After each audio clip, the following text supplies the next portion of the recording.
Good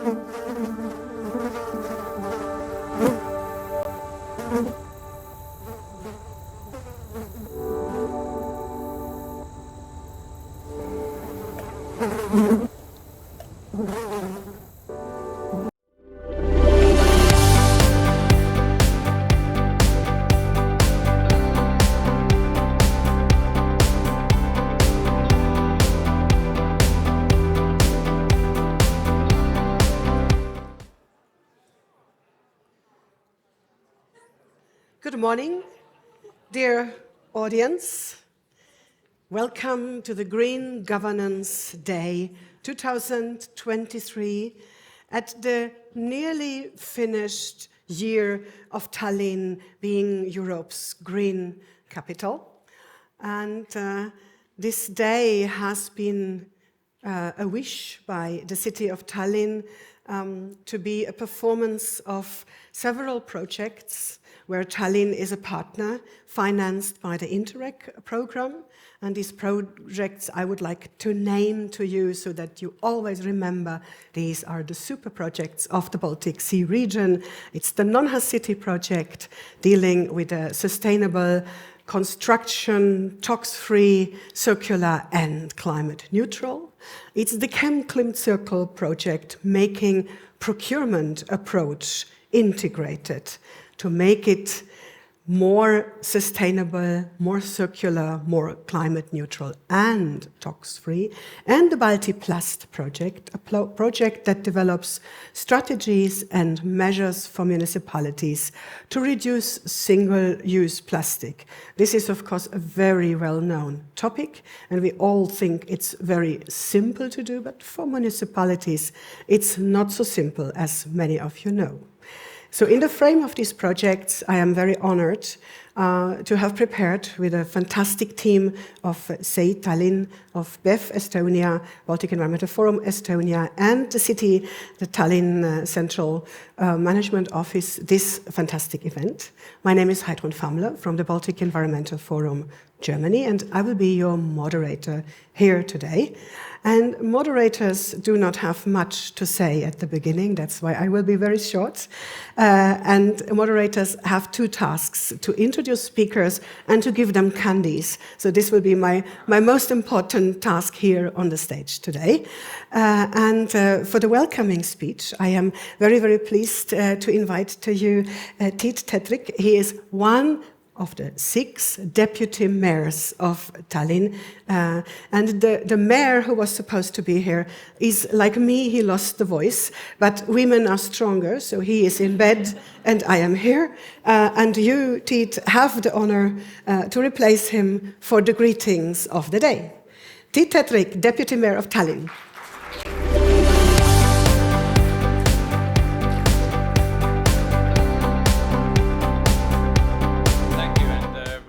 Warm welcome to everybody, and welcome to Tallinn.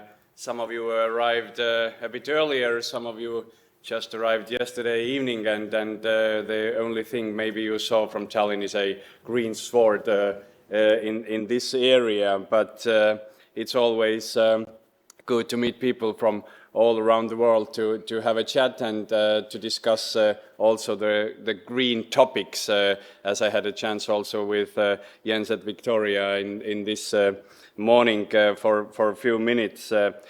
So, as you heard, Tallinn is a green capital for Europe for this year, and it is a journey we have been on for quite many years. We have tried to gain the title, and now we have it, and it's not the end of the path.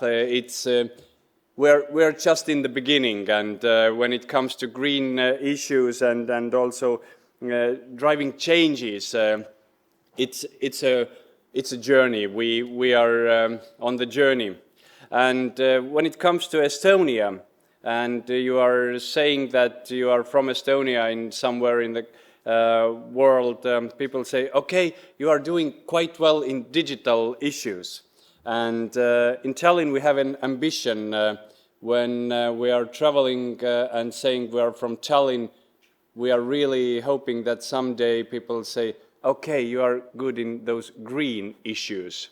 So that's an ambition. If we are talking about the role of city, for example, the public sector, our vision is to provide a platform for science, for tech companies, for entrepreneurs, for investors, and also today's event here is a one way and one possibility to meet, to change some views and compare yourself.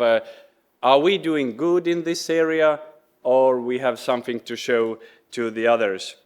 When it comes to, for example, sustainable issues and topics, SDGs, for example, they can be planned on a political level, on UN level, or states or governments, or whatever. But when it comes to reaching the goals, we are at the municipal and local level. So when we are talking about those procurement, for example, the local impact is a really significant role we have here. So for today, you have very good speakers. I saw the list. I really do hope that you can get an inspiration from here. You can have some good ideas, and we are on this journey all together, because SDGs cannot be reached only if we are good in Stockholm or in Germany or in Tallinn. On this journey we are all together, and that's also the one reason that people want to be recognized, and they are happy if someone says that you are doing great in that area. So that's also today's one key point. None Has Cities Award, which my colleague has an opportunity to talk more about. It's around the noon, so you have two deputy mayors for today with you, and I really do hope that the Baltic region and None Has Cities is also an important topic today. Once again, very warm welcome to you, although the weather is quite grey. Tallinn in our mindset is green, and not only in the political way, but also when it comes to the issues of green tech and green capital. So I really hope that you have also the chance to see our beautiful city and take some time to look around, not only in these premises, but also the old town, which is a few hundred meters that direction. Thank you, and have a great day in Tallinn. Thank you. Thank you. Thank you very much, Tiit, and we will do everything to help you that Estonia and Tallinn is not only known for its digital competencies, but also for its green competencies. And I have noticed it meets you already at the airport of Tallinn. There is a huge illuminated sign that please drink the tap water to save the environment. This I liked very, very much. I think that's something. I'm from Hamburg, so I think Hamburg Airport can learn something from you there. Okay, so now we will start with our presentations from the speakers. You have seen the list of speakers. I have seen their presentations, and they are as good as the list. But before we start to go into the cases from the countries, I would like to ask my colleague Evelyn Pirsalo from SEI, Stockholm Environment Institute, Tallinn branch, to give us a kind of frame for the event here today. Green public procurement, it's a great policy instrument for achieving green governance. These are so fantastic terms, but maybe we should fill them with a few more words. Evelyn. Thank you. Good morning, everybody. Wow, it's really amazing. So many people here. It really shows that this is a important topic and important event here. I am, like Heidrun said, I am Evelyn Pirsalu from Stockholm Environment Institute Tallinn Center, and I've been working with green public procurement for almost 15 years, since it came into EU agenda. So I'm glad to open this and set the scene today for the following presentations and discussions. I feel a little bit small behind here. Oh, you can come to the front. You can dance. Yeah. So, I have this. It works. Oh, yeah, it's here too. Oh, Here, yes. In the middle. Great! All the technical possibilities here. Yeah, we are the digital country. I will start. A little reminder of the topics that are important and where the sustainability challenges that we are facing today. It's nothing new, I'm sure, but considering everything that's happening around us, a little reminder is needed. And then I will go through talking more about how these challenges can be tackled with green governance and green public procurement, and how the green public procurement can be enhanced and supported more. So despite of the recognition of human impact on the environment, which has been already more than 50 years, there are still these problems. We are still very severely seeing every year the impacts of climate change and global warming everywhere in the world, but also in Europe and here in the Baltic Sea region. We have problems with energy supply, water scarcity, and biodiversity loss. We don't even completely understand actually what the biodiversity loss can bring along. But still, the forests are cut down, and pollution is still a pretty big problem. But of course, this is not something that has been. It's been addressed a lot here, at least here in Europe. I mean, all the countries in Europe have endorsed the UN sustainability goals and endorsed the 2030 agenda. We have a Green Deal, the cornerstone of European sustainability policy. There's EU Circular Action Plan to foster the circular economy. There's a European climate law that targets to reduce the greenhouse gas emissions 55% by 2030. There's chemical strategy for sustainability that aims better protecting citizens and environment for harmful chemicals and boosting innovation by promoting the use of safer and more sustainable chemicals. And there's also Zero Pollution Action Plan that aims to strengthen the EU leadership in transitioning to green, digital and circular economy while creating the pathway towards healthy planet for all. So to tackle all these challenges and achieve the political goals and implement the policies, the cities play a crucial role. It was already mentioned by Mr. Terik before that cities have a very important role there, and it's already OECD has recognized that over 60% of 2030 agenda and sustainability development goals can only be targeted if proper engagement and coordination with local and regional governments. And also various international and national strategies and policies can only be implemented really if local governments are on board. and the policies are also urging the local governments to set their own ambitious goals to move forward. And also 75% of people in Europe live in urban areas and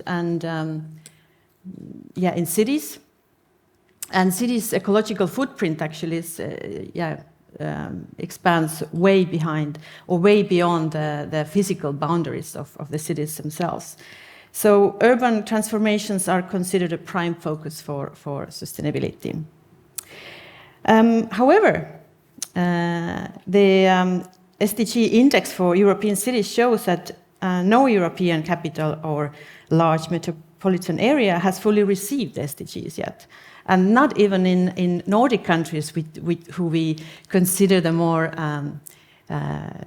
ahead of other countries in Europe, not even there. And they have actually set the goals way before even the UN SDG goals were adopted. So there's a clear lack between that. It's not the lack of goals, but there's a lack of implementation. So there's an execution gap between what we have stated, what we want to do, and the actions that we are actually taking.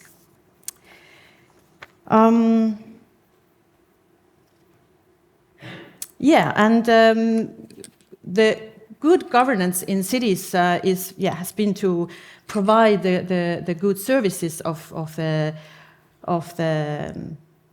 citizens,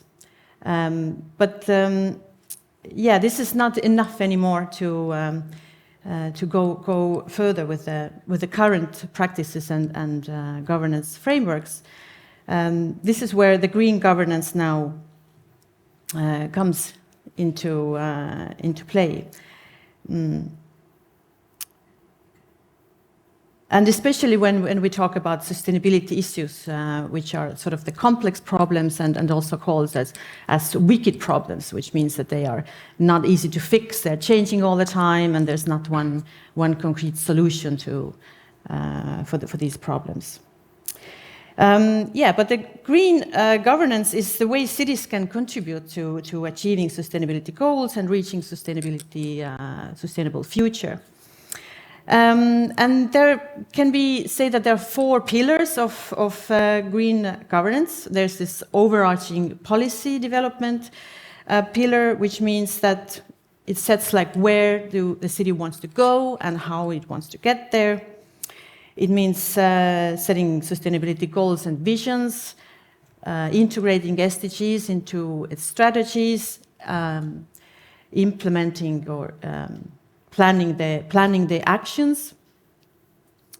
But it also means the impact assessment and monitoring of how these actions have taken us closer to the goals.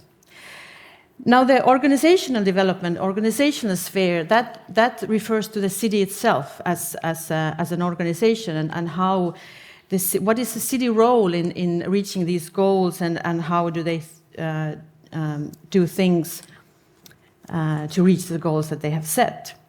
So it means the development of culture and values, human resources, tools, regulatory frameworks, but also internal and external communication. And it also means fostering knowledge change and building the capacity to strive sustainability goals in integrated manner and systematical way throughout the organization. The multi-level governance refers to mechanisms that help the collaboration between different governance levels, from local to regional, national and EU level. It means the capacity to engage in multi-level policy dialogue and leveraging on city networks to enhance visibility and city diplomacy. And finally, the multi-actor governance refers to those who create the city, what is their role and how do they work together. City government has a central role of managing the city, but the city itself is created by multitude of stakeholders, from local single person to large, maybe multinational organizations.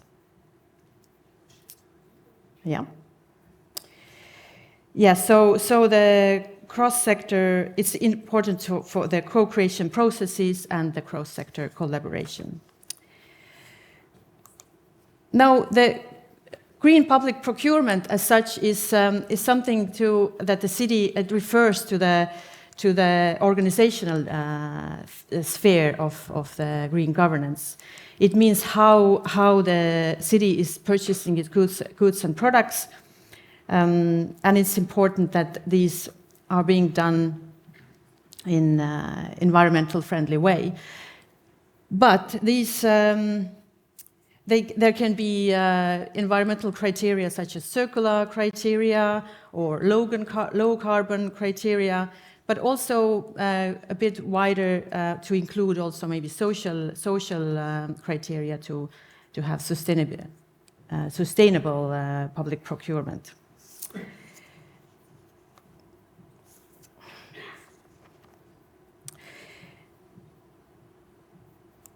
Now, when we come back to green governance, then GPP is a strong part of the green governance. It's a part of how city does things and how city can support achieving its goals. Cities, the way they are purchasing the products and services can set an example for the private sector. So the cities can act as role models in the city. And it's also an important player in the market, so it can influence the market by procuring innovative products and services. It can also signal the market to provide new products and services for the other citizens.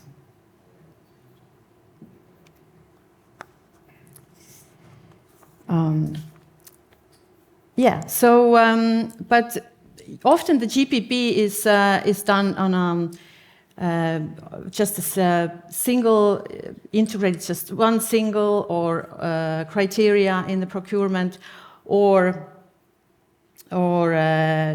single goals, for example, just going to for including circular criteria or low carbon criteria. But it's important that all these aspects are also integrated. And avoiding negative impact on health through hazardous substances in goods and services has received much less attention in procurement. So new approaches is needed to integrate all these aspects. And it's also important that it's not only integrated, but it's integrated systematically throughout the cities. But how to do that? ChemClim Circle approach is being developed, but it's not an easy task.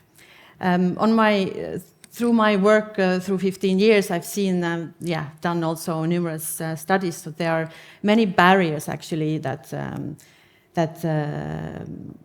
procurers face, why the public procurement or green public procurement has not been achieved so widely yet in the cities and countries. And one is the fear of higher price and lack of suppliers. Even though this is really becoming a myth, there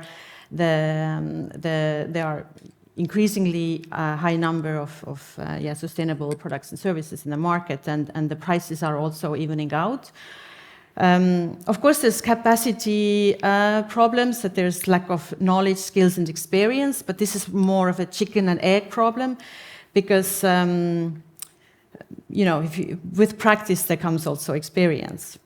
Of course, there's lack of time and resources also because procurers are often overloaded with work.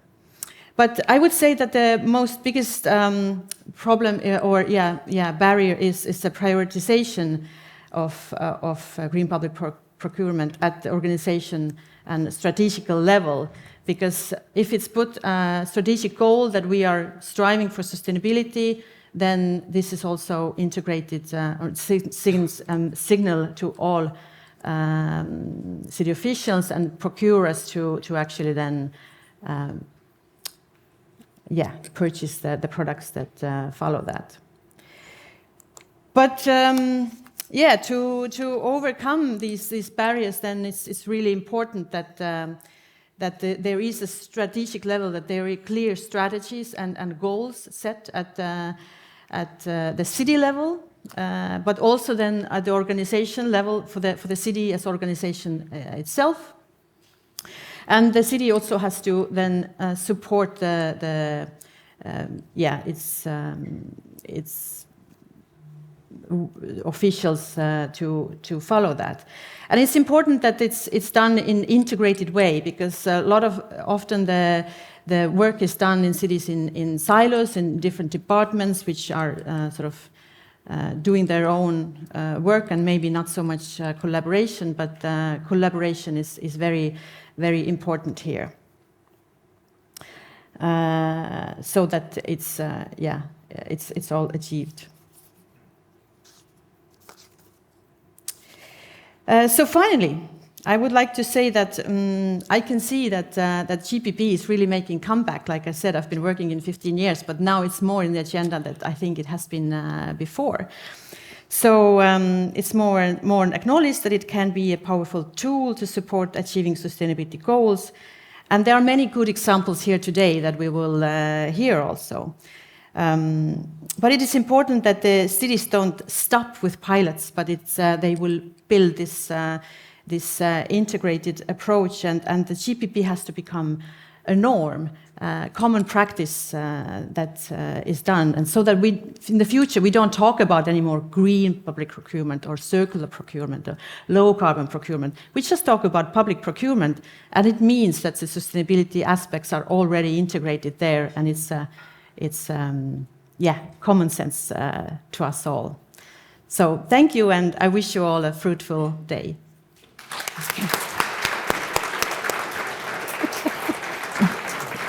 10 seconds. You know, in this fantastic digital hall, we do not have only the presentation here and all the notes, but we have a huge timer running. It's a good reminder, yeah. It's red now. You have 52 seconds still. Thank you very much, Evelyn, for setting the scene. There were some important points in your presentation, and we will come back to them during the whole event and look with the examples and also in the discussion. I think that's the motto of the panel, especially the first panel today: how to make green public procurement the new normal. I think that's what we all strive for. Thank you very much, Evelyn. And now you grilled with me together on the slides, so you may go there. So now I have a virtual speaker. Before I may ask this nice first row to come here under the limelight with me. Stockholm is for us always worth to look a little bit more deeper to innovative thinking. They started very, very early with very good governance tools. And so automatically my first telephone call when I'm making new project ideas is always to Stockholm and say, will you join? What are you doing there? And I always find out that there are many, many good ideas. And together with the Stockholm municipality, and especially with the Chemicals Center in Stockholm municipality, municipality, we have developed many good ideas to do to integrate this issue of hazards and health and chemicals into the environmental thinking. That's something what Evelyn already said, that in the green governance frame mainly we talk about climate neutrality, about CO2 emissions. We start talking about circularity, but we want you to talk more about tox-free, about less hazardous substances. And this is for me the lighthouse, the big lighthouse fire, what I would like to put into your hearts, to take it with you and to implement it in all your towns. And before we have the real life speaker, Arne Hjelmtrodt from the Chemicals Office from Stockholm, he has his deputy mayor in the pocket on a video, and I'm very glad to introduce to you Åsa Lindhagen, the deputy vice mayor of Stockholm. Where is she?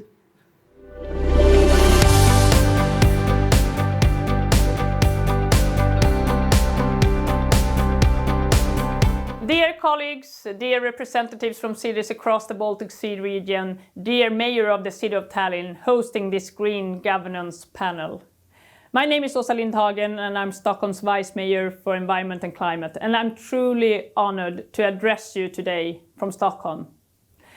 Stockholm is a city that has been pioneering environmental and sustainable initiatives for a long time. We voted our first environmental program in 1976. And in 2010, Stockholm was named the first European Green Capital, which we are profoundly proud of. Cities have a key position in environmental and climate work, and it is a great joy that Tallinn proves its determination and leadership being this year's European Green Capital, showing us the path towards a sustainable future.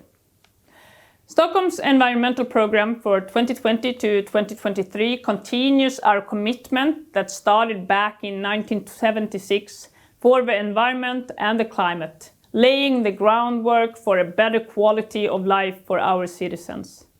It is strictly aligned with the Agenda 2030, the Paris Agreement, and our national environmental goals. In order to address the current climate and environmental crisis and secure good living conditions and welfare for all, we need to have an integrated approach and address these goals simultaneously. Yes, we all reckon how complex and challenging this task of ours is. But I am convinced that we can do it, if we do it together, share knowledge and experiences.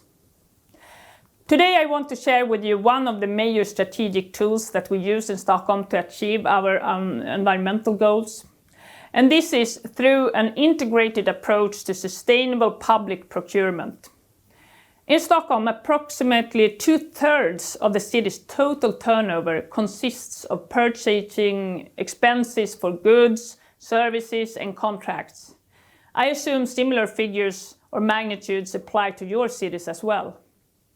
When we think about public procurement, we often focus solely on carbon dioxide emissions.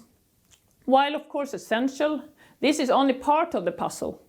Stockholm has recognized that other factors like chemical safety, waste prevention, and a circular economy play an integral role in our path towards sustainability. That is why our public procurement policies have integrated every goal of our environmental program and mandate environmental requirements on various products ranging from our vehicles to food supplies. We've implemented category-based purchasing. This means that we analyze needs, purchasing patterns and market conditions to create efficient, sustainable purchases in each category. We have built up a strong division for environment with a wide range of expertise, which supports the departments with setting relevant procurement requirements. Our Center for Chemical Use, established in 2014, really is a leading star in that matter and advises how to set relevant procurement requirements in this complex field towards a toxin-free Stockholm and ensuring safety at every level of the supply chain in the city. As an illustration of what an integrated approach can look like, I would like to mention the example of the municipal elderly care home, which is called Väderkvarnen. With the support of our Division for Environment and in collaboration with the Royal Institute of Technology, they conducted a project to see how they could reduce their climate and environmental impact with a maintained high quality of welfare. As a result, they could drastically decrease their use of single-use plastics such as gloves, bibs, and protective sheets by choosing reusable alternatives instead. And they stopped using shoe covers and fabric softener. In just a few months, they were able to save tons of natural resources, downsize their amount of waste, they diminished their climate and environmental impact, and they saved several thousands of euros. And both employees and residents reported a higher satisfaction than before the project. A true win-win situation. Knowing that the elderly care homes of the City of Stockholm annually purchase over 23 million disposable plastic items, mostly of fossil origin, weighing around 270 tons at a cost of approximately 1.7 million euros, it is easy to understand that the tremendous potential of such an integrated approach upon upscaling. And I am very proud of the work that has been being done in this project. Now, what does this mean for the rest of the Baltic Sea region? Well, our approach of policy integrated public procurement has led to the ChemClime Circle project.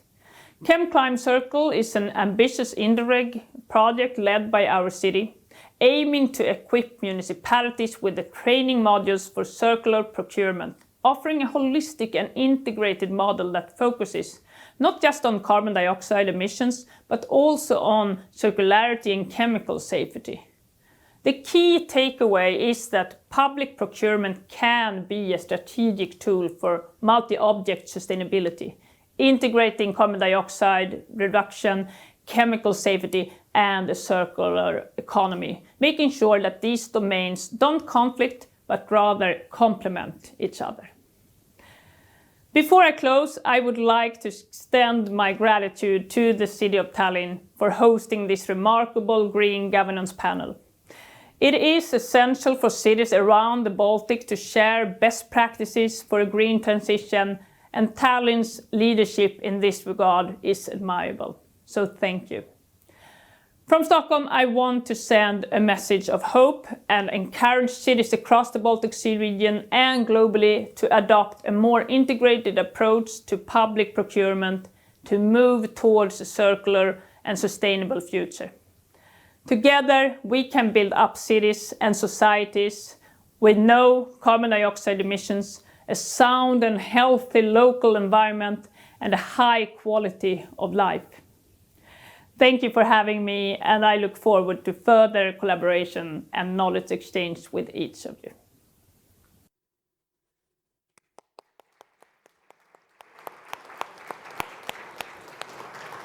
Yes, Åsa Lindhagen has actually said a lot, but you have the chance personally, Arne Jämtrot, the head of the chemical office, to make this a little bit more detailed, more concrete. Politicians can always tell nice words. You are the guys who have to implement it. And Åsa already talked about the ChemClime Circle project, which we developed together. I always call it, it's the project about the and, Chem, Clim, and Circle. And it's very, very dear to our thinking of integration, of looking at several aspects more than to CO2 emission. So Arne, the applause was partly to Åsa, but also partly to you, because I think you were making this nice presentation with her together, and you stand behind this idea. Arne Jämtrot from the Chemicals Office of the Environmental Department of the City of Stockholm. Thank you. Thank you very much. There's the... Yeah, but the... Thank you. I need something in my hand as well. Okay, thank you very much for those kind words, and also the words of Åsa Lindhagen were too kind.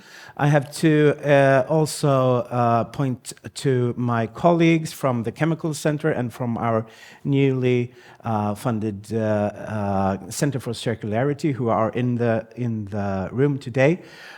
It's mostly thanks to them that we have this work and the project ChemClim Circle, and the nice presentation from Åsa Lindhagen. I just get to stand here in the light and listen to your applause.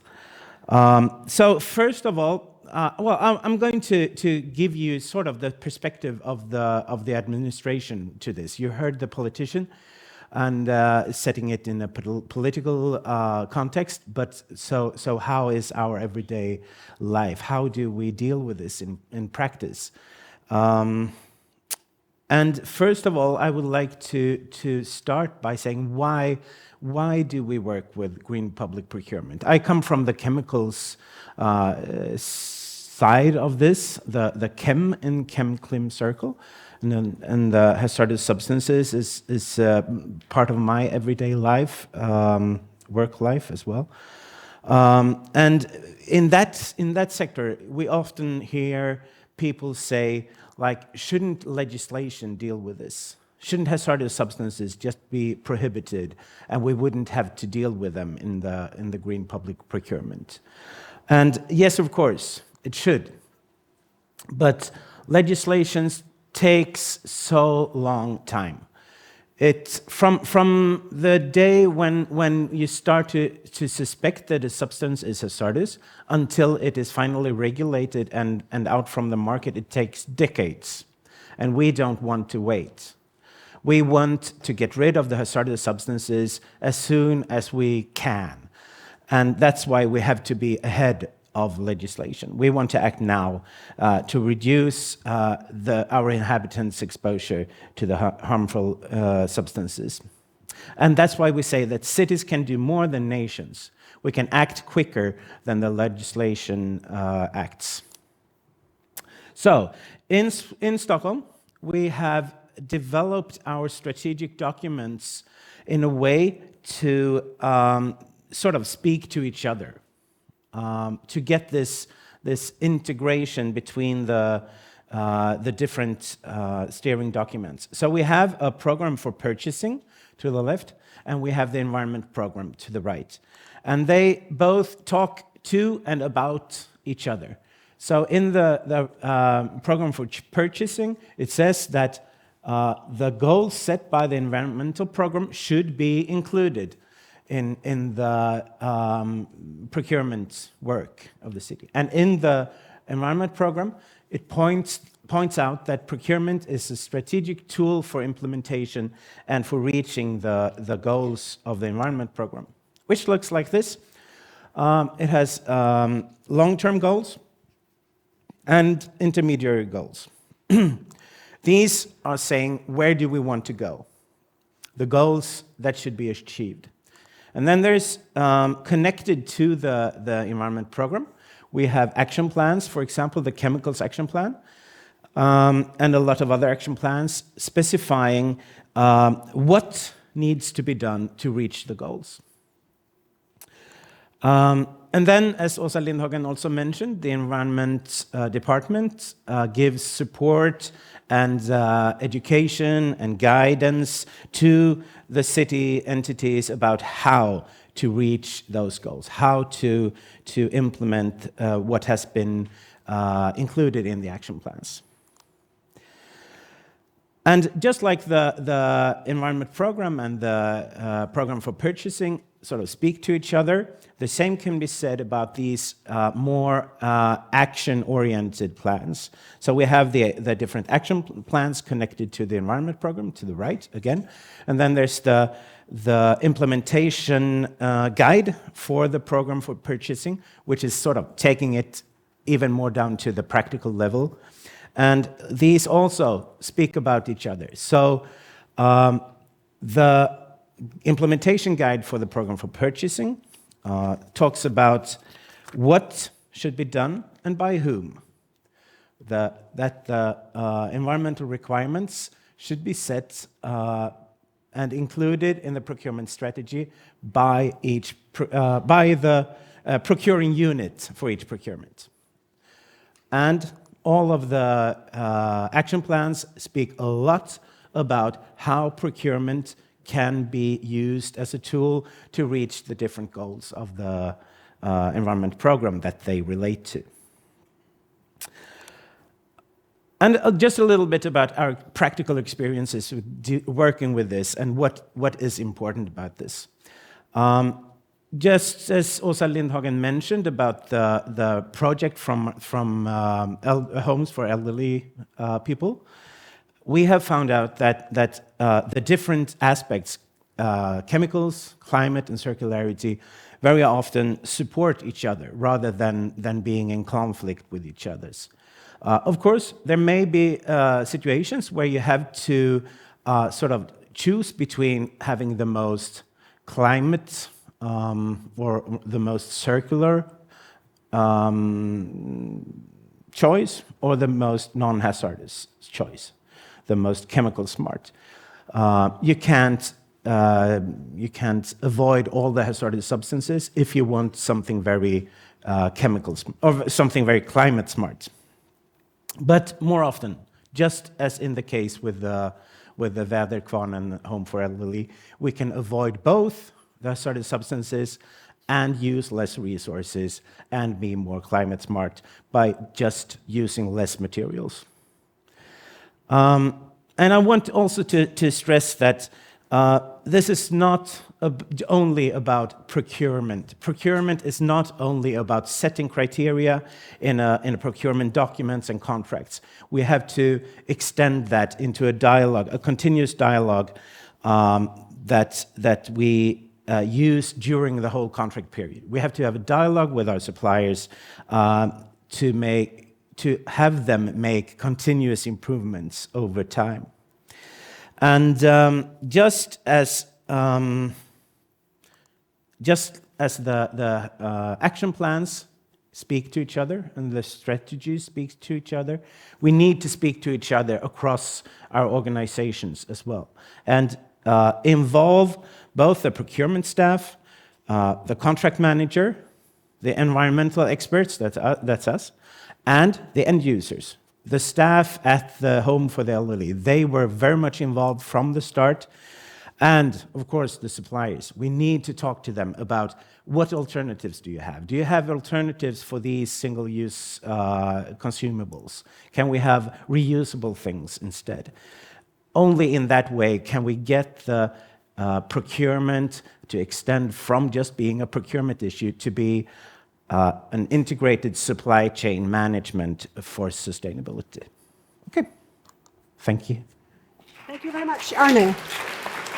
And I propose that you take a seat over there. You give me this magic instrument. Yes. And you may grill with me now in the beautiful lights of the LED lights of the energy-saving bulbs. At least it's very straight, I can tell you.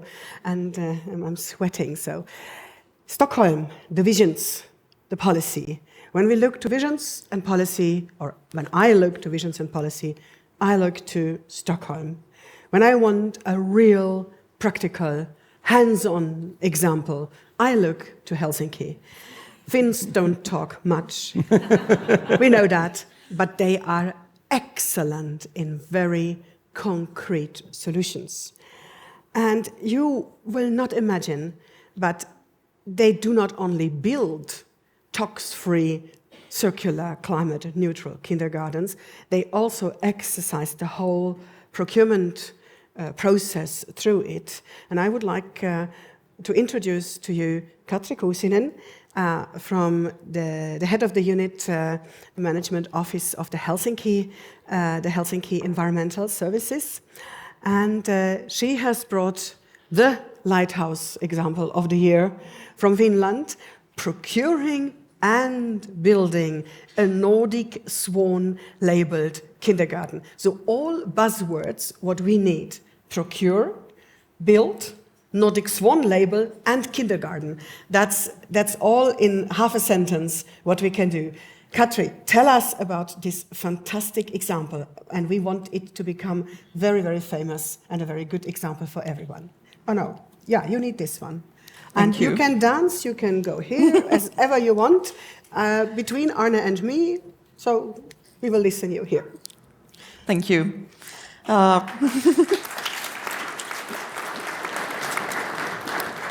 I'm very happy to be here, so thank you for the City of Tallinn for inviting us. And now I'm going to tell you about this project, as mentioned. First, I will start telling a bit about where I come from. I come from Facilities Service of the Urban Environment Division of the City of Helsinki. And we are responsible for organizing facilities for the city services. So basically, we construct and renovate all the other buildings, expect those that are for housing. And of course, we manage the property as well. We have a little more than 300 people working for us, and we own more than 1,000 properties, and they are together more than 3 million square meters, so that's a lot of buildings. And our investment budget this year is a little more than 300 million euros, so we construct a lot. And our biggest client inside the city of Helsinki is the education division. So that means that most projects are constructing or renovating schools and kindergartens. And the project I'm going to tell you about is Kindergarten Soittaja, and actually this is how the architects planned it to look like in the first slide. And here you can see how it looked about a month ago. So there used to be a kindergarten already earlier at this site. It was built in 1969, but it was quite old, and the decision was made that we will build a new one. Our deputy mayor had already been talking about trying to make a project with Nordic Swan eco-label, but it had been a bit difficult to find a suitable project for that, because we need to know in the very beginning of the project that this will have an eco-label, because it's quite difficult to try to use it if you've already started the project. So we had an architectural competition for this kindergarten in 2020, and here you can see that Rudanko and Kankkunen won the competition, and already at that point we knew that we wanted this building to have a Nordic Swan eco-label. So the planning started in 2020, and when the feasibility study was ready, then we started the actual project planning. The construction started last year, and it will be finished in December, so the kindergarten will be opened in January. And just some basic data about the building. It has 2 stories, a little more than 2,000 square meters. There is also quite large open-air terrace in the building, and there is room for 224 children. The facade is wooden, as you can see, but actually the structure of the building is made of concrete.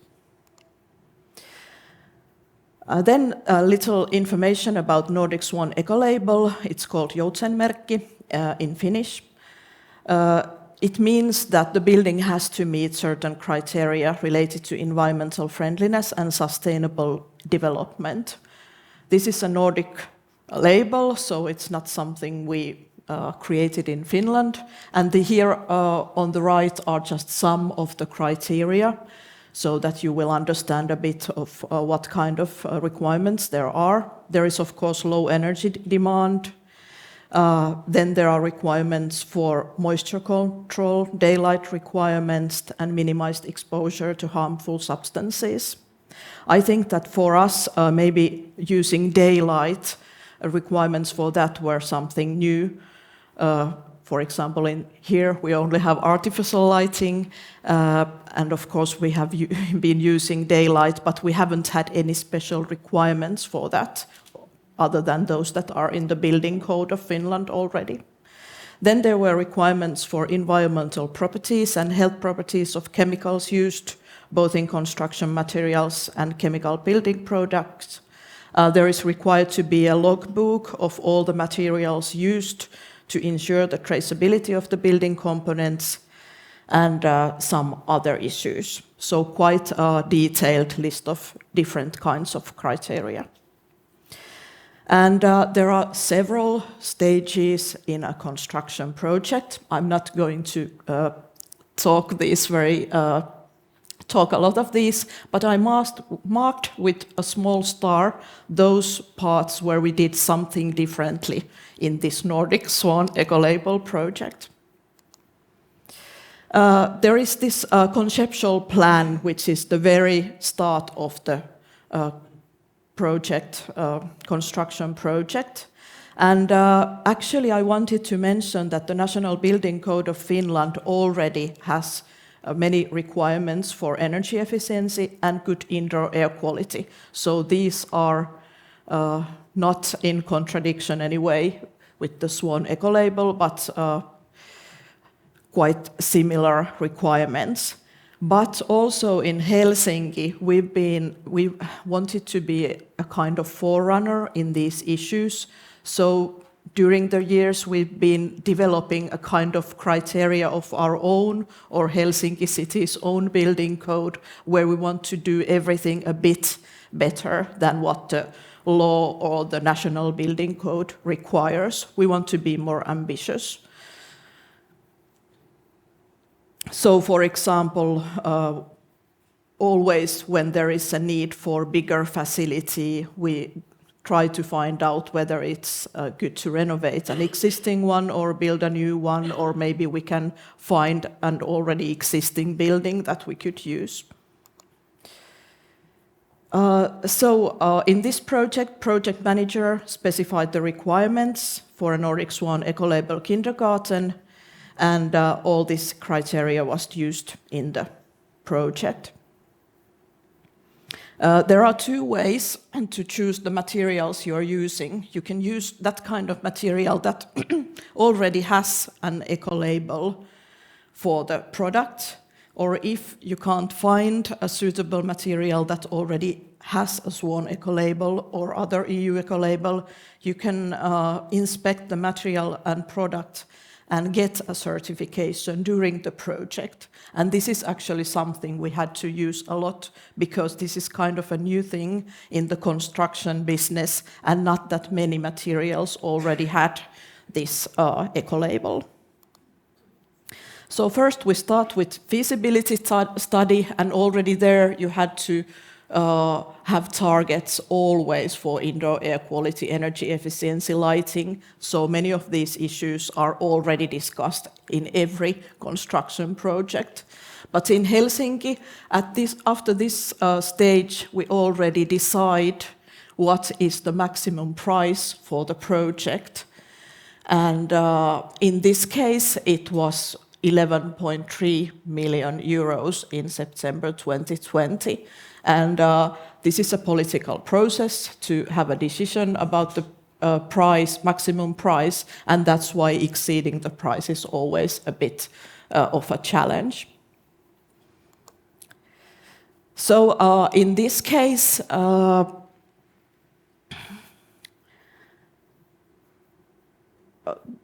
I already mentioned earlier that we have this criteria, but what kind of extra costs we found out, they were about certification fees and application process of that material that didn't have those ecolabels earlier, investigation of matters related to Swan Ecolabel, design guidance and regarding the Swan Ecolabel, and finding those products that would meet the material requirements. So we estimated that this project was maybe 7% more expensive than a normal project would have been, and in this case it was almost 1 million euros that it costed more. But because this was a project that our deputy mayor especially wanted us to try, extra costs were not that big issue. One difference in procurement stage was that when we are tendering the constructor, we had to have a new appendix for this criteria so that our contractor would know what they were promising to do and what price. Then I will go to the results.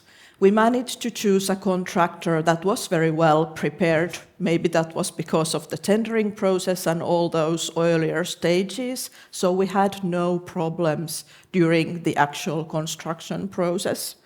But the difference was that contractors' management team had 4 persons. They usually only have 3, but now this 4th person focused on the procurement and has been updating the required product log always when necessary during the project. All this had to be planned very carefully and thought about in advance, so the anticipation was much more important in this project than it usually is. We needed to find the information out earlier, and we needed to have a constant contact with the Nordic Swan Ecolabel organization. And there you can see the citation of the project manager. First, it takes 2 weeks to obtain the necessary product information, and then a week to obtain approval from the Nordic Swan Ecolabel organization. So, what we learned that there was a little less choice of interior materials than in our normal projects because they had to comply with these requirements. But however, in the end, the selected materials were not that different than what we normally use. And the main reason for this is that City of Helsinki has been kind of a forerunner in taking care of good indoor air quality for already 20 years. And in Finland, we have this classification for materials. It's not perhaps based on harmful chemical substances, but how much they emit volatile organic compounds into indoor air. And we noticed that actually many of those materials that met the Swan Ecolabel criteria were those that also met M1 classification. So in the end, the result was not that different. Of course, the project is not finalized yet, and of course we have to make an evaluation afterwards, what we achieved and how different the process was. But at this point it seems that the end result is not that different, but the process, of course, was quite different. Thank you. This is the project. Is it ready? Is the kindergarten ready? No, not yet. Almost ready. Maybe you noticed in the pictures that it looks quite ready from the outside, but the inside still looks like this. But it will be opened in 8th of January, so it will be ready soon.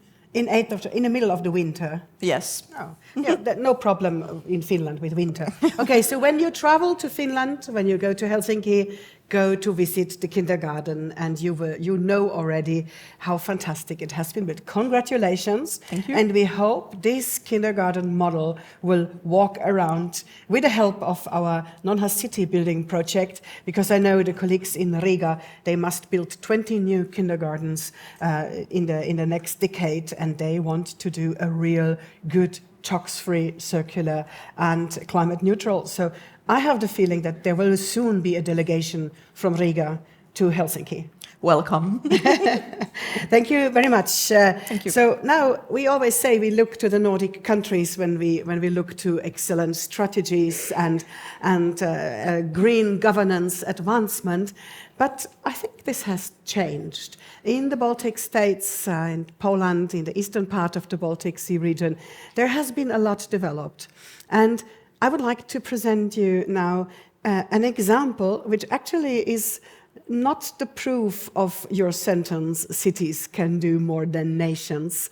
Nations can set very, very ambitious mandatory goals, and then cities have to comply with that. The green public procurement, making it mandatory, Lithuania went for that king's path to success, and I would like to introduce Kęstutis Kazulis from the National Procurement Office of Lithuania here to the stage. Lithuania procures only green since the last year, and so green and ambitious that if you go with your green bicycle to the office, you are in such a speed that you break your arms. You hardly managed to send your presentation in time, but you still did it. Kęstutis, green is green in Lithuania, and all procurements are green. Is it really so? Hopefully. Hopefully.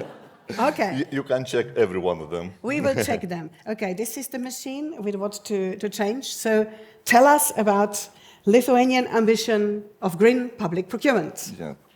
Hello, everyone. Unfortunately, sustainability sometimes hurts. But first of all, thanks Tallinn for gathering so much like-minded people under one roof. And yesterday, then I was arriving to Tallinn, the first snowflakes hit my windshield, and I was glad that Tallinn finally did it, stopped the global warming, and we finally have snow. So without further ado, I will try to explain what path we have taken and what tasks we will manage to achieve in Lithuania. So firstly, our legal background is that the government decided, it was a long time ago, like back in 2011, then the green public procurement was an option in Lithuania. So there was government order and everyone can do it, but nobody done.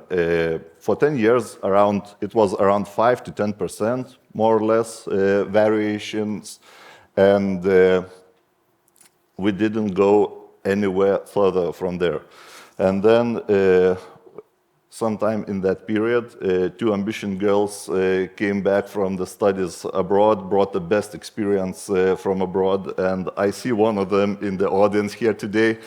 So they give a push to our new reform, which started in 2021, and they done an excellent job on Ministries of Environment Order, which sets the rules, what we will have as a green public procurement. And our office is supervising the implementation and provides the methodology help and the guidelines to contracting authorities. So, as I mentioned before, like in 2020, we got around 10% in value. We have the mandatory requirements for valuation of the procurements. So for the first step, it was from 2021, from the July 1st till the end of the year, to reach at least 10% of green public procurements in value. So we managed to do it twice, and in 2022, it was at least half of the procurement must be green. And from the beginning of this year, it is mandatory that all public procurements must be green. So all the money we spend must be green. And I like, I think Evelyn mentioned that it's a huge tool to have an impact as procurements. Like in Lithuania, for example, it's around 12% of GDP. In Estonia, I think it's around 1/3 of GDP is spent throughout the public procurements. So it's a very huge, it can be a very huge boost, not only for environment, but also for businesses. So the last number I got on the 11th of November, it was 89.2%, so 2 months left, so hopefully, somehow. So what is green? As defined in the Ministry of Environment decree, green First of all, Ministry of Environment produced 18 product groups requirements, and it's more or less based on European Commission's recommendations. So those 18 groups, if you put in the tender requirements, if you're buying anything from those 18 groups, you put it, it is mandatory to put in the requirements as mentioned in the decree. Secondly, it's of course first type of eco-labels. So it doesn't matter if you are buying from those 18 groups. If you require first type of eco-label, that's it, it's green. And then you are purchasing services or certain works, then we try to require like a ISO 14000 environment management system or EMAS. But we are going beyond that, the requirement to have the paper. More or less, we also require to be provided for the specific works that it must be certified, because they can be certified office, so, you know, not the actual construction site. So it is mandatory to be fulfilled in that place the works takes place. Also, environmental friendly products or services, which is in orientational European Commission list. The new requirement which was adopted this year, it's innovation which improves or substitutes existing solution, but it's considered the friendly solution. The improvement becomes the environment friendly solution. So, and also another amendment was done by for intellectual, not material service, whereas in the process material is not created. So therefore, you know, audits, financial audits is considered green itself if it's not produced in the paper manner. And finally, if those requirements mentioned before does not cover, purchasing organization can measure itself up to 5 principles, and they can create their own criteria for public tender by creating any of these criteria, or luckily 5 of them in the one tender. So where I got that data in the first slide, we closely monitor, and it is mandatory in Lithuania to report on each public procurement. And those reports are going through our centralized public procurement information system, and we gather all that data. And it is like life, it's 24 hours. Every 24 hours it renews.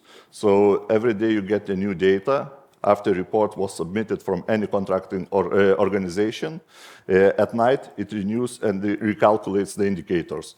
So as I showed by 11th of November, it was 89.2% in value, and 75% of the procurements were green. So we track that data closely by actually based on data, not someone says that we done something green. So what steps we have taken to implement those 100% of green public procurement, because it was a huge shock at first for whole contracting organizations, that there is around 4,000 of contracting organizations in Lithuania. So we created a competence center back in 2022. So now there are working 5 people and the head of department. We modernized our central procurement information system, also to be enabled to gather the data for us concerning green public procurements. We created the Green Public Procurement Help Desk. It's dedicated email that we receive the questions and ask for consultations, and we receive around 50 of them per month average. Of course, then the deadline for 100% of green public procurement was coming. increased that drastically. Also, we participate as consultants in big in value public tenders to help them to improve to reach the green public procurement goals. So we dedicate persons to the purchasing commissions to consult on improving green standards. And also we organize events like training sessions, which we then reward as green procurement ambassadors, because it is small group training sessions. And also we improved our information system tree, which has dedicated examples of questions answered throughout the Environment Ministry's decree requirements. And also, throughout this, we created an Ever Help tool, which here you can see it's we got the data from tender notices, and we can see which procurements are green and which are not. So that it was started in 2022 October, so at more or less like 40%, like, and we increased that from like last October is 97.5 of green public procurements. It's each month, this dashboard each month renews. Also, with the same tool from the public tender notices, we managed to create a help tool, which you can see those small dots. It is representing Environment Ministry's requirements. So we can see in which, according to which,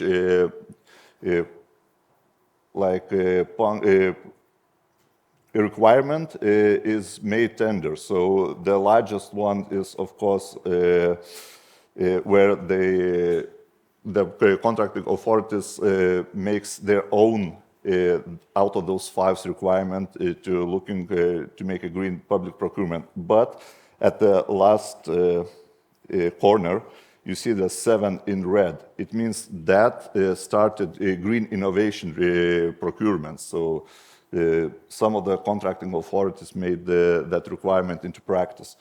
And from this one, they all can go and to find specific tender and those requirements. So this tool helps us for the contracting authorities to learn from each other, from the examples of each others.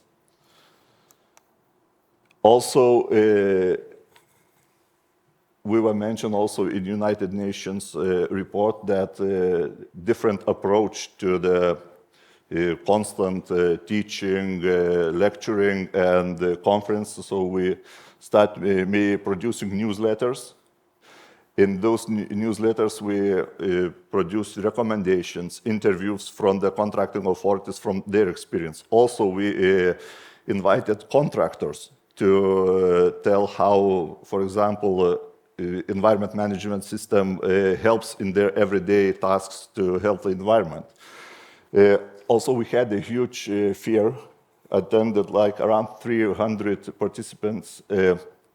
Buyers meet suppliers for energy efficient. We required everyone from Lithuania, suppliers who wants to present, make advertisements around the green products or services to attend in Vilnius.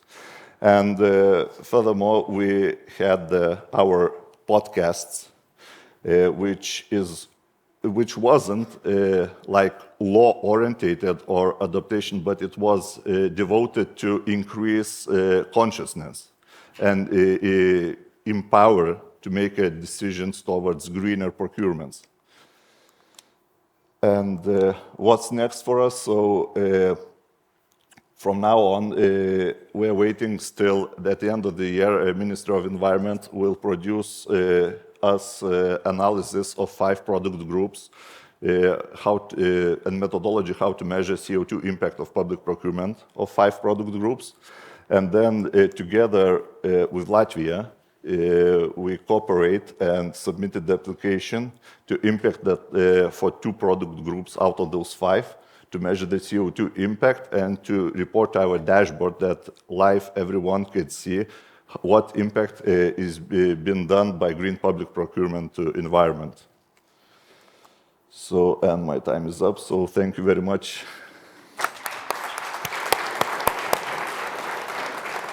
Thank you very much, Kęstutis. I think we can say the winner is Lithuania, right? You may take a seat here. It's sustainably warm. I think we should still say what's next is the next green capital of Europe is Vilnius for the next year. And then you can promote the ambition into very, very nice examples. And as I learned from my colleagues from BEF Lithuania, yesterday I learned that they participated to make the application for Vilnius, for the Green Capital.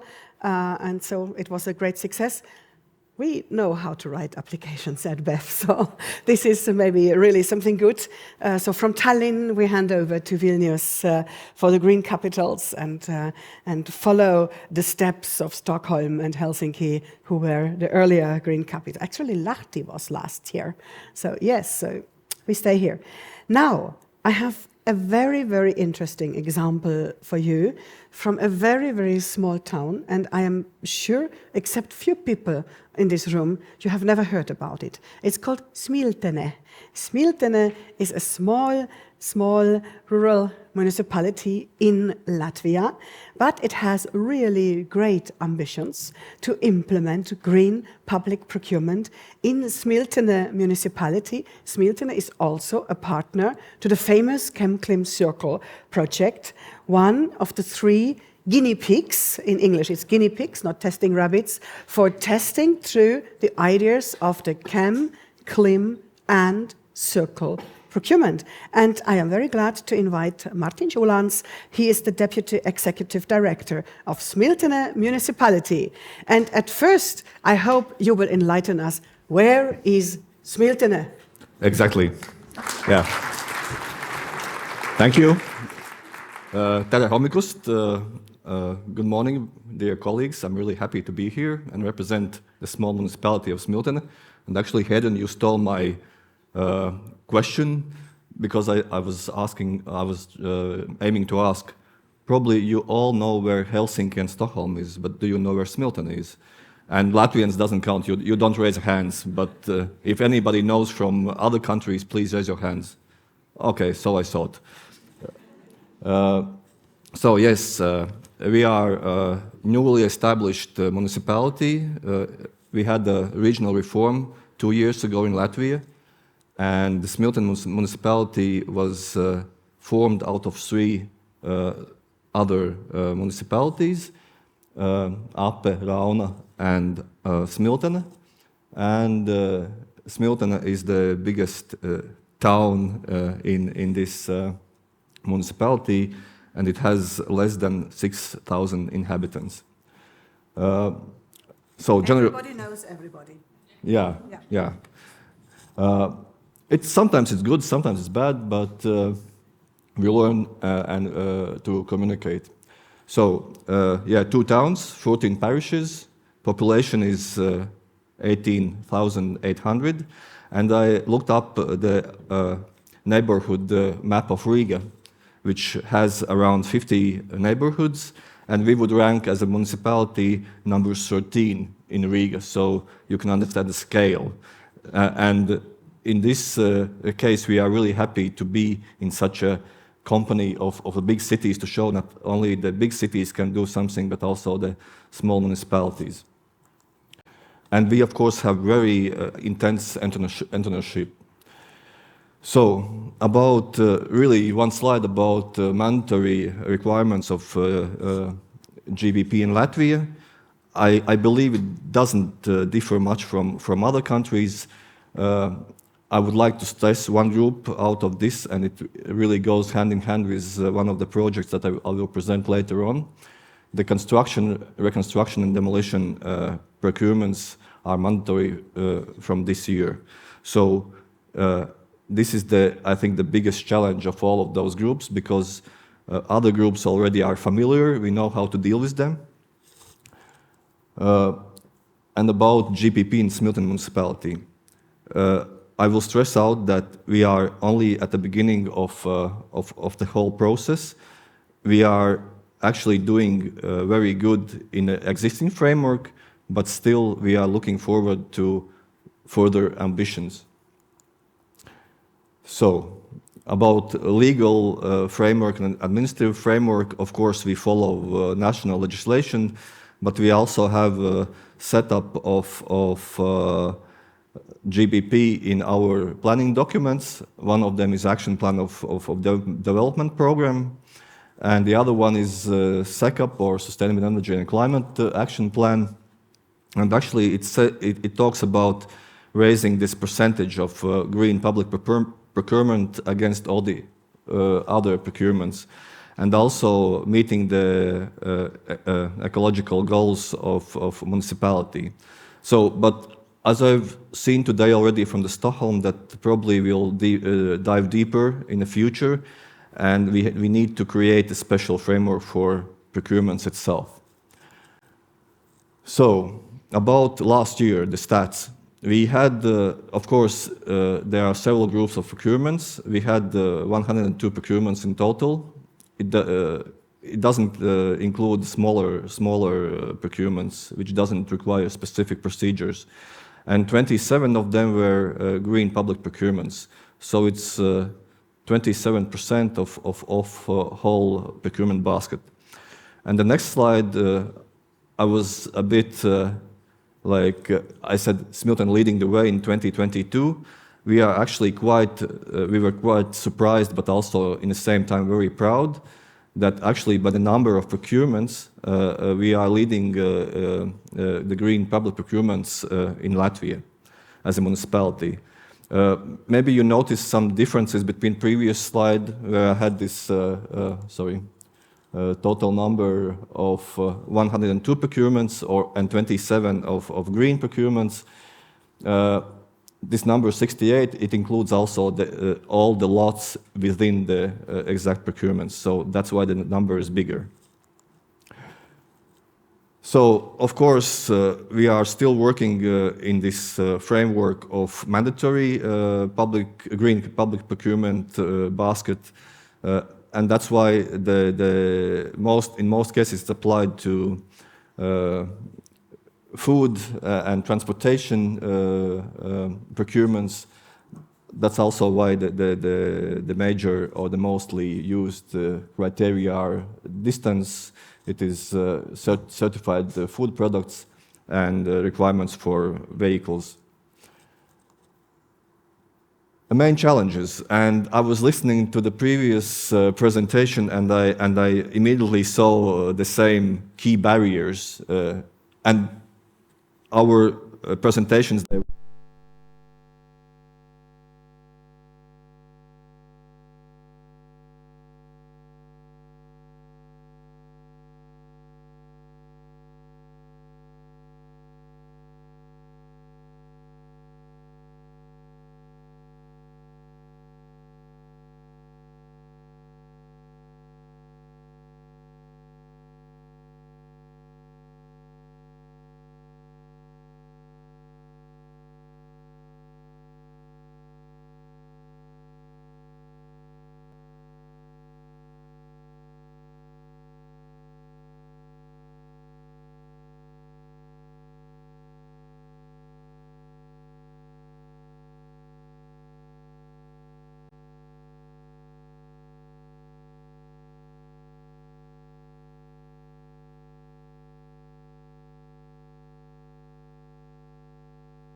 of the goods and services. Okay, my artificial voice is back, and it's about. I just want to stress that it's a perception of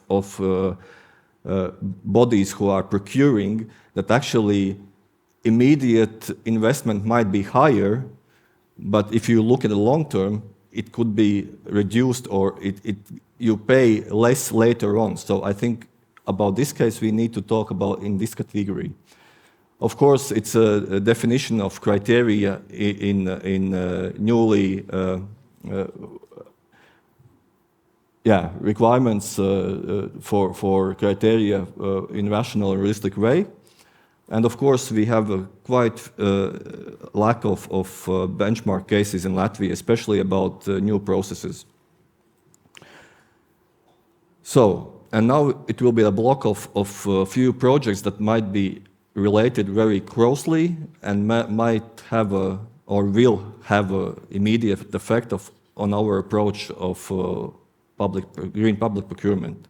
And of course, the main reason why I'm here, otherwise I wouldn't have been, is the ChemClim Circle project, where Smiltene is an active partner.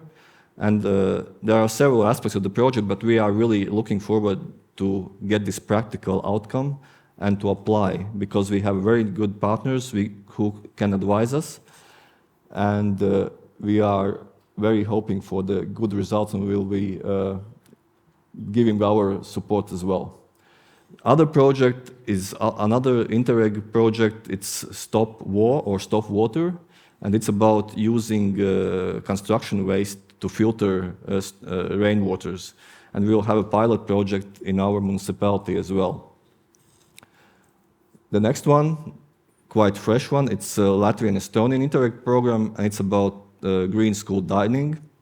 And it's not about only how to use local products, eco products, how to eat healthy in the schools, how to make the products at the schools, but it's also about procurement process and about engagement of the local farmers to produce relevant production for the schools.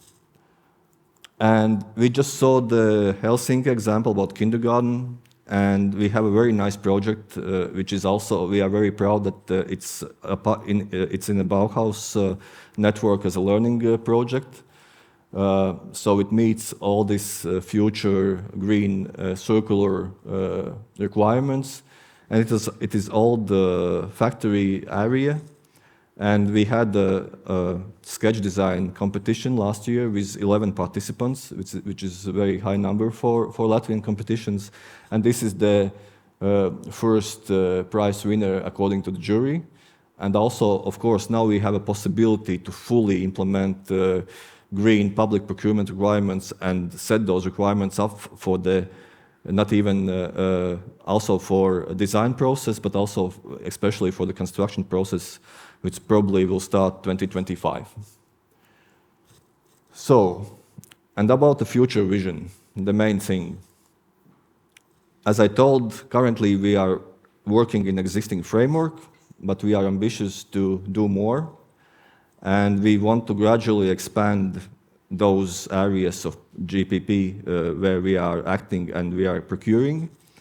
We want to test new criteria. We want to apply the outcomes of all those projects that I already mentioned, and we are really ambitious and open to new project partners. And actually about the projects, some of them just come like almost by accident. And then you see how they are coming together and forming one idea and how they support each other. And then you are starting to look for the project ideas which might have an even greater impact and make a good alignment. And of course, we have to talk with the market and we have to support our smaller markets, of course, within the framework of legislation, but it's still very important, especially for GPP, that you are shortening those delivery chains and you are making this GPP work in a local area. So that's really short from my side. Thank you. Contact us and it's a pleasure to be here. Thank you.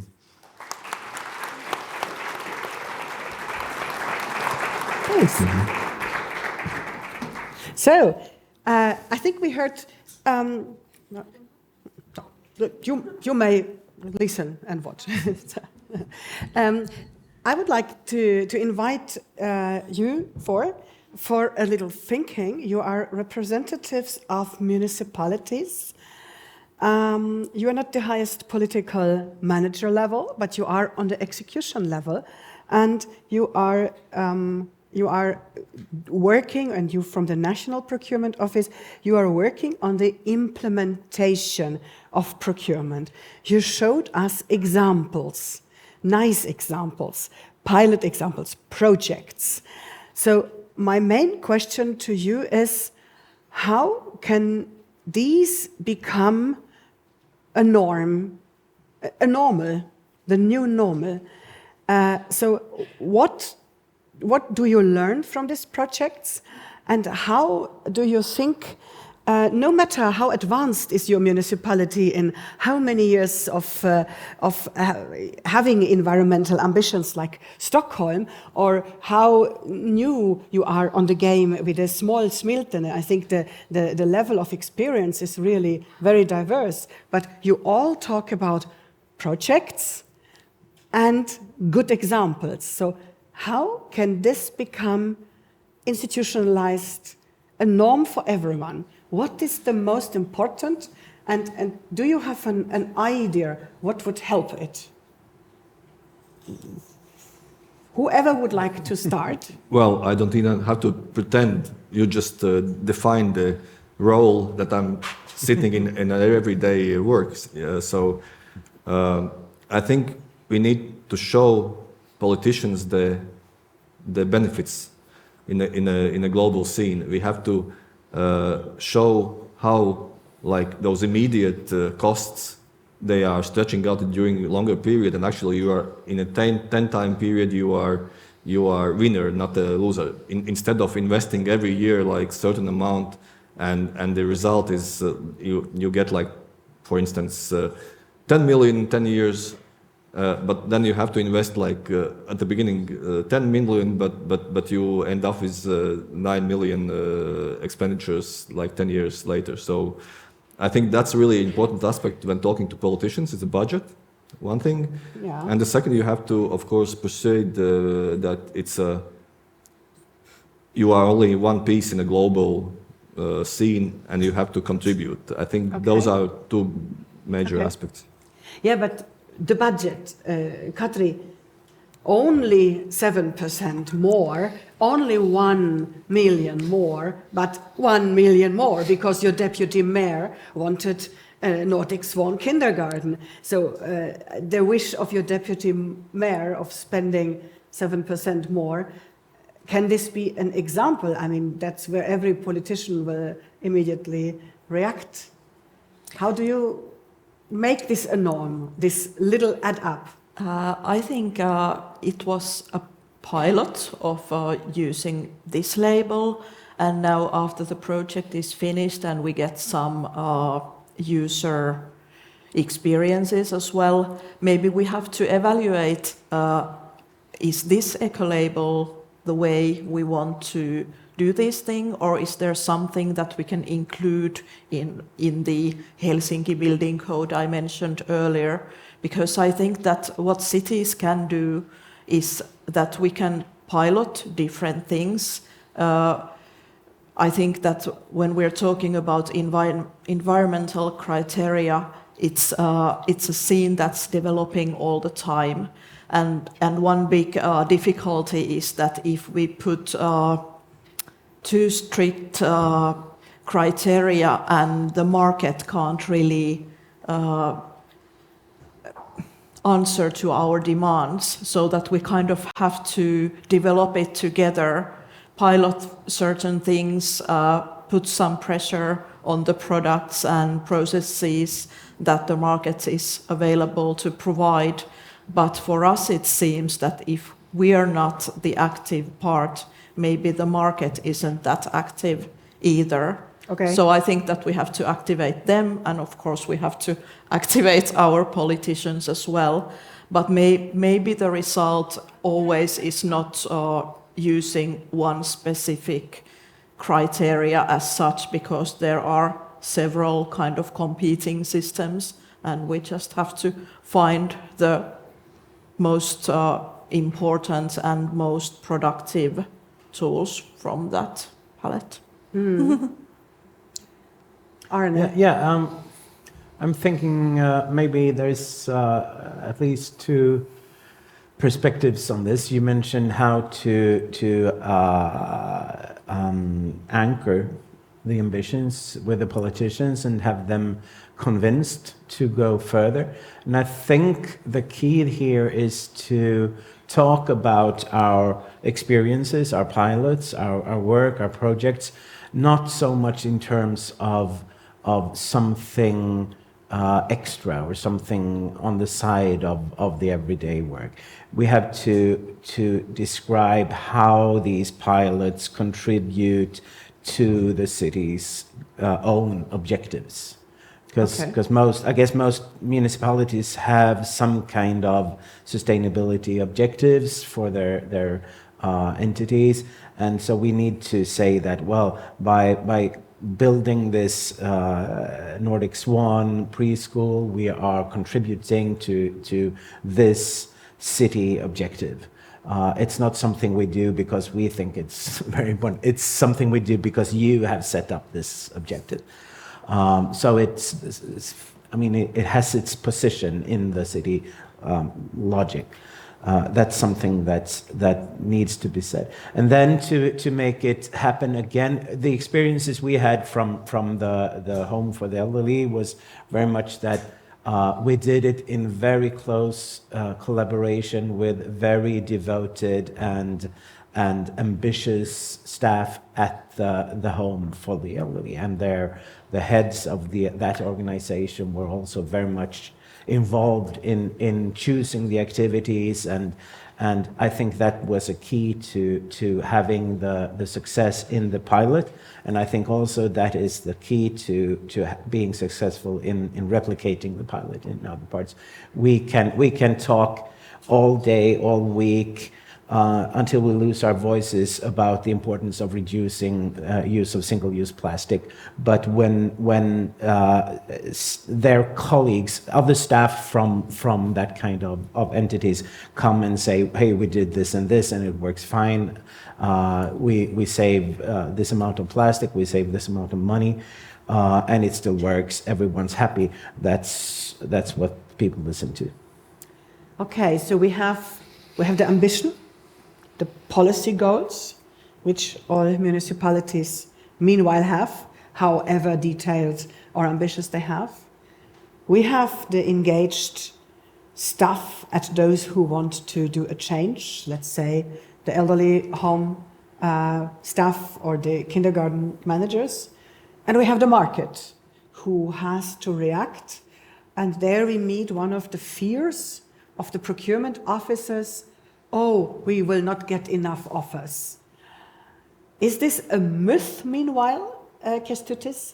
Because you said we have these Lithuania goals, and green is this label, this label, this label. And what about the market in Lithuania? Have you, when you have this fancy digital counting of your procurements, but do you get the information of the market players? Are there sufficient offers available meanwhile in deepest countryside Lithuania or Vilnius, the coming European environmental capital? Yeah, we also have criteria from the reports, what was the competition in specific tender. Okay. So we track it as well. But, during huge reform, you kind of expect in short time the competition decrease while the market adapts to it, because you still need to find the solutions or to bring the solutions from outside. So yes, there is no, like green sparkling and everything around us. There are some reduced in the competition, but the market reacts immediately. One tender is without competition. Third and fourth is already competition is increased because it was, a huge shock for everyone because we said, oh, for now we stopped. Like with the plastic cups or, with anything else, like it's stuff we don't buy this anymore or it's forbidden already. So while it adopts, yes, but I think in the long term, and if it would be possible on political level even to do a better step, for example, polluters pay principle, for example, for one metric ton of cement, Nordic Swan cement versus regular cement, if the regular cement would be tarified for polluting, and the price, I think it would be equal, and those 7%, it will evaporate. So there's another step there for improvement. Okay, that gives me the idea that maybe the presentation on the Super Helsinki model would benefit also from breaking down this 7% versus the societal costs. So no, it's not 7% more because your deputy mayor wanted to have a fancy Nordic Swan kindergarten, but this is an investment in lowering societal cost at the other stage. Are you calculating that, Katri? I'm not actually sure what is all the evaluation we will be doing afterwards, but maybe something I would like to say is that because this was a pilot project and we don't yet have or didn't have that many materials that already had Swan Ecolabel, that's one reason why the price was higher. But if the demand for such materials would grow because more and more construction projects followed that criteria, then of course I think the price wouldn't be that much higher because we wouldn't need to do all that inspection and certification for those materials that didn't have that label yet. So I think this is one of the kind of pilot phase costs that should decrease when it comes more common way to make. But it's right that it's much more.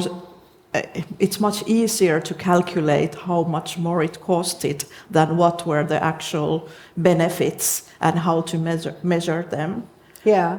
Yes, and there is something in the communication about it. I think that we all have always to learn to look at all sides. I think that was a real good point.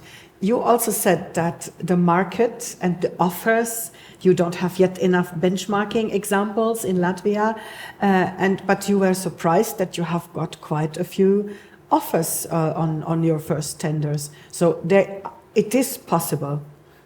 Well, probably it's twofold because one of those tenders, it wasn't made like a GPP, but I think it also has some benefit to us that there are no much benchmarking because we can learn immediately by doing. And sometimes it's even better that you are the one who is making the lead to others or you are digging deep from the day one. Of course, it's not the easiest way, but once it gets rolling, it's very beneficial, I think. How is it with your colleagues doing the tenders and the procurement? Are they afraid from putting green criteria because they think maybe there will not be enough offers or it's too expensive? Or is there a myth you need to fight against to implement it among your own staff, setting the criteria? Well, we are not fighting, but of course we are debating. About this. But as a small municipality, our staff is very small. So actually, we are only two people. There are only two people, colleagues, who are working on the procurement side. So, and with each this new step or requirement, which comes within the legislation already, not talking about like extra with what we are planning to do. Of course, we are debating, and there are some doubts and fears. Will it be right? Will it be correct? Will somebody will apply? But it's normal process. But of course, we are having those discussions, doubts, and. Okay. And how do you communicate that to the rest of your municipal administration? There is more than the 2 colleagues actively involved. Oh. Although Smilten is very small, but still there are some more people. They need also to have the wish to receive environmental friendly services and goods. Well, I think on the receiving side, there are no much discussions, or they of course participate on the definition what they need, but actually it's our task to teach them and to explain them why we are doing it exactly like that, why we are setting up those green product procurement criteria, why we are buying exactly in this manner. Either it's mandatory or we have new ideas, but it's our task. We are not leaving only 2 persons to explain it or to cope with all the existing questions. Yeah. Of course, we are helping out. How is it in a big city like Stockholm? Are all the departments, all the employees convinced or by themselves requesting environmental goods and services, and the procurement office is only an execution for making it technically possible? Looking at my colleagues, I would say... They are the very convinced ones, those which are here. Yeah, I know, but they also meet the other ones. Because I would say there are both. There are ones that come and complain, why are there even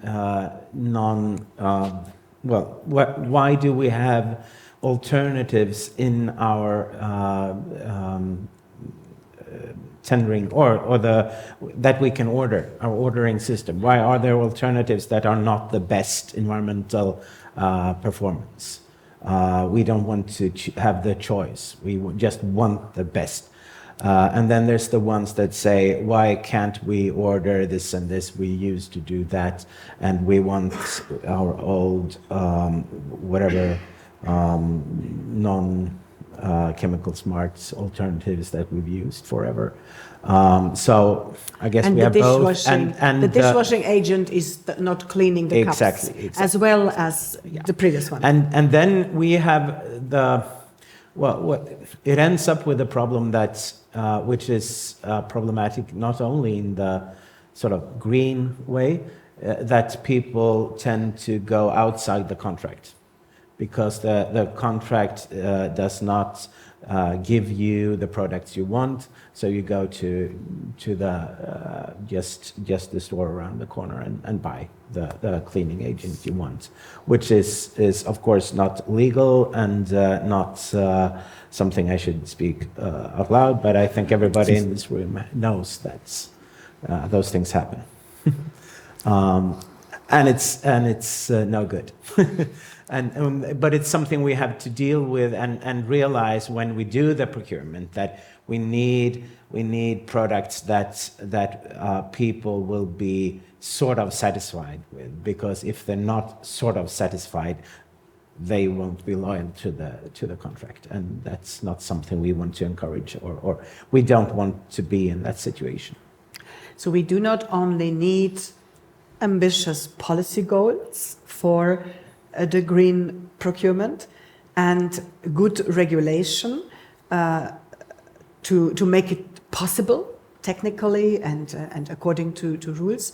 We do not only need good offers, but we need the mindset change at the demand side. Yeah. So every employee, everybody in the public sector needs to be convinced that yes, with the public money, we purchase and we make the market move for the green goods. How to achieve that? How is it in Helsinki? Are all colleagues of the Helsinki environmental administration convinced green purchasers in their professional duty? Maybe on the environmental sector, but as I represent the construction sector, unfortunately, I can't say yes. I come from a unit that is trying to include all this environmental criteria into our projects, and I think that in a certain level, I think it's easy for everyone to say that, yes, this is important, and of course we want to act like this. But then when they notice that, oh no, now it's my project, that actually gets a little more complicated, because we have to have new criteria in there, and maybe a new expert of some new thing. Now we are, for example, struggling with how to use more circulated materials. That's something quite new, and there are no standards for it yet. So we notice that it's easy to say, yes, this is important, but when I have to change something that I've been doing in a certain way, and maybe it requires me that I have to think something more and plan something a bit differently, that is not so easy for everyone. And of course, construction projects are very complicated already to start with. Yes, and do you educate regularly your colleagues? Are you, I don't know, having team meetings to talk about the new environmental vision? Or? Yes, and of course share good examples, and of course also those that are not that good ones, but where you can learn something. But also I think it requires things from the leadership and management as well, that everyone in our organization has to stand for this.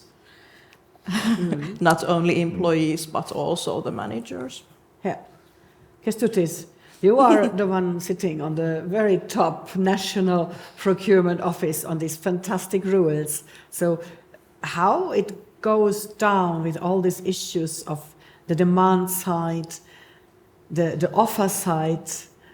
No, I just want to reflect also on the people's perception. Yes. Because it's about cities and municipalities, so I think at the beginning of this year I looked at the bus transportation public procurements, and I went to look for the technical specification or specific requirements. You know, everyone knows like Euro standards or electrical bus, but out of 10 tenders, I think only in one I noticed the weight requirements for the bus. No, and those are the people who create those specifications are working in that field, but none of them thinks, you know, wider picture. Bigger weight, it residues from the tires in the city. And bigger weight, what does it mean? It wears the roads quicker. And you need to repair the roads then. So none of, like in Lithuania, 10 procurements, 9 of them didn't have the weight requirements for the bus. And it's only simple one requirement, which can lead to further, you know, protection of the environment and saving the money, what is required to, you know, to repair the roads later. So, you know, it's always comes to the people who create the rules. You know, we have the tools, we make rules, but there are still the people behind every document. Yes. So their action matters in the bigger picture. So yes, and I think this is a really nice example with the weight of the buses. Procurement and thinking about a bus does not necessarily mean thinking about the environmental impacts on the road if the bus is more heavy and the roads need to be reconstructed. So let's look a little bit more at this issue of integrating. I think we promoted the ChemClim Circle project, Arne, already quite widely, but it is not so easy. We come with the green public procurement from the ambition of CO2 emission saving. This has been the first. And maybe there we are already quite good. in calculating. There are very, very nice tools for calculating CO2 emission. You said you will plan for Latvia, Lithuania also to do that in a new project. But it's not all about CO2 emission saving. It is about circularity. So circularity in procurement, and it's about the quality of the material. The harmful substances must go out from the goods, because otherwise they cannot be circular, and that means we cannot achieve the climate goals. So how do we get this integrated approach of looking at more than simple CO2 emission? What do we need to do for it to anchor it in our procurement practices? Well, one thing is to try out, to make pilots or try to, find good examples where we can include all three aspects at once. And what does this mean? What does this mean? Do we have synergies? Do we have opposing objectives? And make the analysis and see, is it possible to make them support each other or include everything? It's about finding the organizational, as you said, the organizational level, about having the places to make these meetings that I was talking about, where environmental experts from all three different areas can meet with the procurement officers and the contract managers, and how can we solve this together?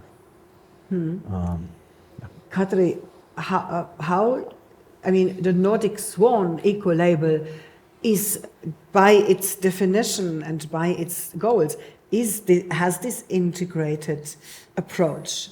But what did you experience with it? What was the most difficult in understanding these different aspects for the people who wanted to do the kindergarten? As I mentioned, the criteria was taken to the project from the very beginning, so after that it wasn't so difficult. But in the very beginning of my presentation, I said that our deputy mayor wanted us to try to use the label already earlier, and maybe it was also a bit difficult for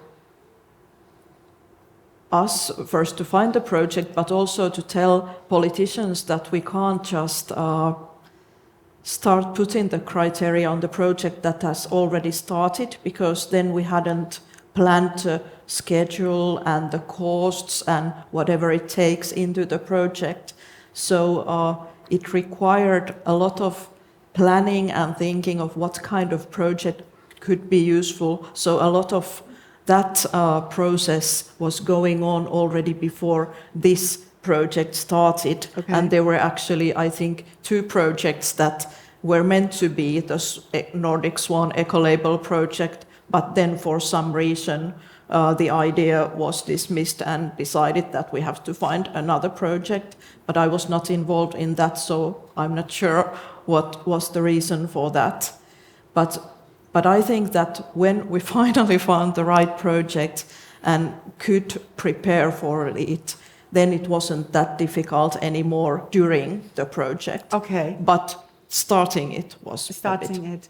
And mentioning the Nordic Swan, are you communicating with those people who sit behind this Nordic Swan standard? So were they helping you? Yes, all the time. Because of this material question. Okay. And there I already looked to Kęstutis. In your presentation, you said that green is if it has a Nordic Swan or a Blue Angel or an EU Eco-Flower label. So that is very easy to say. It's just to copy these 3 beautiful icons from the internet. But what does it mean, this Nordic Swan logo not only on a certain product, but also on a complex thing like a kindergarten and a building. Have you been thinking about piloting something like that in Lithuania? I mean, for Vilnius Green Capital next year project? Yeah, I was surprised actually by the presentation. So and it was inspiring that that the building can have Nordic Swan. We up to this moment we are using it only for the products which it directly certified, and we asked the in constructions to be used those certified products, but not as construction itself. So yeah, but we will take that inspiration and put in the this is the guidelines, only label which is really certifying a building. We were also, when we started with our Nonha City construction project and the ChemClim Circle project, we were also like, oops, labeling a building, this is really something, and maybe we should promote something like that, and we should also promote the labeling institutions to think about more than simple product label. It would maybe help making the processes easier in the towns. Yeah. You said your procurements are mainly on food and on transportation distance. So when will you try out the Nordic Swan labeled kindergarten in Smiltene? Well, probably not kindergarten. There's no but, protocol written, so you can say what you want. I can promise all You can. Well, it's live streamed, so. Okay, okay, then not. I was going to, but I will not. So yes, for the project I shown for the creative quarter, that would be definitely the project that we will try to do different elements of labeling and green public procurement, of course. And most importantly, we'll also talk with designers about that before construction, so we can already think in the previous stage, because as you mentioned, there was some ideas which came in during the project already, which was harder to implement or to negotiate. So during the design stage, it's also very important to talk about those things. Yeah. So you all four learned something from each other now. Of course. That's very good. So now we go back to Evelyn. You have set the frame. Yeah, this is ex promptu. It wasn't planned. Please come here. I like experiments on live stream stages. Evelyn, now you have been looking at procurements and green governance for 15 years, you say. And what comes to your mind now when having heard these 4 presentations?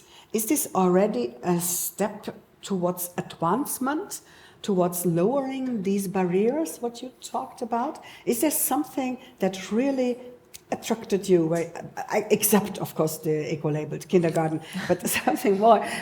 What comes to your mind where you think that fits into this development, into the framing, what you brought up at the beginning? Yeah, like I said, somewhere in my presentation, I said that I have noticed that the green public procurement is making real comeback, and I can also see from these discussions that it is so. There are, I mean, from Stockholm example, I could see that like really in the strategic documents, the public procurement has been put into and that, you know, specifically mentioned in the documents. I think this is really and the interactions of the documents. The interactions of these documents. Yes. That's something. Yeah. Because often it's there sort of more implicitly. It's not explicitly mentioned, and I think this is very important, because then it's really something that can be referred to. Yet see we have these goals, and it also means that the city itself has to do things. But I also I think this the mandatory approach that Lithuania has. I'm really impressed. We have been talking with this with our colleagues too. That it's. I mean, I've also seen this that like not so much has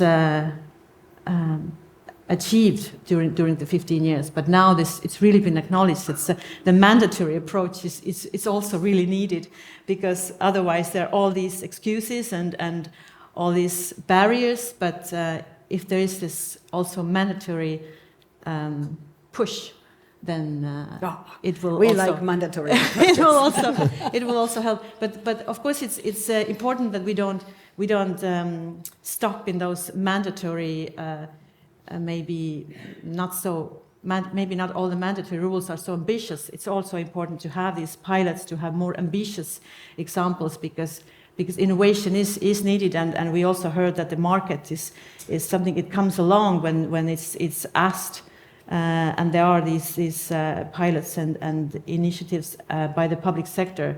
So we need to have these ambitious pilots also to push the market to provide and, Yes. and come along with all the products and That's the services. message for the donor, the Interreg Secretariat. We need pilots, we need projects to make it really clear. There she is, I can see you.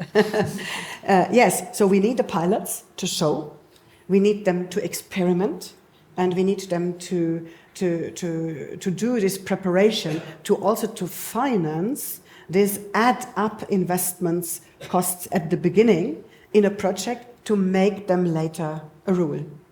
Yes, thank you very much for this first round. And now comes my instruction, which I got from the organizer. Candies. I should give you something really nice to sweeten your memories to this Tallinn approach. And where is the candy bag now? So where is the candy bag? I should give you special Tallinn candies. Yes, there comes the candy bag. Many people, the candy bag, yes. Okay, so we have some very, very nice candies from Estonia. Rabade Matset, Tastes of Bogs. Wow. Anne, thank you very much for coming here. Katri, we hope still to get an invitation for the kindergarten visit. Kestutis, we wish you good luck with the mandatory thing, and we will come and see, and next year maybe Vilnius Green Capital, and look at what has been achieved in Vilnius. Everything green. Everything green, yes. Thank you. Thank you very much, Martins, and being the small municipality, the small guinea pig, but the very important one. And let's make the project really getting some new procurements done. Thank you. And Evelyn, thank you very much for putting the frame.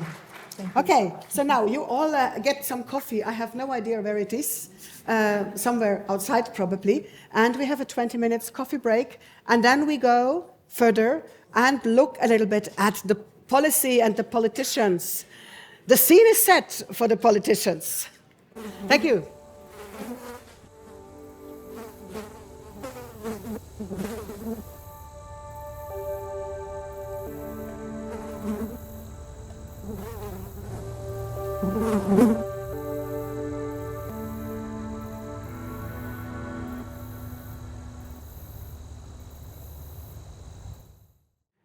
Okay, then I welcome you to the second part of our Green Governance panel, Green Governance Day of the city of Tallinn, which is the green capital of Europe. In the first part of the day, we looked at green public procurement practices from the administrations, about setting the goals, about walking through procurement processes. We heard about ambitious political goals set somewhere and being implemented by those people in charge of the administrations. And now I am very happy to have 4 persons from the policy-making level, so deputy mayors, parliamentarians, ministers here with me to talk about the political level of that. On purpose, we did the practical part first and go on the political level second. And I was told by the technical team that it is possible then during the panel to ask questions from the audience, very short and very to the point. I don't know if they want to prevent me to grill you guys like I grilled the previous one. I felt very well. I hope you others also felt very well in my hands of our little talk. But I was told that maybe the audience also would like to ask some questions. So let's see how we will integrate that.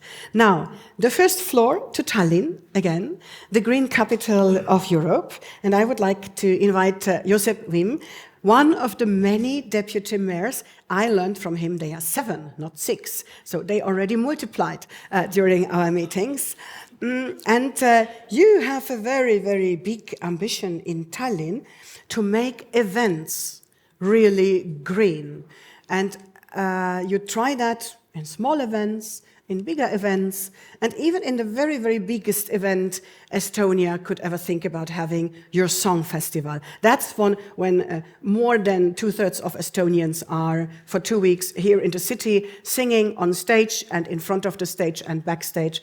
And that to make 500,000 people green without zero waste and with the green ambitions. We will like very much to hear how you do that. So, Josep, experiences from greening the public events have the ambitions of procuring single-use plastic-free events come true. And the instructions is, you guys, you should now stand here, because when you are dancing over there in the live stream, they cannot see you. And here is this magic thing with what you move. Thank you. Okay, the floor is yours. Thank you. Good morning.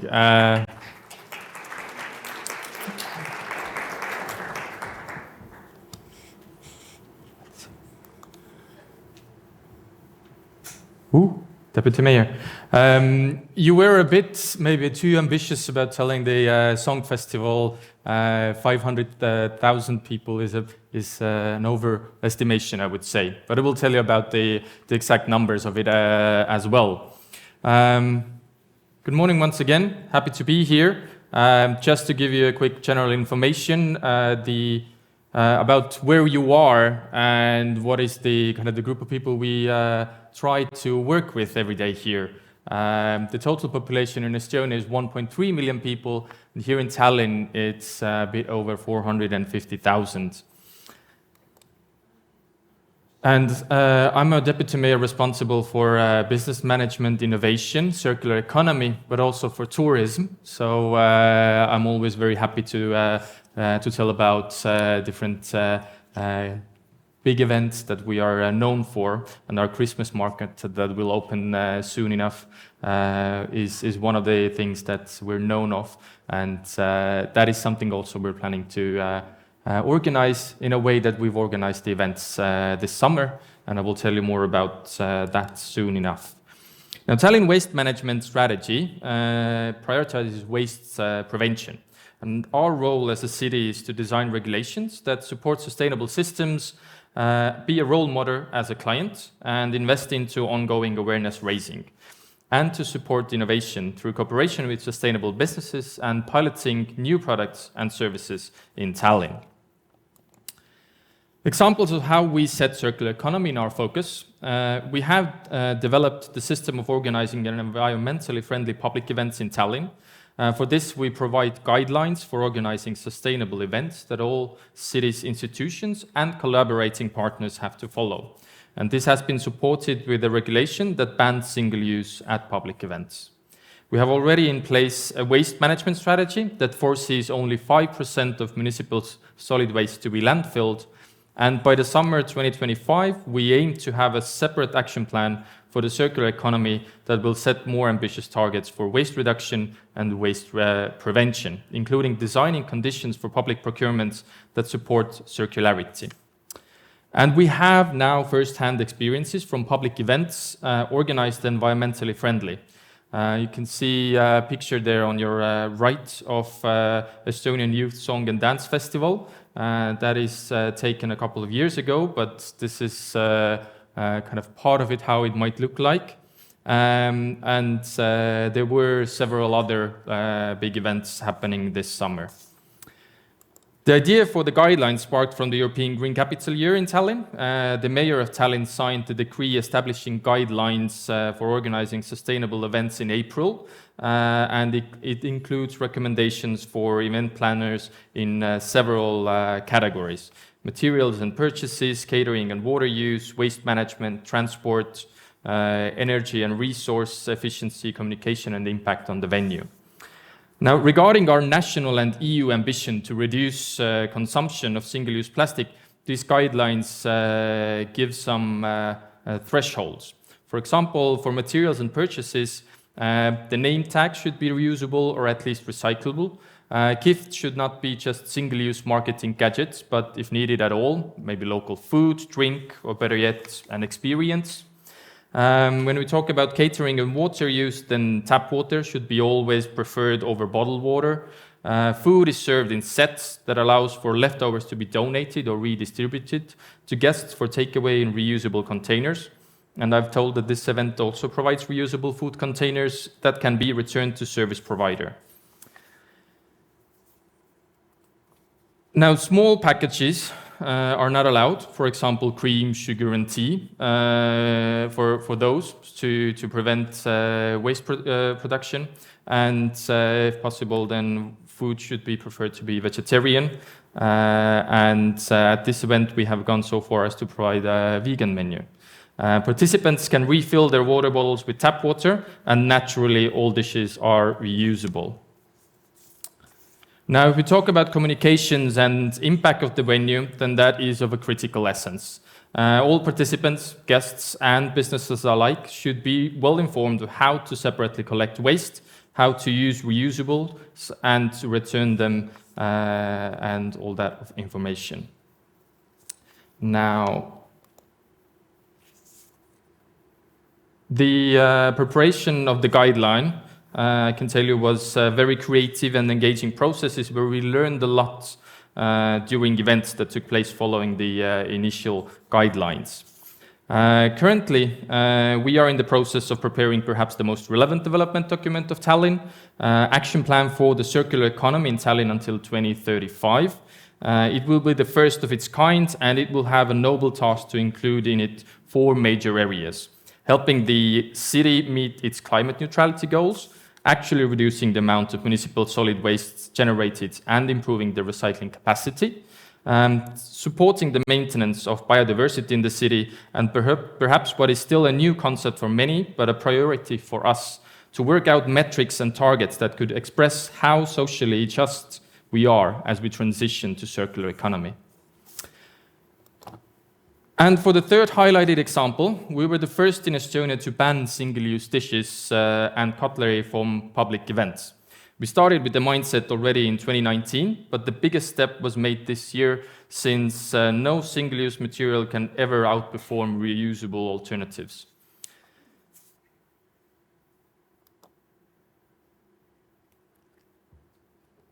Now, since 1st of June this year, food and drinks may only be served in reusable containers, maybe plates, bowls, drinking glasses, coffee cups, and using only reusable cutlery, I mean knives, spoons, and so on, in public events that host up to 30,000 visitors per day in Tallinn.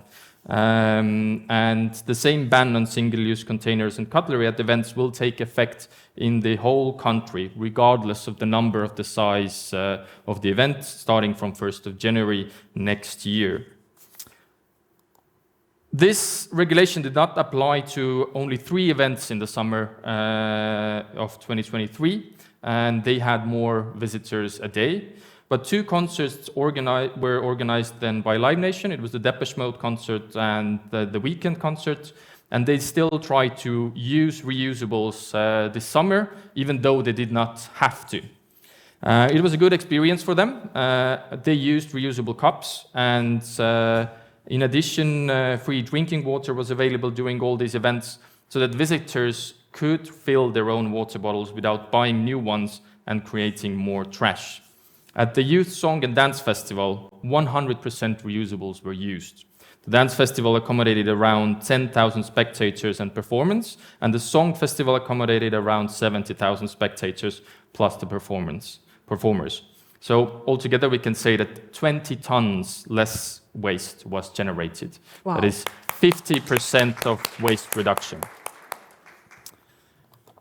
So although the system, I would say, is easy, change itself is not always. We're lucky to have several system providers to choose from. However, this also means that every event needs to think about their return system individually. And every event also has a different return system. We have been able to test these already since last year. We had marathons, festivals, maritime days, different large events that tested out the systems. And our goal was to give all organizers an opportunity to try out the new systems. When in 2024 it becomes mandatory nationwide, everything would already be working more smoothly. And I would say that it is important not to forget that good communication is the basis for success, and getting different stakeholders on board will contribute to that success. For example, this year with the mass events, several meetings were held with caterers to share detailed information about the deposit systems, and the communication strategy for all these events was carefully planned. Now, to go further and tell you a little more about the specific event that you can see on the board there, that's the Youth Song and Dance Festival. Say the biggest part of it, that's the Song Festival. So you can see there's plenty of people on the grounds. And as a city, we had the most experience this summer in helping to organize the event. It is a festival lasting for several days, from morning to evening. Sustainable catering for the performers as well as the visitors was not really an easy task. With the help of a company named Ascento, a consulting company for sustainable events, the festival team started to focus on how to organize the event in a more sustainable manner already in 2022. And I would say that everything starts with smart procurement. This is something all cities can and should promote. In January 2023, the organizers of the Song and Dance Festival, together with the company Accento, prepared the procurement for reusable tableware and separate waste collection during the event.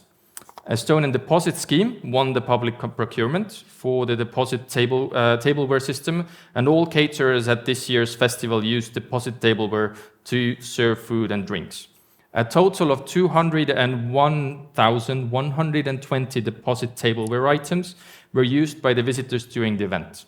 The participants used 120,000 deposit tableware items during the festival. And as I mentioned, compared to the previous festival in 2019, the amount of waste generated was reduced around 50%. All in all, the deposit tableware system worked very well during the event. And to conclude my time here to present, I would say that the system sounds simple enough. When buying drinks or food, people pay €2 deposit for the tableware. Once finished, people return the tableware to the collection point and get their deposit back. And once we saw the grounds after the end of the event, they were clean, not covered in plastic waste. So this is my short presentation here. I conclude with it, and I hope we can have a fruitful discussion soon. Thank you.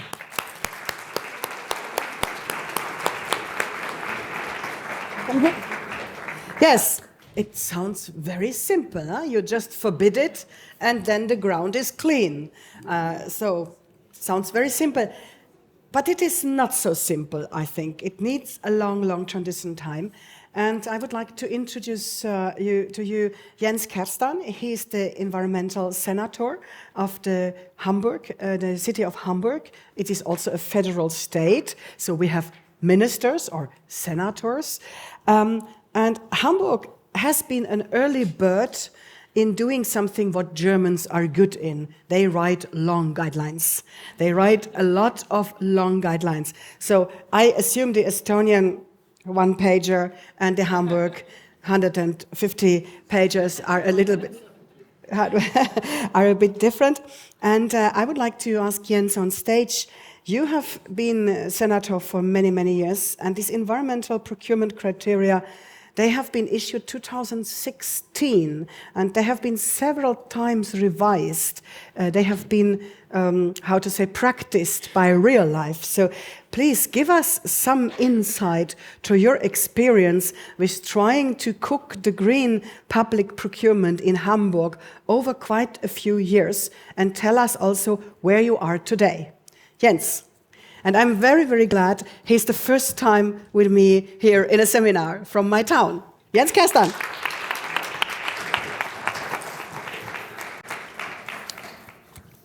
Yes, thank you, Heidrun, and thank you for having me here. I'm very glad to talk to you. Well, at the beginning, especially for two reasons. I think the first one shouldn't be forgotten.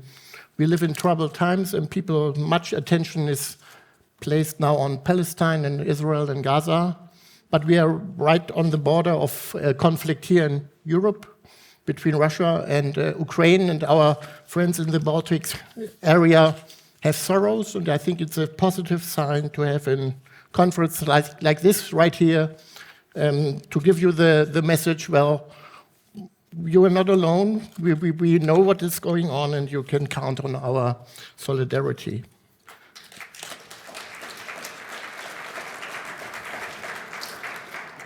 And coming from a former green capital, Hamburg was the second city in Europe granted the title of green capital after Stockholm.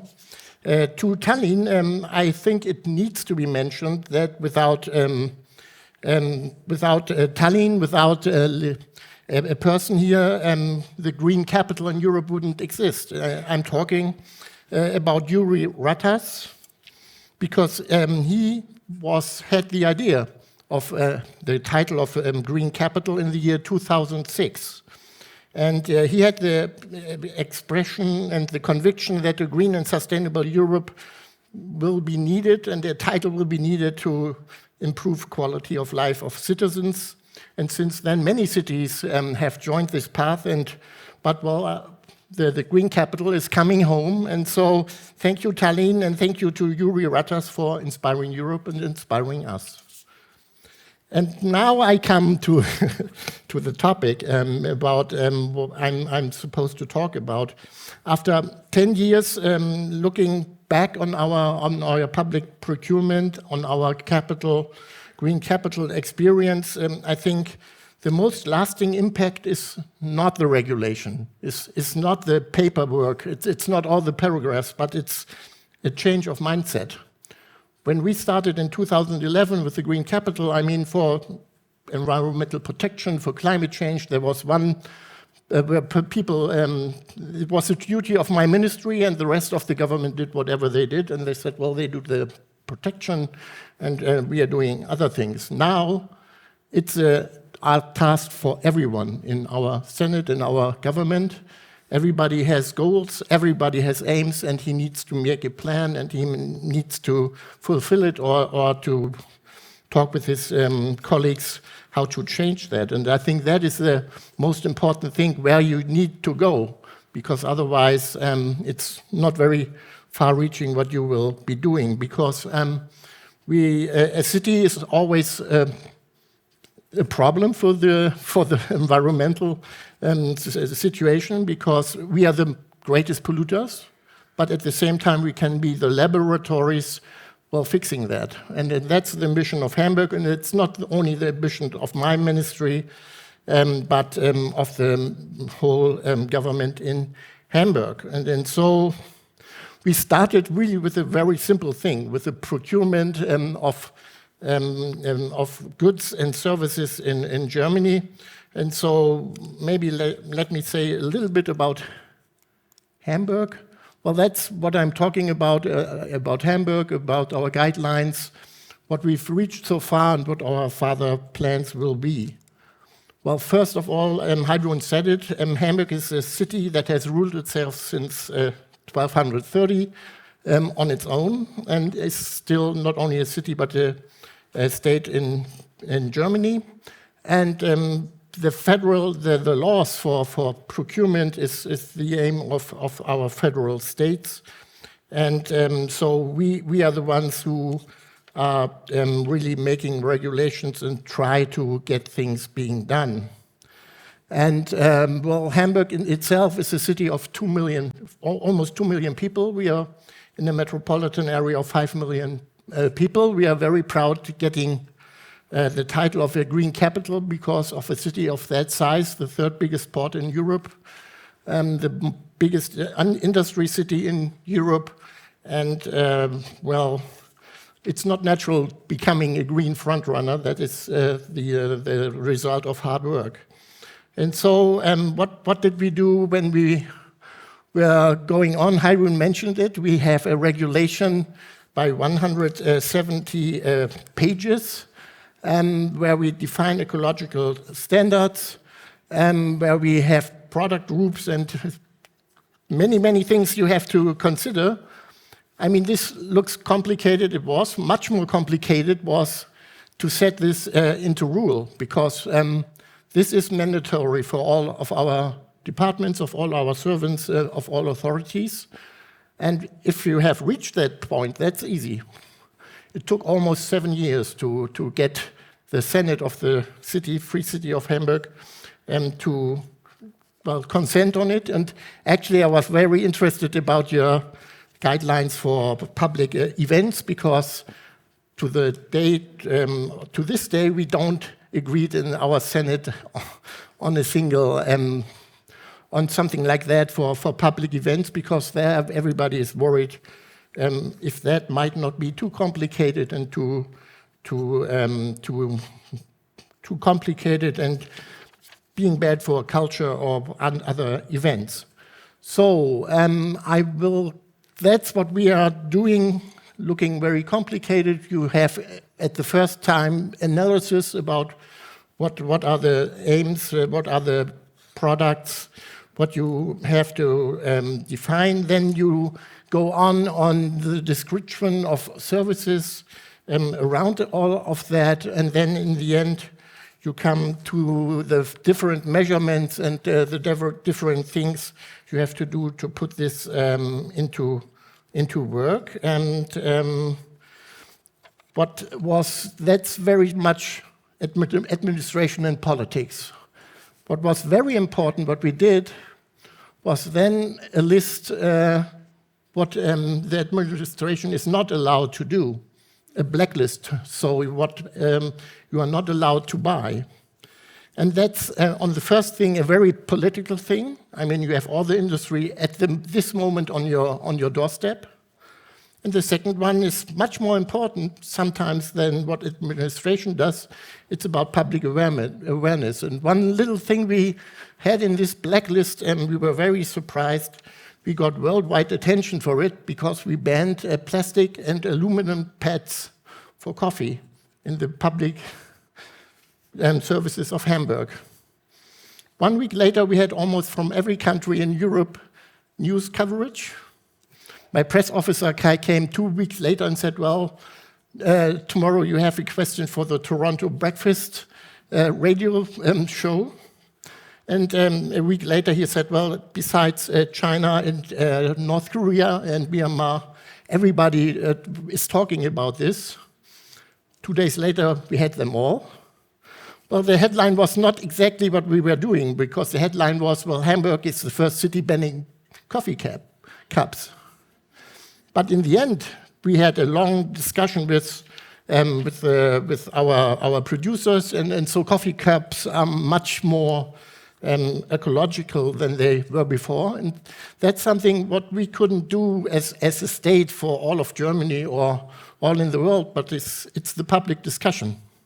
The good example you give, the role master. And so we, as a former green capital, try to do that in many, many other things. And I think that is something what we need to do. And in fact, it's an iterary thing we are doing. I mean, the goal is the journey, because you need to go in the journey, you need to look at things, what are happening, and you have to react on it. And that's a long story. So we had 7 years before 2016 to put it in place, the first thing. Then we had a new enlarged program in 2019. Right now, we are working on a sustainable, not only ecological procurement, and at the same time, we are working on introducing that in our strategy for SDG. And that's something, when you start with that with your colleagues, you start, well, you need to be ecological. They say, okay.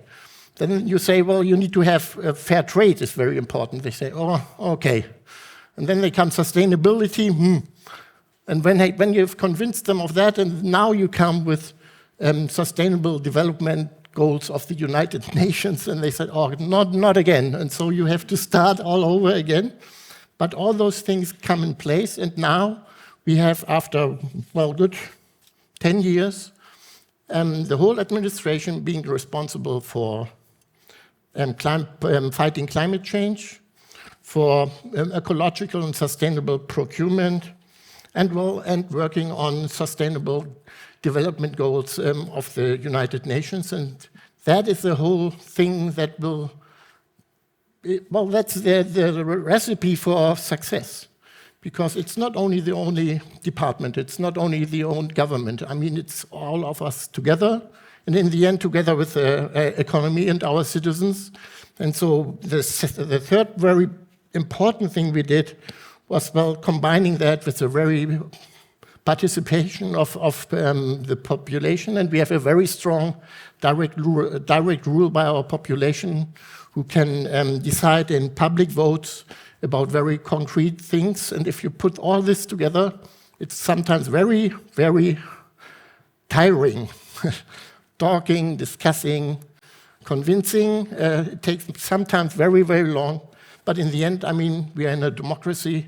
We need to take the people with us, and in the end, a common understanding is, well, the necessary thing to get ahead. And so we have achieved quite a bit, but the way is not finished. We have lots to do.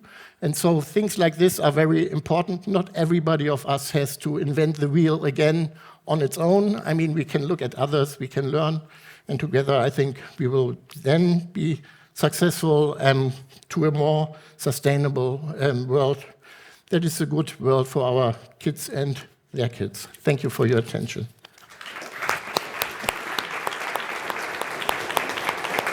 Oh, Jens, please stay here. We don't let you go. Thank you very much. So you were shocked about the 170 pages. For a guideline for the city itself, and as a checklist to start from, I would say that that's okay. To give a guideline to follow that directly from day one, I think that's a bit too much. We will still study the guidelines. Yeah. Okay, so and now we go to the city of Västerås, and I am very, very happy to announce Vicky Skura Eriksson. There is more than Stockholm in Sweden. You know, there are also other cities, and Västerås is a little bit more to the west, some 100 kilometers from Stockholm, and I'm working with your colleagues, with a team from the environmental department since many, many years in many projects, and I'm always really touched how straightforward it goes from the policy to the administration. I remember our event about the plastic diet not so many years ago. There were 40 people in the room. We launched the plastic diet, and I think there was nobody else in the city administration, in any other offices. Everybody was there. The mayor, the deputy mayor, all departments, and then I was asking about volunteers who would like to do something. There was a very active man, and so I came into the discussion on public with him, and later they told me, oh, this was the mayor, and I thought, oh, okay. So, Vicky, the politicians of Västerås are super engaged, and they make super strategies, and we have heard after this launch of this little plastic diet, the colleagues have made out of it a huge, or not a huge, a short, in German terms a short, plastic reduction strategy. So single-use plastic reduction strategy. The strategic thinking from Sweden, from Västerås. Vicky. Thank you very much.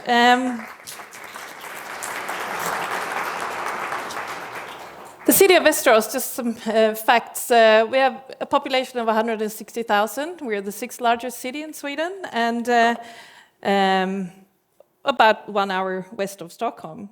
We have some big companies that actually were founded in Västerås. ABB or ASEA, not the Brown Boveri part. H&M was founded in Västerås. ICA, which is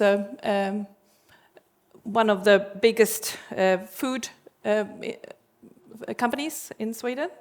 And also we have Northvolt, which is making batteries. And they have the one big site in Västerås. Mälarenergi is the fossil-free heat and power plant that owns by the municipality. We also have biogas productions from waste and manure and solar energy and everything. I'm one out of 8 deputy mayors. I'm chairman for the Committee for Sports, Leisure and Social Prevention. But most of all, we're the hometown of Loreen, who won the Eurovision Song Contest twice. The Plastic Reduction Action Plan. The whole world is filled with too much plastic, and we need to do something about it. And in implementing sustainability and make a difference on a local level, it sounds easy, but it's not. You need to have the political devotion and interest, especially now when we have a world with wars everywhere, and you need to still try and keep the focus. Put up political goals, overall goals, and specific goals, and a structure to follow up the goals. We need to raise the awareness, provide economical possibilities for information campaigns, etc., not just for staff and citizens, but also for other politicians to keep up the good work. Invite local companies and the civil society to be part of sustainable solutions. Cooperate and network with other cities and organizations.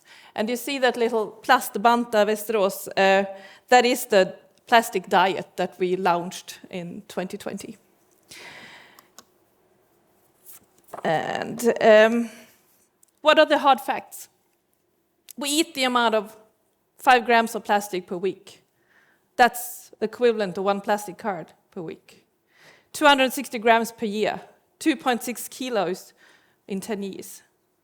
How much plastic do we actually eat during our lifetime? United Nations estimate that by 2050 there are more plastics than fish in our seas. This we need to remind us about all the time. We need to reduce the amount of plastics in our society. 73% of each liter worldwide is plastic. Only 9% of all plastic produced is recycled. And the more amount of plastic we have in our society, the more dangerous items for the children. We eat, drink, breathe, and through direct contact. And the smaller persons, the more sensitive they are to plastics. This is the municipality heat and power plant, where we turn our waste into heat and electricity. But it's also important to see the waste hierarchy, to have a strategy for handling waste. Of course, reducing the amount of waste is the most important. Reuse, recycle, recover, and then landfill. That's the waste ladder that we're working towards. What is important when reducing the use of plastic? Inform staff and residents on how and why we need to reduce the amount of plastic.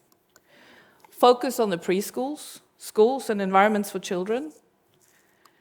Promote circular systems that saves money and our environment. We had some really good examples from Tallinn. And no unnecessary plastic. Buy reusable or non-plastic tools. And then, of course, as many has said already today, have a central portal for purchase for where all departments have to do their ordering, where you can't do wrong.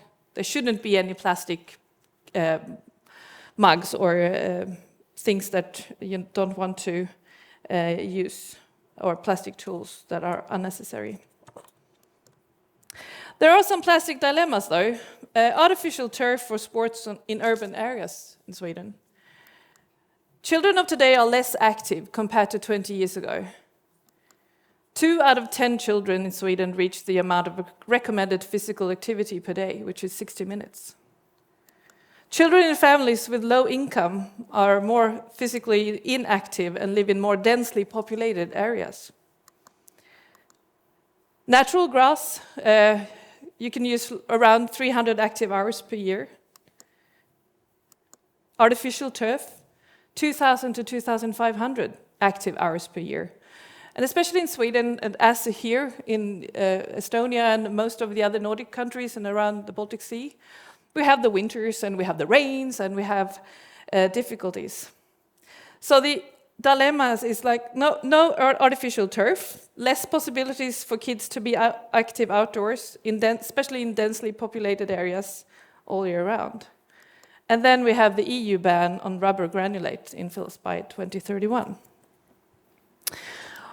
What we're doing in Västerås is using artificial turf where we need to, but in an environmentally friendly way. We use signs like these to teach the visitors on how to minimize the spread of rubber infill. Doesn't really work. We use capture traps for water that collects rubber infill. That's seen on the sign as well.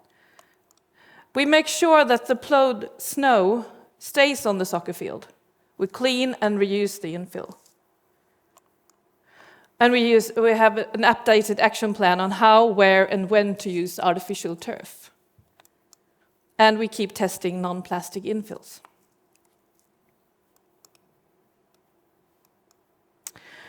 We really appreciate the collaboration that we have within this community, where we take important steps to reach the global goals. This photo was taken in August of this year at one of our preschools in Västerås, when they celebrated that they now are a certified green flag school, a preschool, which is part of the Eco Schools. That's one of the largest global sustainable schools program. They were harvesting and eating the corn, potatoes, tomatoes, and other vegetables the children had grown. And being a farmer myself, and a biogas producer, I think teaching children about the magic of photosynthesis and the biological cycle is the foundation to reach a sustainable world.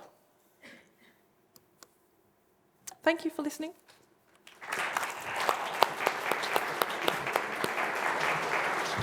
Thank you.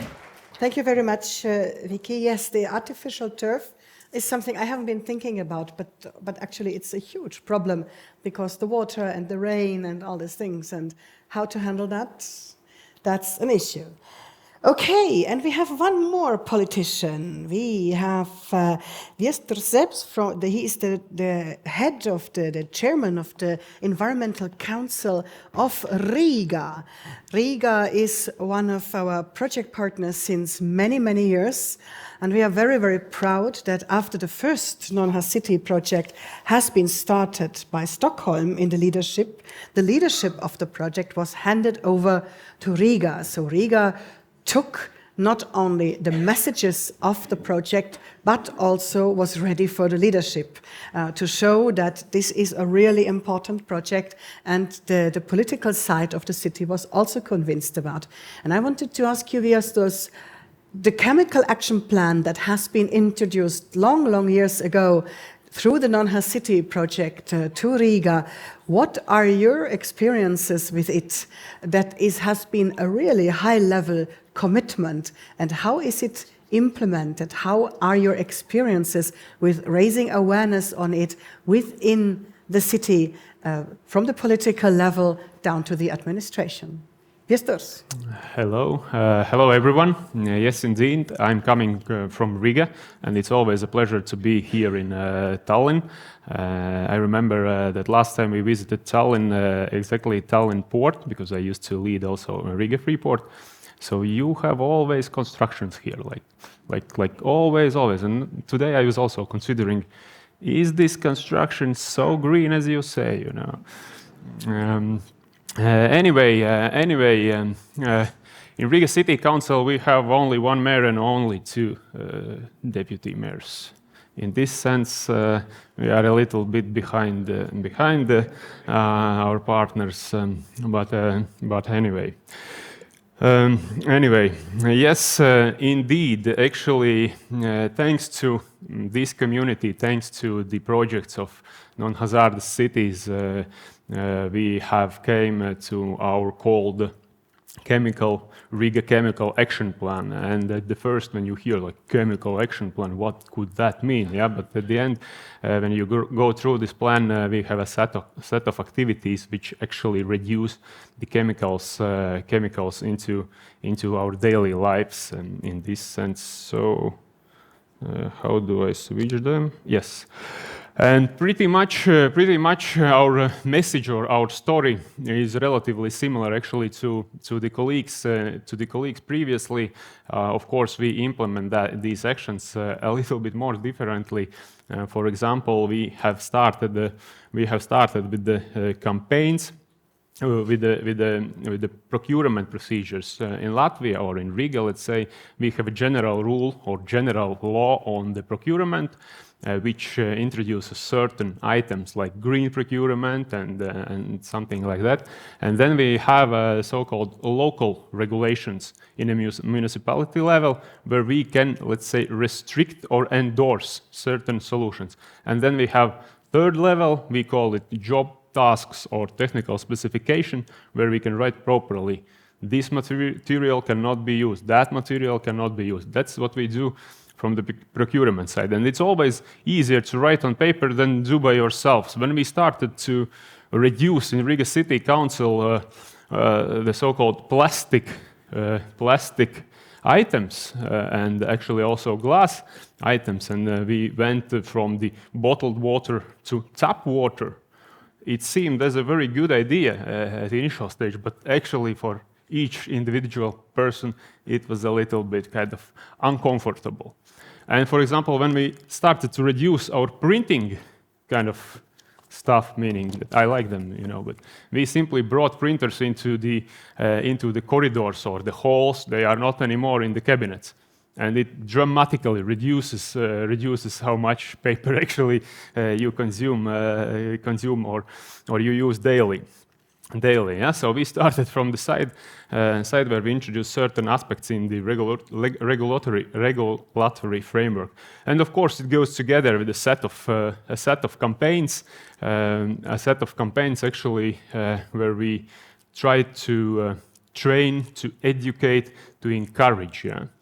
And actually, out of the scope probably of this action plan, for example, like this year, we work very closely with the involved partners like waste management companies, and we use them as a partners to organize common campaigns. Yeah? For example, this Christmas that are coming, we launched a campaign where people are encouraged. I know that's hard, not to buy so much, yeah, because when you buy a lot, you create a lot of recyclable, hopefully,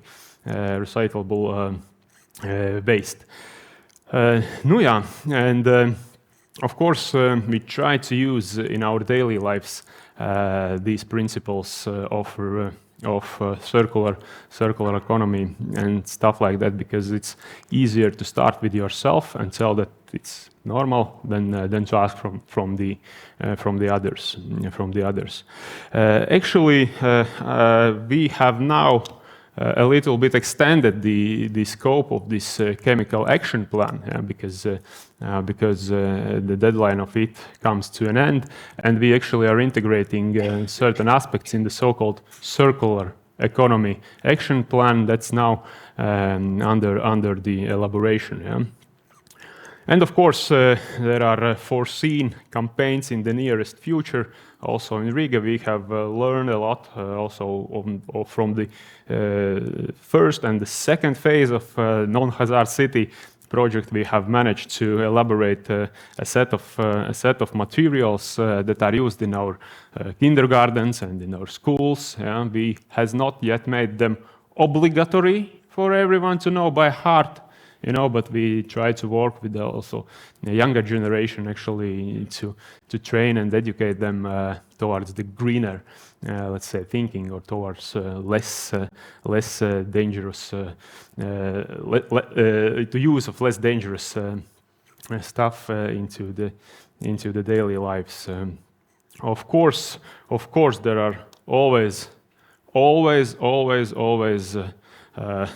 a place for further work, and now getting down to so-called more proper pilot projects. Actually, we are holding a huge ambition, or at least we are expecting a huge result out of one of our pilot projects. We have found a dedicated place in Riga, in a let's say in a certain area where we will be refurbishing so-called social house, and we will be renovating it as a let's say modern building with modern materials, with no plastic, with no chemicals, with the solar panels, with the greening, growing solutions, and so on and so on. And why it is so, let's say, interesting from our perspective in Riga, because in Riga, when we talk about improvement of certain area that's already there for, I don't know, 50 years, then we usually have a lot of, let's say, bureaucratic stuff, how we can manage to improve that. For example, we have different ownership rights, we have different histories, we have so-called red lines and green lines and whatsoever. There are communications under, and so on and so on. So it takes a lot of bureaucracy actually to start. But now we are already at the stage where we can start to build this new building, and we hope that there will be something to show to you in 2 years, actually. Yeah? So I hope that we will be able to invite you there and tell that Riga is also very green city, All right, and that's it from my side. Thank you very much for the attention, and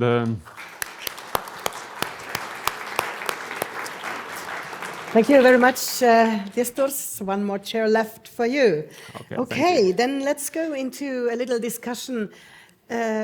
All of you said that you bring through some ideas on the policy level, and it's not so easy.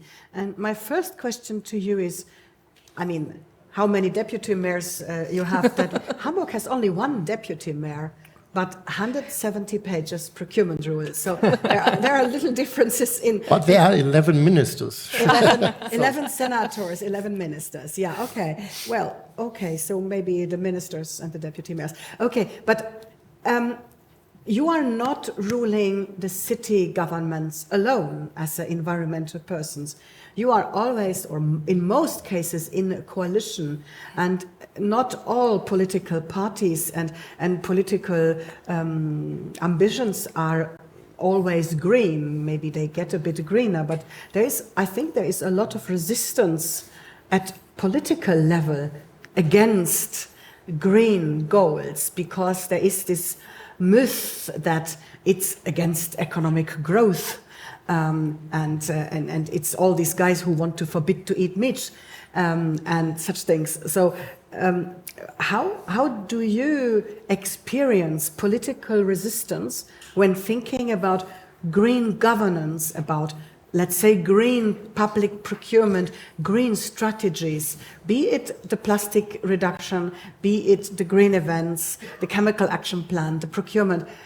How do you experience political resistance? What's the point, the painful point? Vicky? We had the election last year, and after the results were presented, we tried to form a majority, And we did it with a group of 3 other parties that had not been cooperating before. But in the discussions before we decided that we want to run the city, my party, we put in a lot of issues about environmental issues.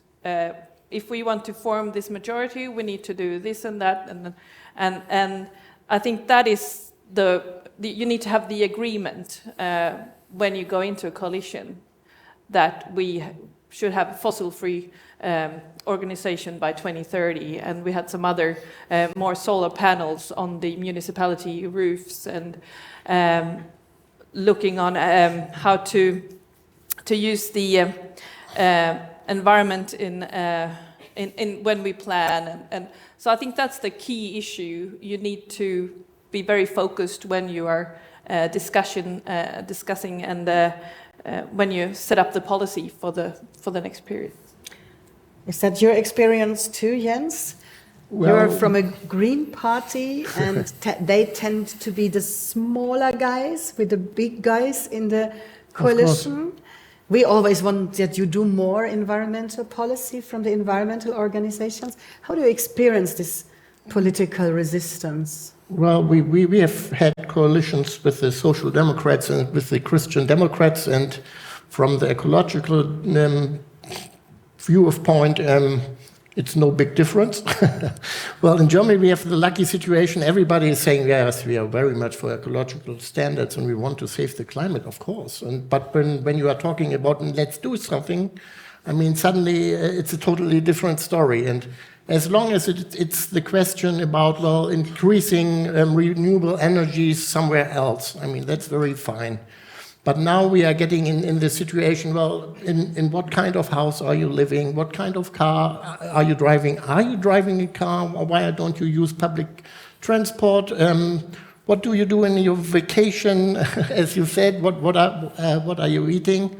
Well, then, if it's very close to the people, I mean, the more resentful parties have a very easy game to arouse public resistance very much. That we just experienced that with our legislation on the national level when we wanted to replace a simple principle. If your heating system is broken and you need to buy a new one, you need to have a new system with 65% renewable energy. I mean, that's a very sensible thing. And in the end, we had a discussion about, well, democracy, about ecological dictatorship. We are ruining the house owners. And so that's a very complicated thing. And I'm very, very, well, I look at the more northern states, countries like Sweden or Denmark, who have a long tradition. You started long ago. I mean, then you have very small steps, and that's very easy. Looking at climate change, I mean, we don't have much time. I mean, we need in Germany to save CO2 emissions in the next 7 years. We needed 20 years before to gain that. So you need more radical steps, and the more radical they are at ruling things, then the resistance gets very, very high and very, very strong. And then then the parties are. Well, that's very biased because I'm a Green Party member. But then, in the end, the Green Party stands alone when it's really getting tough. Okay. How is that in Estonia? Is there consensus? There was a consensus to ban the plastics, to make the events green. No resistance. Everybody voted for it. It's in the law and it's done. Everybody's a bit shocked, but that's it. You are not having big quarrels in the newspaper about that you are defeating democracy and green terrorism or something? Well, luckily, the kind of resistance has been in opposition for a while. So the coalitions have been more for it and to take more steps. I would say that on a coalition level, both in the city but also on the national level, the question and the discussion has always been more about the ambition and the time frame. So that has been something that's been under the discussion, but at the same time, Luckily, both of the coalitions in the state and the city have understood that the steps need to be taken. Luckily for me, we have the Green Capital Year, so it has been a good excuse to kind of bring out whenever we have a discussion about how ambitious we should be. Then if you point out that, well, we're the green capital, so maybe we should more ambitious than less ambitious, and usually that argument has won. So the green capital, to be a green capital or to become a green capital, this is a very important policy tool. Yes, well, I think that one of the things that this year has brought us has been the kind of the boosts for change. Okay. I have always taken this year as not a prize for what we have done, but as a challenge to tackle and an opportunity to make bigger leaps towards a greener future. So this has been a year of policy changes, and the policy change that I presented, which is about banning single-use dishes and cutlery on all public events. Of course, it found some resistance, and of course the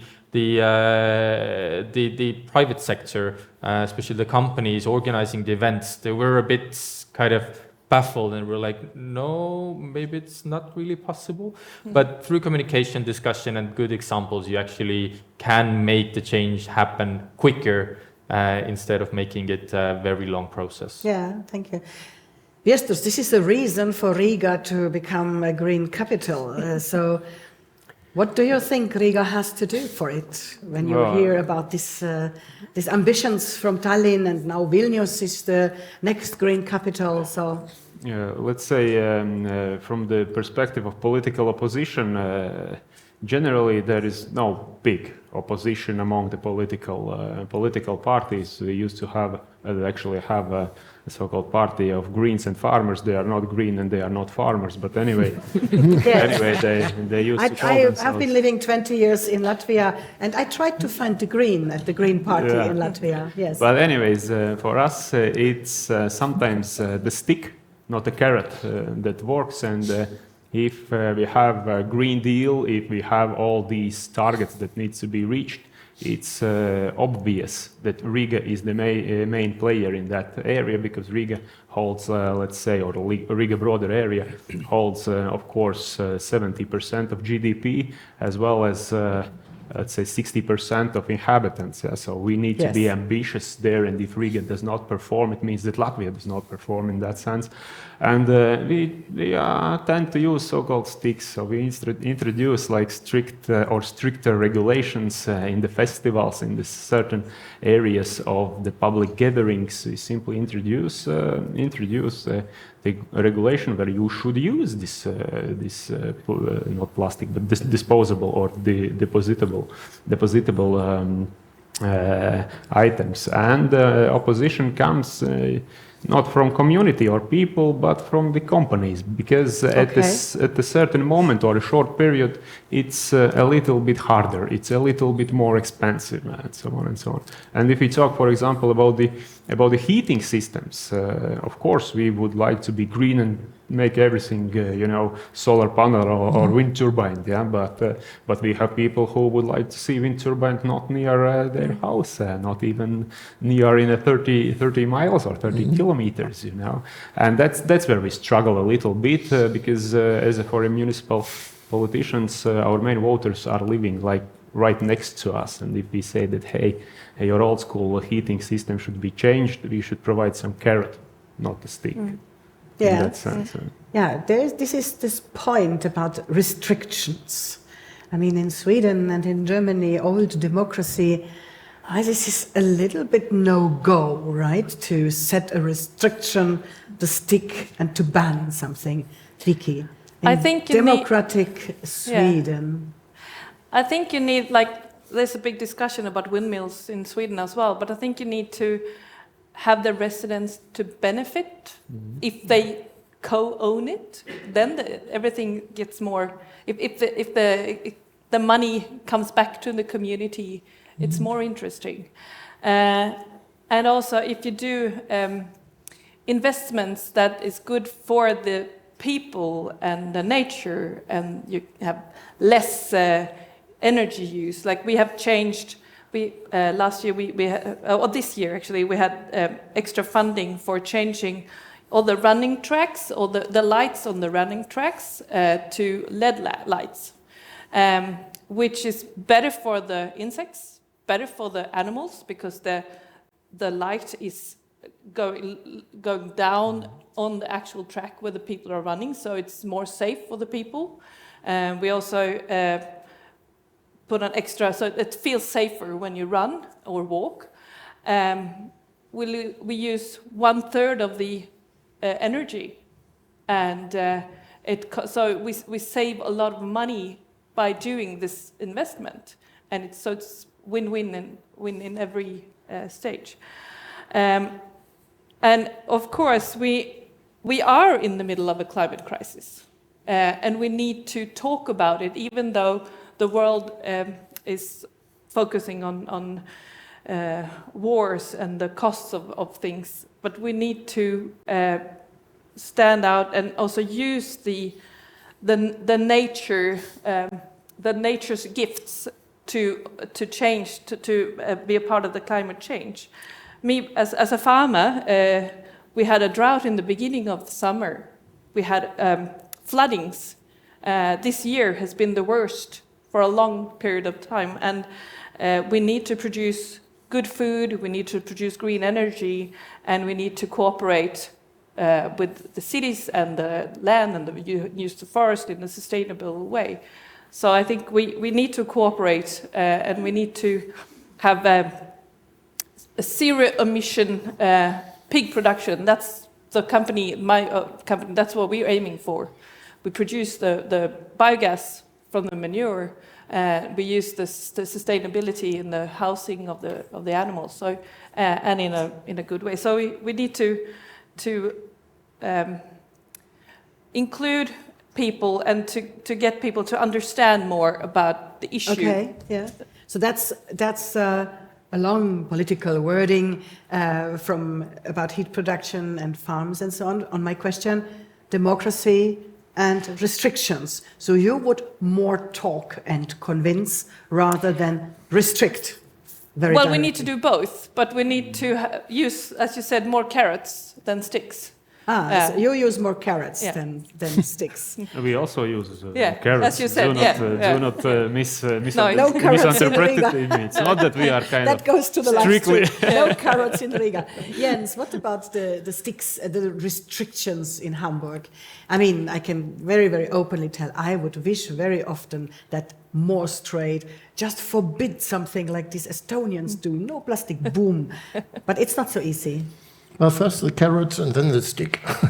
Okay. I mean, we had the legislation that was killed on the national level, the heating system. We had it in our legislation, and we said, well, from the next year on, you get lots of public funding if you are doing something for the environment, for the climate, by introducing a good heating system, and you have 5 years, you will get lots of money.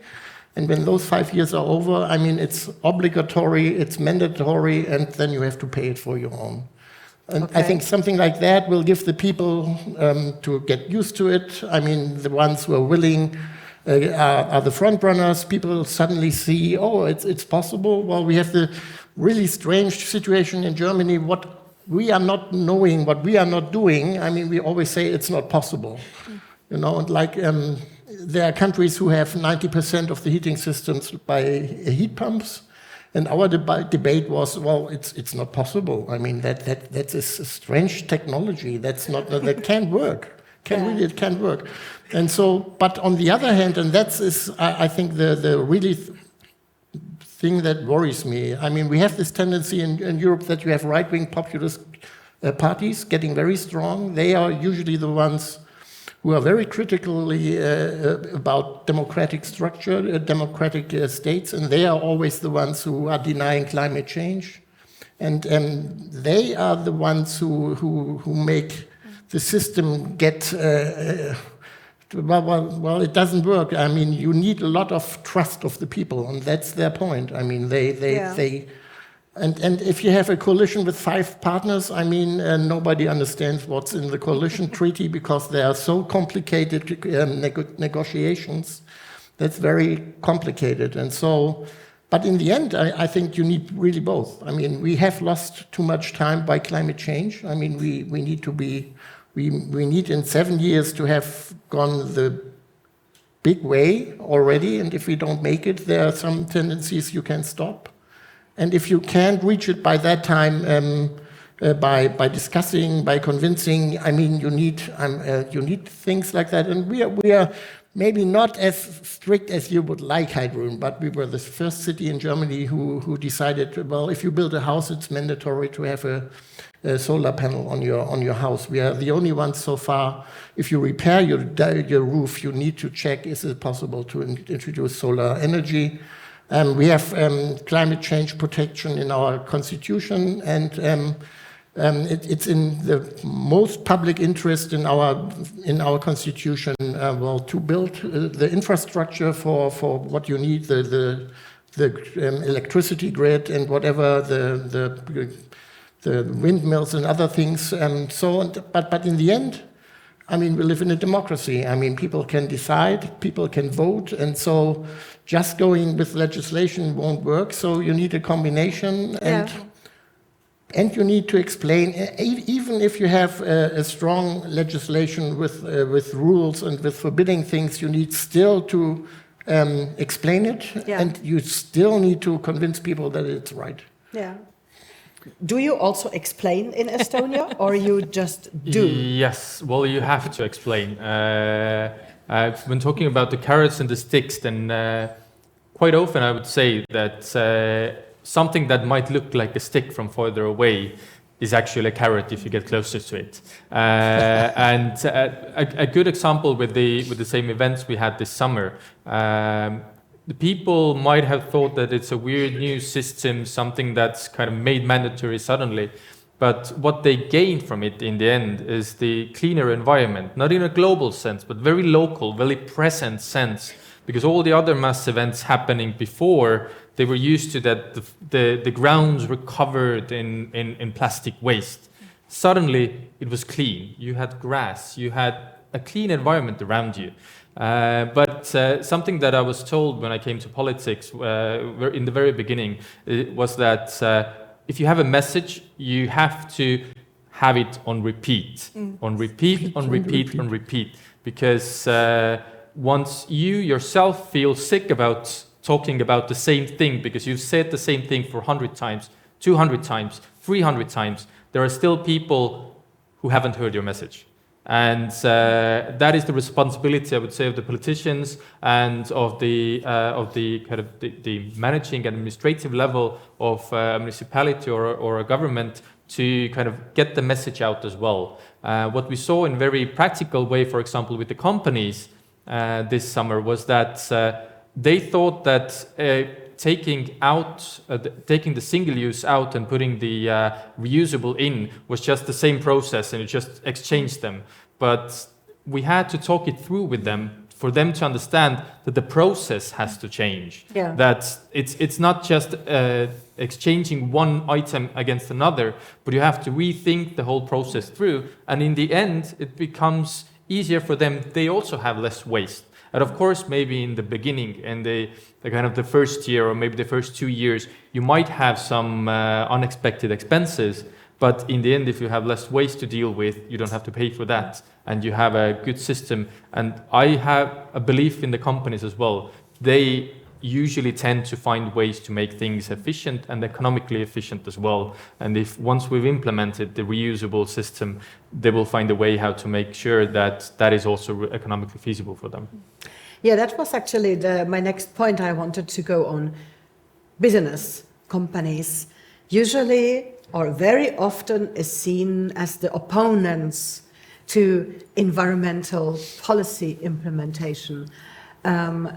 You don't see it like that. You see the innovation potential, say, okay, we do the goal change, we shift to the sustainability ambition, and yes, we will not have the plastics anymore, the single-use plastic at our events, and business will comply with it.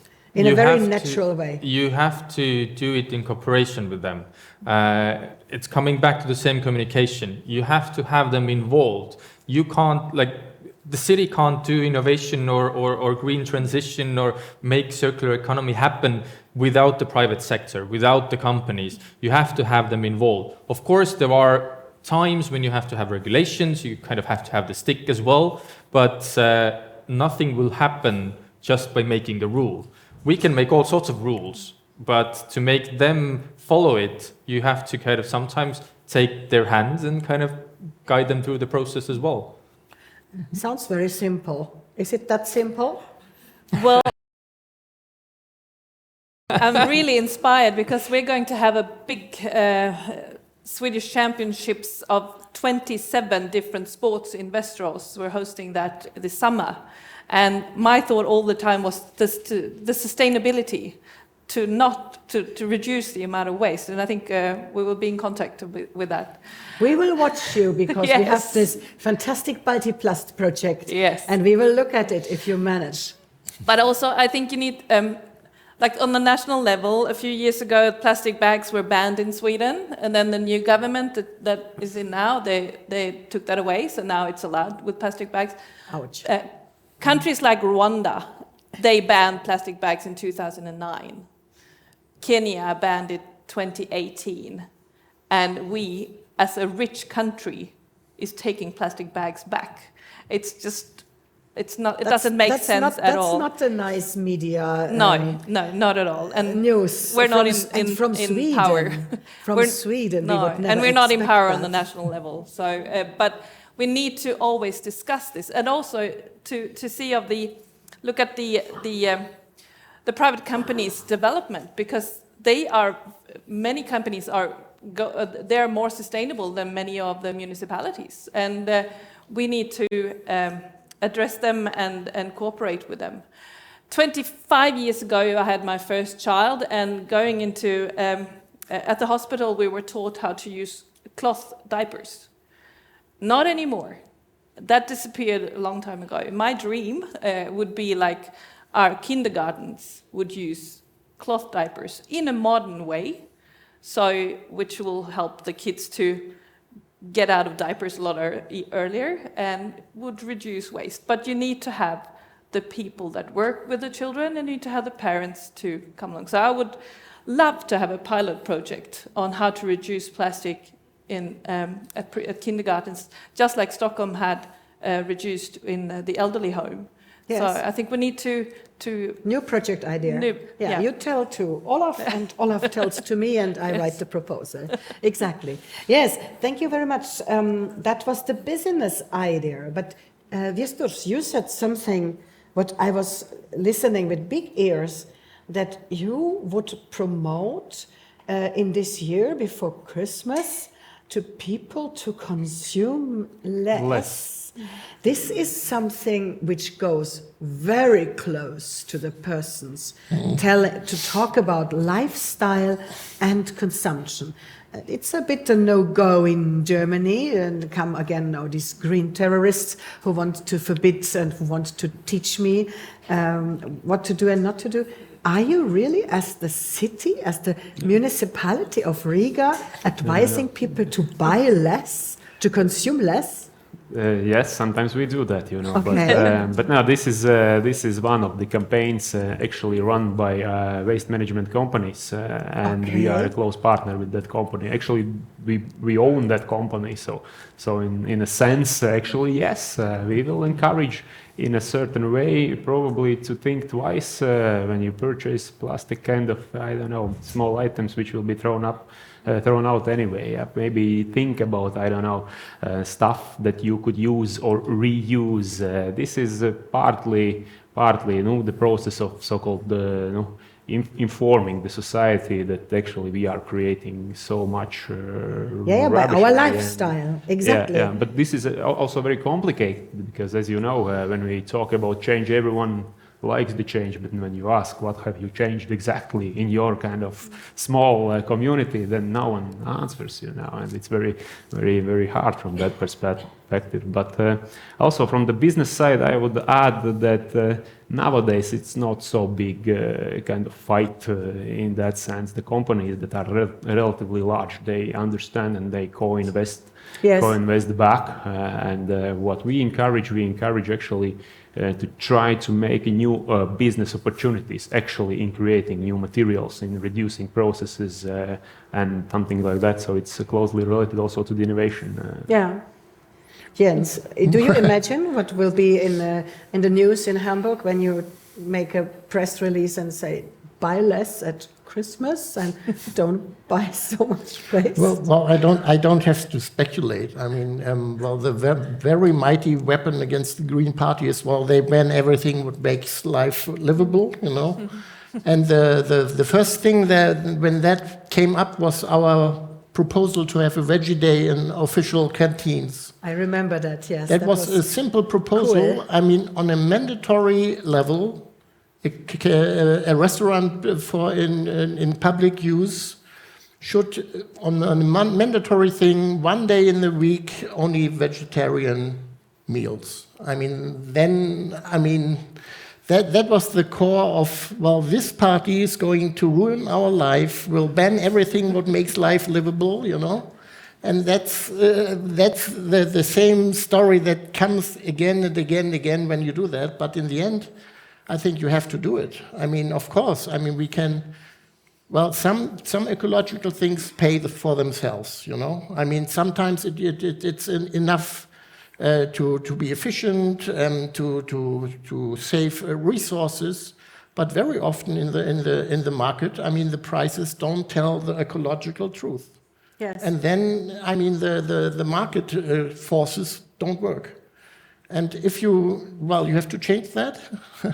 And if you do it by changing the prices or by banning things, the process behind that is not very far away. And so in the end, everybody of us has to think about if less is not more of quality, more of future. But that's really very, very dangerous to give the people the impression that is their own life will be decided somewhere on the green table in some city hall or some ministry. So, but if we are really honest to ourselves, I think we have to talk about our lifestyle. And we need some bans are not bad. Society works by bans. You are not allowed to hit other people. You are forced to stop at a red light in the traffic. You are obliged not to do things. And so why shouldn't it be possible to ban some products like heating systems run by fossil energy? If you need it to get the results, we need to get them soon. Yeah. But it's a very complicated situation. In some countries, it works better. In other, it doesn't work really good. In Germany, it's really a tough question talking about bans. And talking about lifestyle. People are really, at the moment, we have really a rollback, like where you have to justify why you're doing anything about climate change. After this heating system debate we had. So people, when times get economically harder, people are very, very sensitive if their own house, their own car, their own living, their own decisions are at stake. And it's not about the bad industry or the bad whoever. Yeah, so Germany at the moment on a rollback, and you said also some green events and more vegetarian and maybe even vegan. We practiced yesterday in our fantastic hotel a vegan dinner for everybody. I think nobody was hungry afterwards. It was excellent. But watch out, Josep, if you want to make a decision about a veggie day per week in the public canteens, learn from Germany. There could be a tiny little difficulty in the public observation. Okay, I thank you very much. There was no room for questions from the audience. I always look at you guys because you are so convincing. I think what I have learned from talking to you is that you are advanced politicians with a clear vision.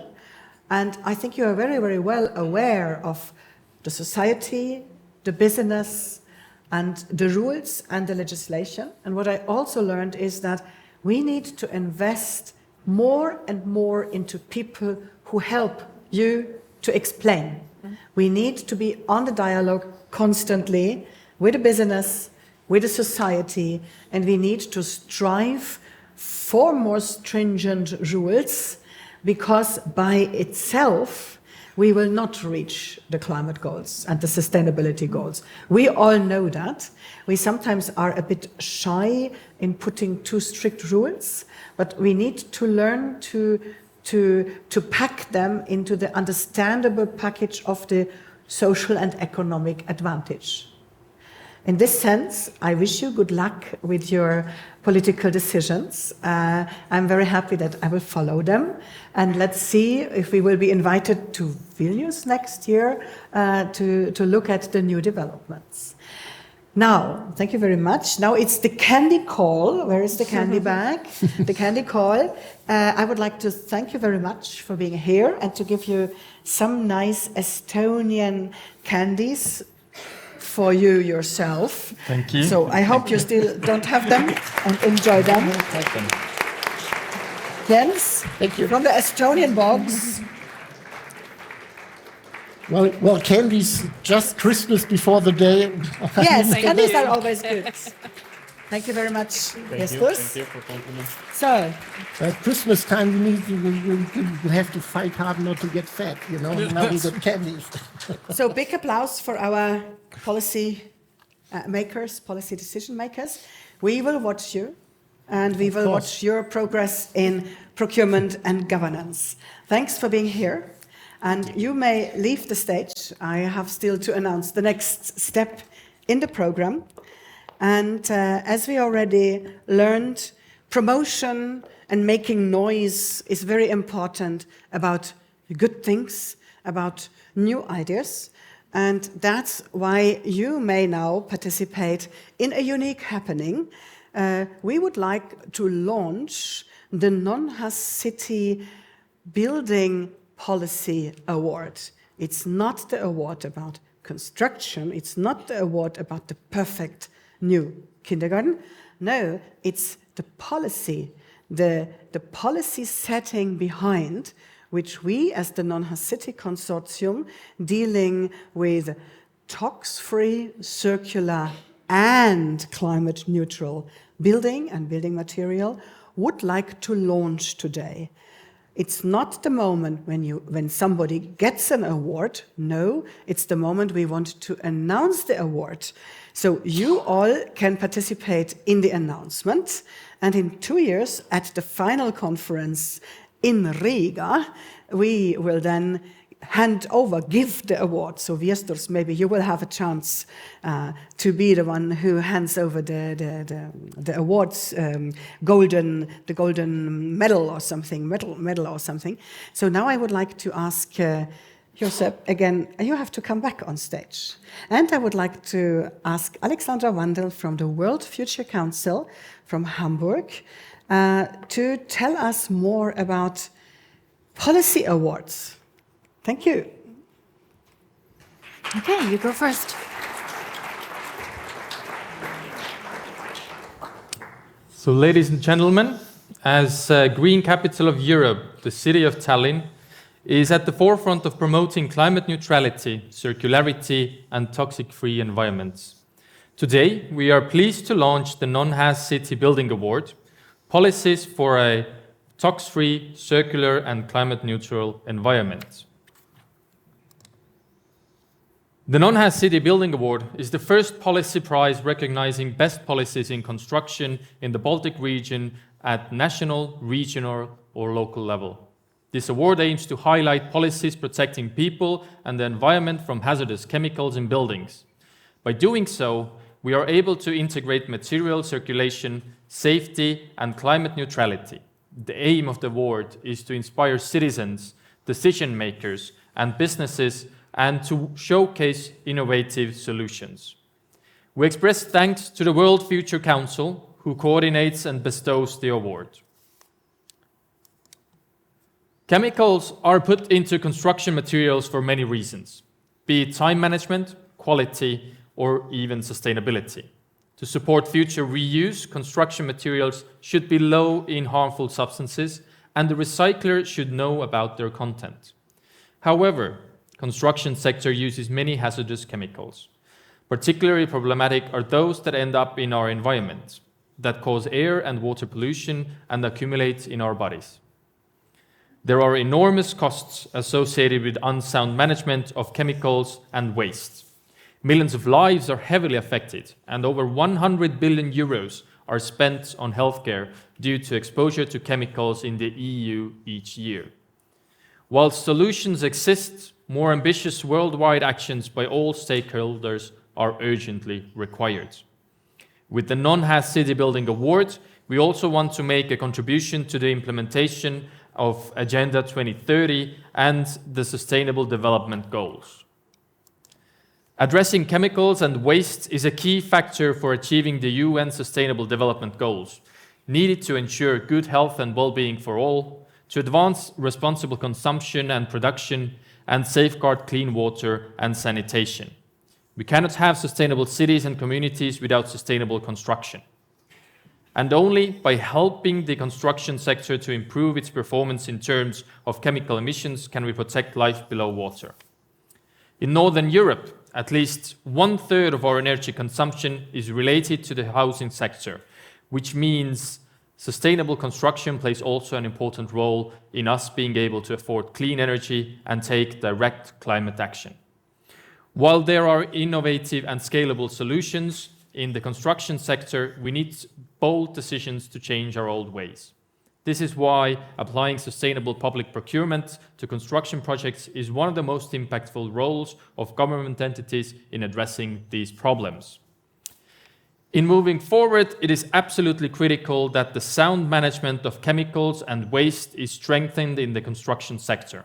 Inclusive, effective, inspiring, and innovative are just a few words that should describe every future law and policy to protect future generations and contribute to the 2030 agenda. I now would like to hand over to Ms. Alexandra Wandel, Chair of the Management Board of the World Future Council, to announce the call for nominations of the award. Thank you.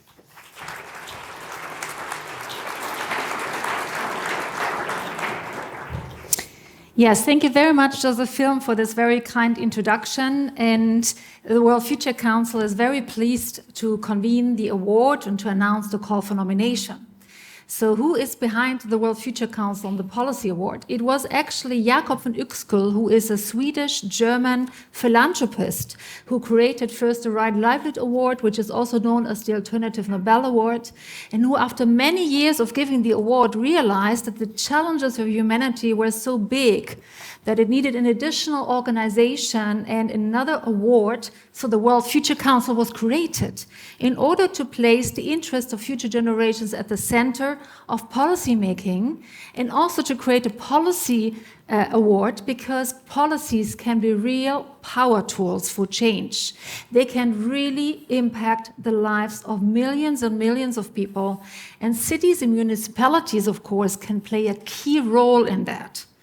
And so we were very pleased to be invited by the Baltic Environment Forum, Hadrian Famler, to join the Non-Haz City project to see what is possible also in the Baltic region. How can we create now also policies or award policies that are contributing to non-hazardous, circular and climate neutral buildings and construction. So we're very pleased about the collaboration and to launch today the Non-Haz City Building Award, which is targeting the Baltic Sea region. And we are very pleased also to partner with the city of Tallinn to celebrate them the award at Riga City Council and to work with all of our partners in the project. So we have in the past, we've been also asked to organize the award, because we in the World Future Council have since 2010, we have awarded policies with our award. We have partnered with 14 different UN agencies and the Interparliamentary Union, and we have found amazing examples from all over the world that prove we don't always have to reinvent the wheel. We can learn from each other. There are positive examples from around the world, be at the national level, the regional level, or the local level. And you see here examples of past ceremonies we have held at the United Nations Biodiversity Conference, or last year we had also the focus on protection from hazardous chemicals. And we have heard beforehand already, we have awarded, for instance, at the national level, we awarded, when it comes to food security issues, we awarded a gold award, for instance, to the first state in the world, Sikkim, that has entirely banned the use of pesticides.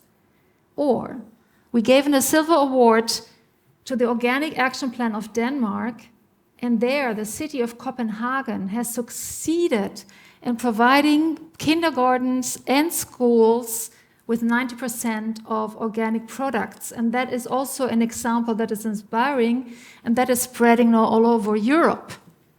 So that is also why we are now so eager to work together with you to launch today the call for nominations. So the call for nominations for the Non-Host City Building Award, Future Policies for the Baltic Sea Region. What are we looking for? You're all invited to nominate if you know any kind of exemplary policy or a law or a legal framework that is helping to create tox-free, circular or climate-neutral building environments that are also, it could be encompass existing buildings, it could be for new buildings, it could be for refurbishments or for extensions. But they should have some deliverable improvements or show some policy progress, and also be replicable under circumstances, similar circumstances. Because the whole idea of the award is we want to provide inspiration, that good examples exist and we can learn from each other. As we already have heard this morning, we had many positive examples, and we could see, for instance, just to mention again, I remember very well the positive example of the city of Tallinn now being the green capital of Europe, succeeding in reducing waste by 50%. If we would spread that all over the Baltic region or even in Europe, it would be an amazing contribution. So that's why we want to invite you, and the nominators should consider, is the policy really non-toxic? So does it include knowledge about chemicals or the composition of construction materials?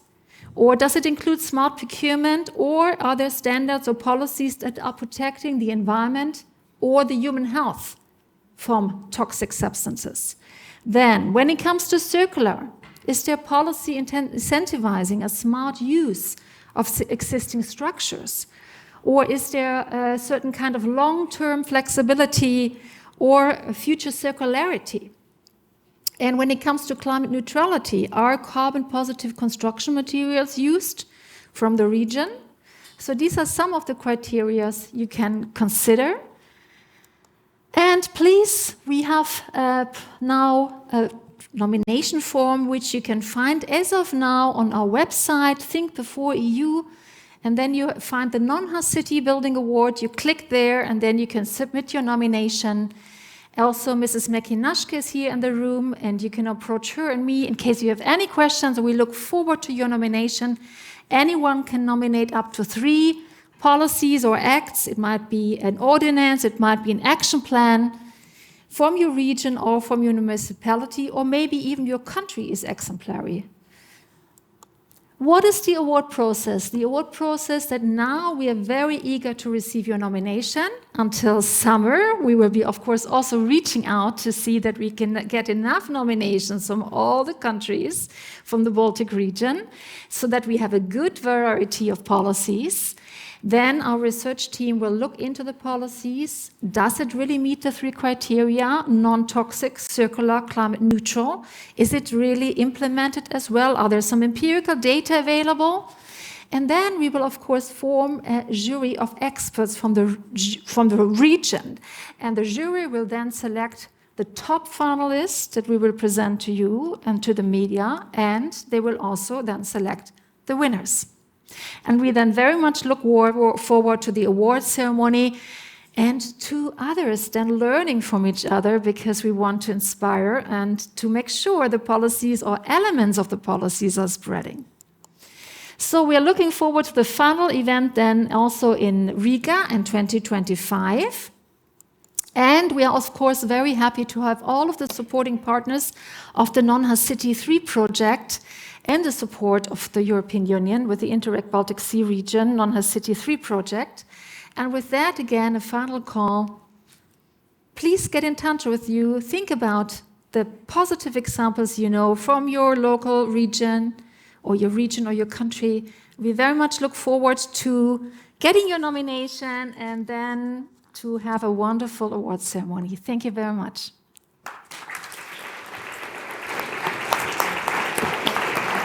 Okay.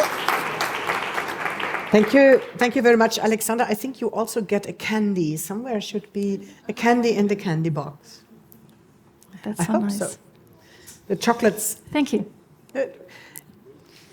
Somewhere the candy will be coming. Okay, so the Non-City Building Award. There is the candy coming. Yes. Thank you very much, Alexander, for your efforts. Thank you very much. The candy. Okay, so I hope you have learned something. I hope you have enjoyed something. This was about green governance, about procurement at administration level, at policy level. We will have a lunch break now, and after the lunch, there will be here in this room the next part of the day, the seminar, going a little bit more into details of the procurement. We will have a session where we are looking at how to judge, how to monitor how green is our green procurement, and how to calculate the CO2 emission savings, the impact of it. And then we will look even more detailed into the chemicals aspect of procurement by labels and by certifications. We will ask ourselves, or we have experts who can answer the question about, do such policy instruments which you policymakers are putting into legislation, such as building standards and certificates, or such as these famous eco-labels which we heard about, are they really providing the tool? Are they really getting the hazardous substances out of materials which we use? And are they really bringing this effect which we want them to bring? So this is the question which we ask ourselves in our projects. We have invited project people and external people to answer them to us and to discuss with you. It will be a little bit more interactive if such a large group can be interactive. So please be with us here until 17:30 tonight. So now we have a lunch break. I think the lunch break is 45 minutes? 1 hour, okay. So it's so until 14:15. So 1 hour, and there should be some lunch served for you. I hope, of course, without any plastic, and I hope it is vegan and vegetarian and has no environmental footprint.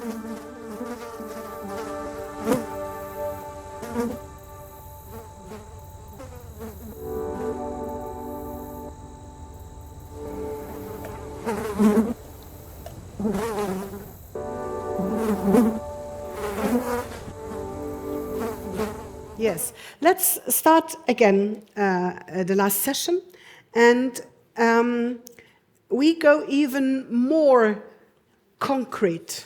So we learned how difficult it is actually to monitor, and we were starting on the general procurement level to think about how green is green, on the level of ticking the boxes.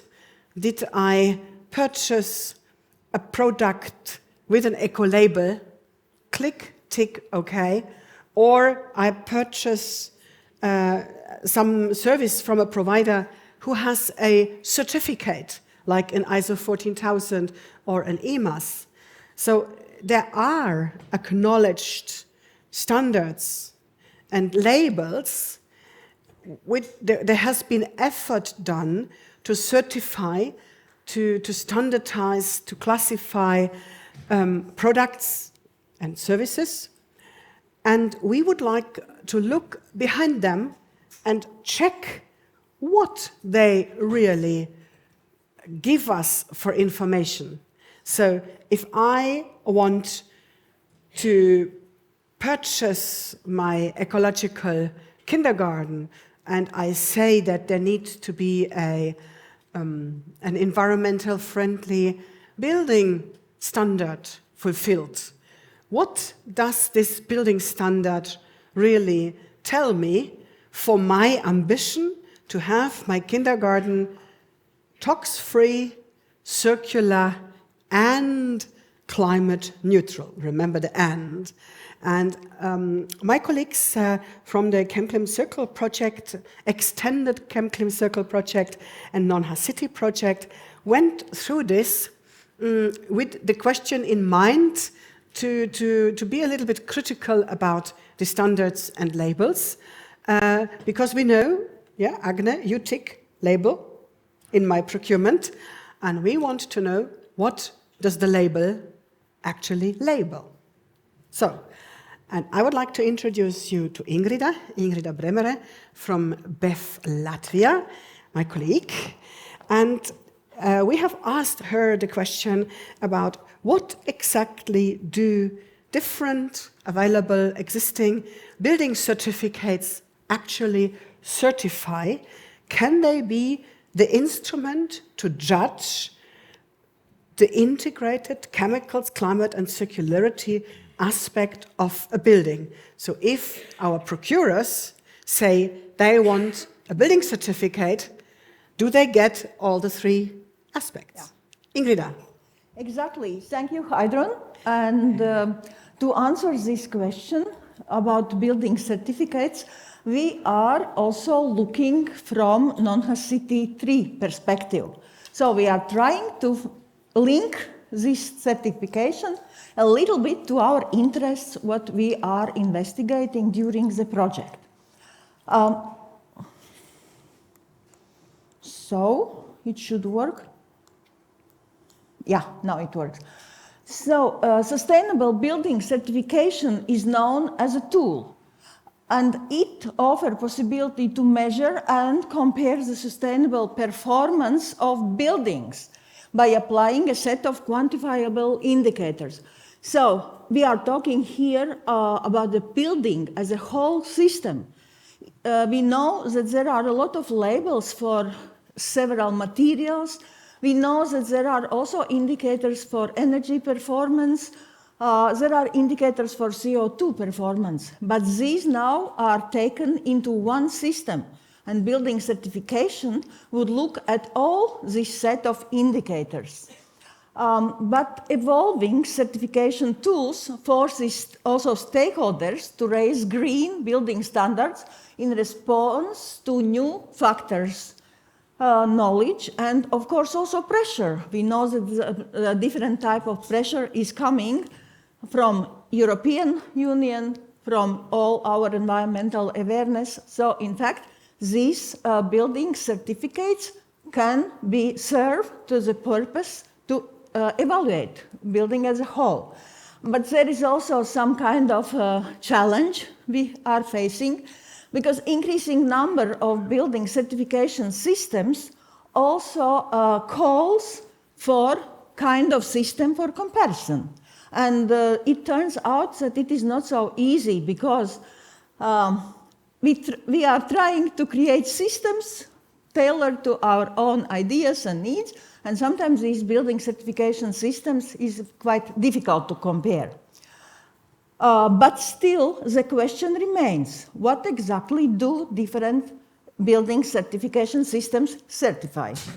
To answer this question, we were using some results on earlier investigation. It is a study, Guide to Sustainable Building Certifications. You see also on the screen this email address, not email address, but the internet address where you can have full report available and read it.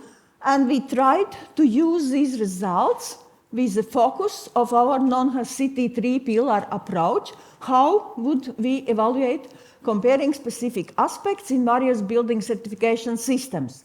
When we think about climate, we were choosing or selecting resources as an indicator. To circularity, we were thinking about recycling possibilities and tox-free. So it is also toxicity, which is really included in these building certification systems, or it was some aspect or indicator for comparison. But we all know that money, economic considerations are very important, and therefore we also looked at economic factor. So, and by using such a simple comparison, we have selected 5 systems to compare. And these all data come from this literature source. So first of all, we selected 3 internationally recognized building certificate systems. And first of all, this is a BREEAM, which is the oldest one, which is the first one, LEED from America, USA, and DGNB, which actually evolved as a national certification system, but as it gained popularity and is used by many countries, we attributed it to internationally recognized system. And then there are 2 regional or national systems, and one is from Sweden, so this is Miljöbyggnad, and Nordic Swan, about what we already have heard today, and we'll hear more in my presentation. These systems, what we are comparing, in fact, why this selection idea came from our background research, what we were performing in the Non-Host City 3 project. We were asking our municipalities and tried to assess background situation at municipalities. And in fact, these systems were mentioned to answer to our questions. Therefore, these are compared. And now, what are results? If we think about certification aspects, we see that resources are quite strongly represented, mainly to reduce the energy demand, and you see more green, okay, it works, yeah. More green color, more this aspect is included in a certification system. About recycling aspects, we see that there is also quite a coverage. You can see a little bit greenish cells. And of course, in Nordic systems, these recycling aspects calls for documentation of all products and materials used, store and update the documentation. Because we noticed also that within one category, sometimes these aspects slightly change. But toxicity aspects, if you look at these ones, situation is rather different. We notice that they are more strong in these Nordic certification systems compared to these internationally recognized systems. So, in fact, this Nordic Swan and Swedish national system, they are paying a lot of attention to minimize and avoid the problematic and specified chemical products in the building. So far, so good. These are showing very promising results. Situation a little bit change if we compare also economic considerations. And you can see in this table, in this fourth column, yeah, economic aspects are more covered by internationally used systems, and Swedish and Nordic systems actually do not pay so much attention to economic considerations. How much it costs? It costs. Is it really a paradox? We have to look a little bit further. And again, we are coming now back to municipality decisions on selection of instruments in building process. And these are again highlights from our investigation or background research done within the Non-City 3 project. So what we can see, what are answers from municipalities? Predominant view in our Baltic region countries was that the municipality is tied to strict funding, while innovative materials are much more expensive than conventional ones. And this actually reflects business as usual. And in fact, our municipalities in these countries said, yeah, there is no certification of building as such. But in Sweden, there is Miljöbyggnad Silver requested for new constructions.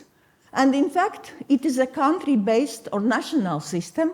It is a request, and so we assume that funding must be secured, and it is done on national scale.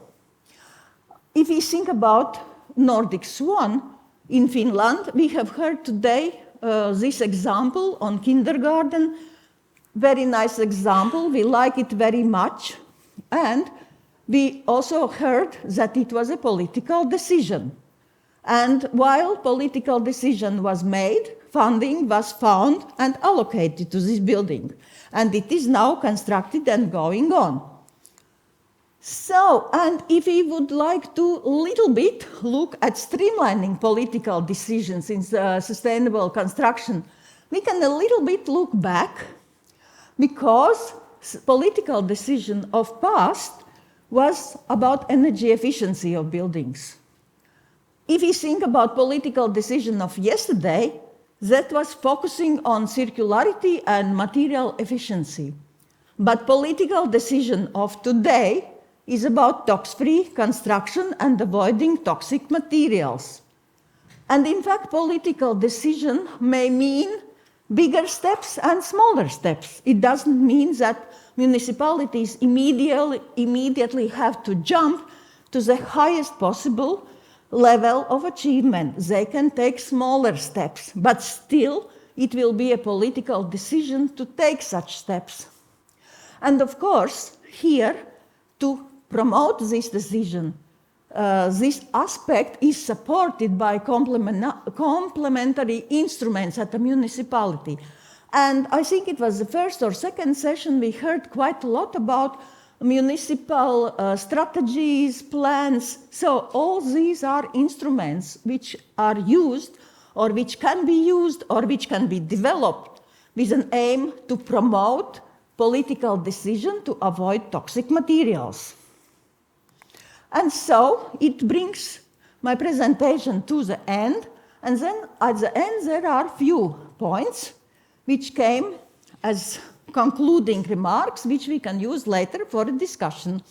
First of all, building certification tools, they are useful to raise awareness on performance of a building in its entity. Judging on the integration of chemical circularity and climate aspects in a building by existing building certificates is possible to an extent. Here we have to account also for developing focus areas within 3 aspects with evolving knowledge background. I didn't stop on deeper explanation today, but if you would like to go deeper, that would call for another research part. Balancing of certification aspects is challenging within the frame of a certification tool, and more strong focus areas appear to be highlighted. That we have seen from our table, small table of results.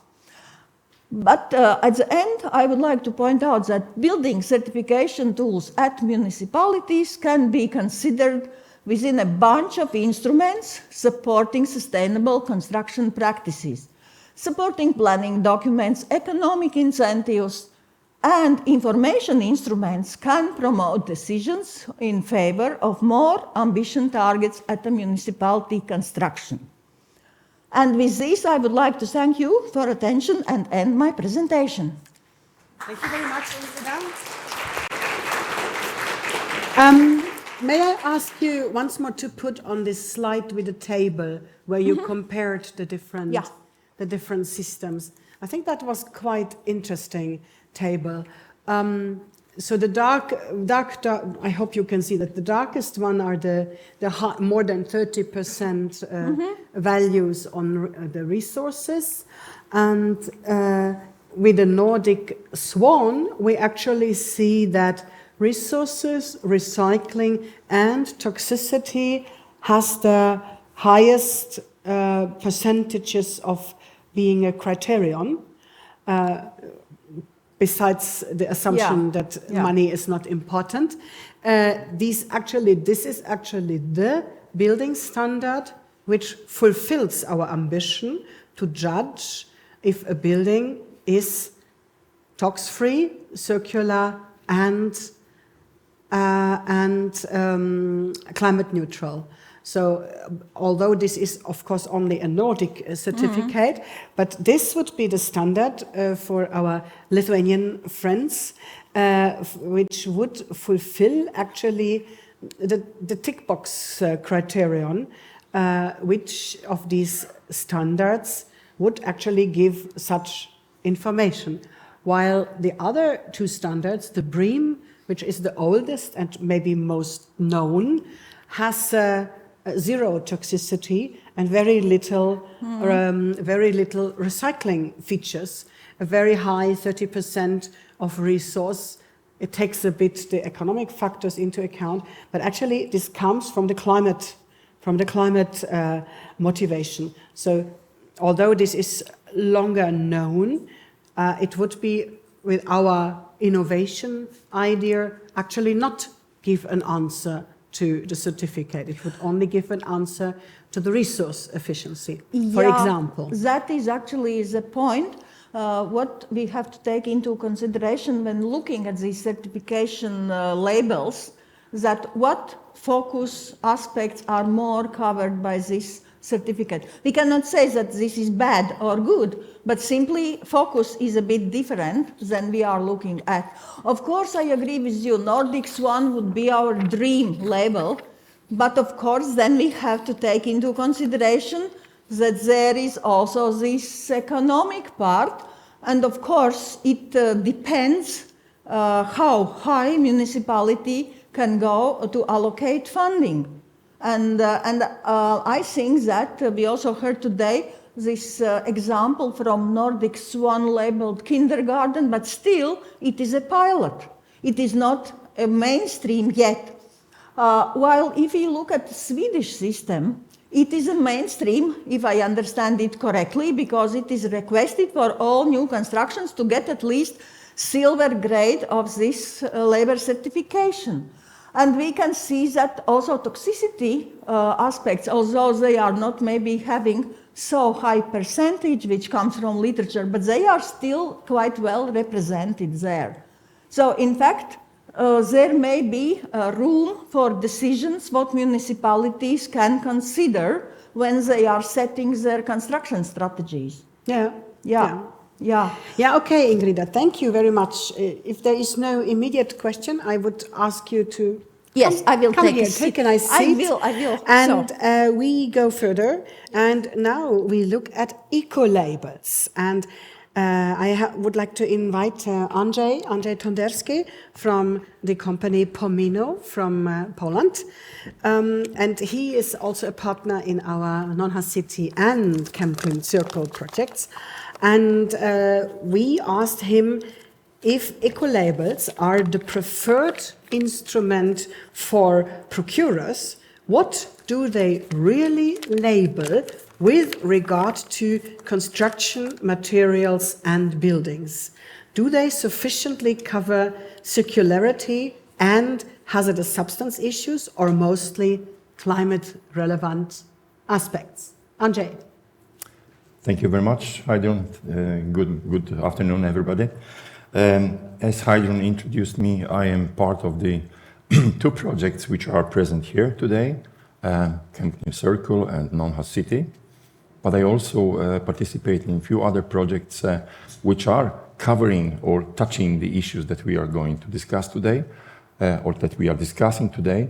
And I think that the eco-labels, the issue that I was supposed to address during this presentation, is something that is so huge area and so many questions, as Heidrun was introducing, so many questions around that, and so many border lines which are not very clear between certification systems and eco-labels and other systems that promote sustainability and resource usefulness and so on. That I would very much like to introduce that before having this heavy presentation and talking and presenting the outcomes and analysis, I would try to tell you why we are focusing so much on the issue of toxicity and chemicals in relation to circularity and climate.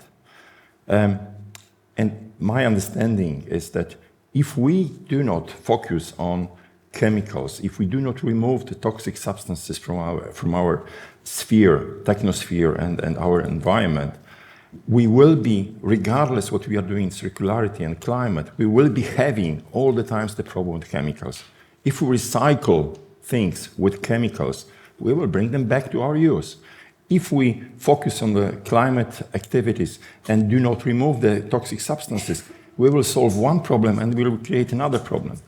So by removing as much as possible the chemicals and the toxic substances from our environment, we are contributing also to the issue of circularity and climate issues.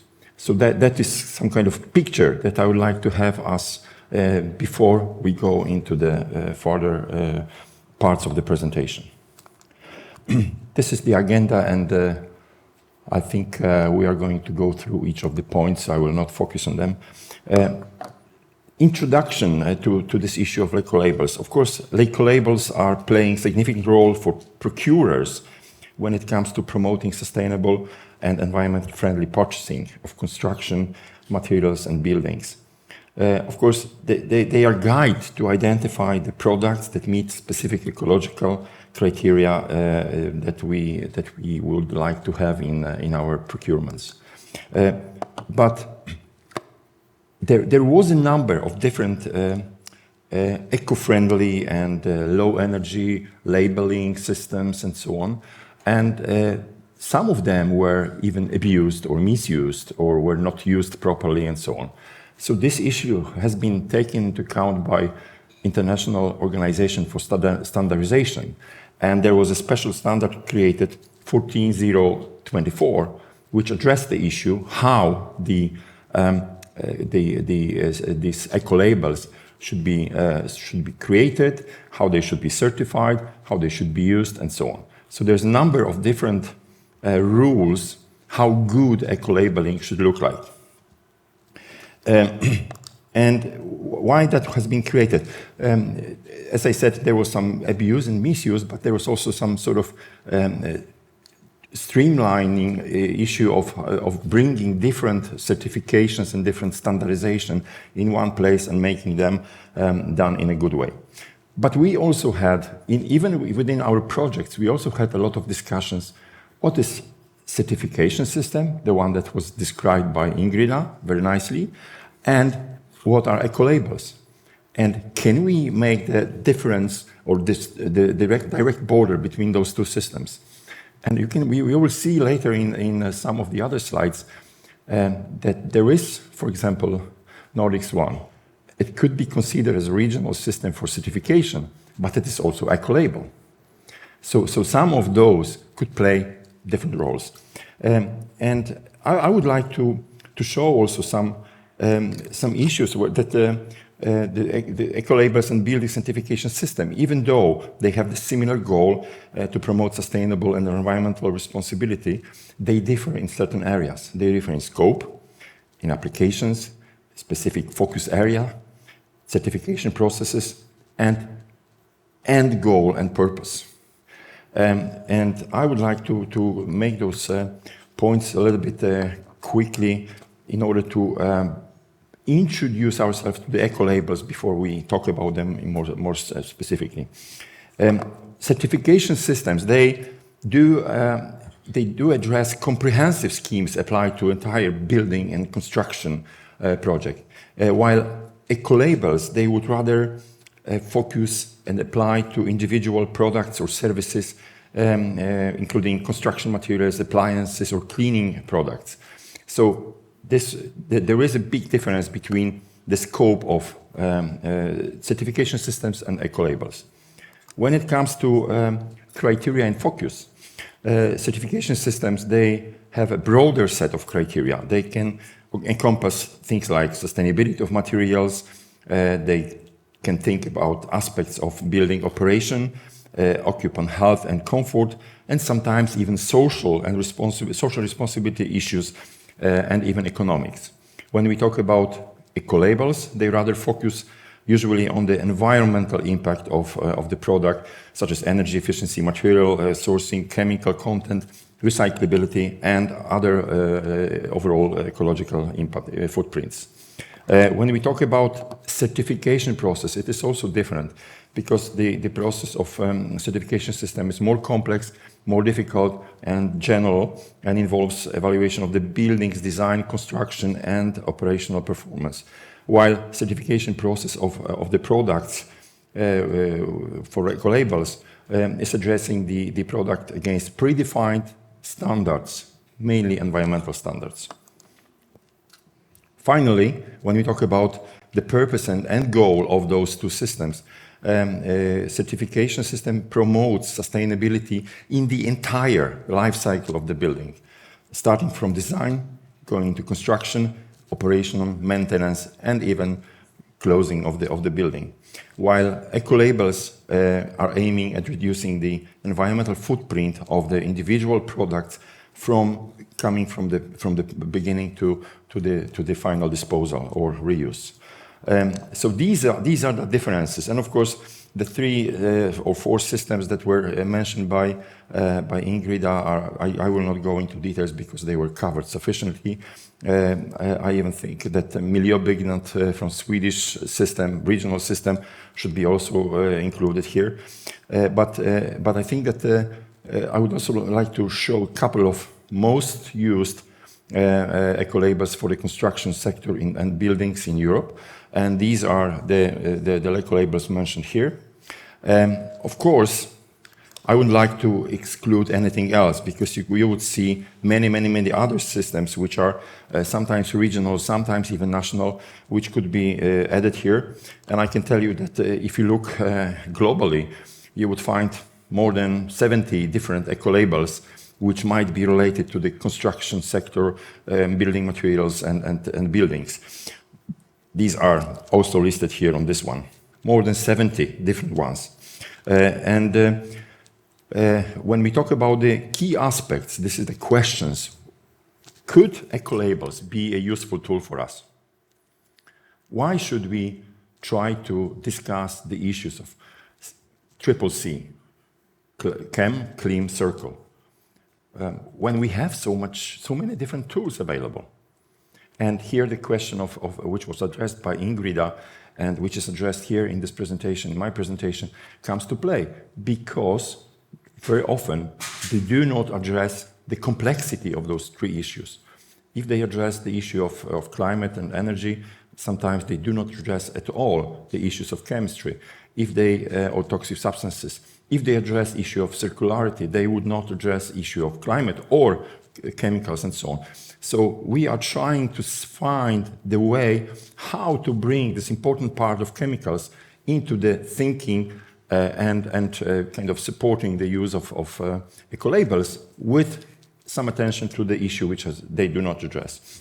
And for instance, when we talk about eco-labels as an important tool for procurers, for the municipalities or for companies, whoever is doing the procurement, first of all, it is the verification. We have the independent verification organization system that is making sure that what we do get in this eco-label is independently verified. That gives us security, that it gives us a guarantee that we are not doing any greenwashing of our goals, environmental goals, and so on.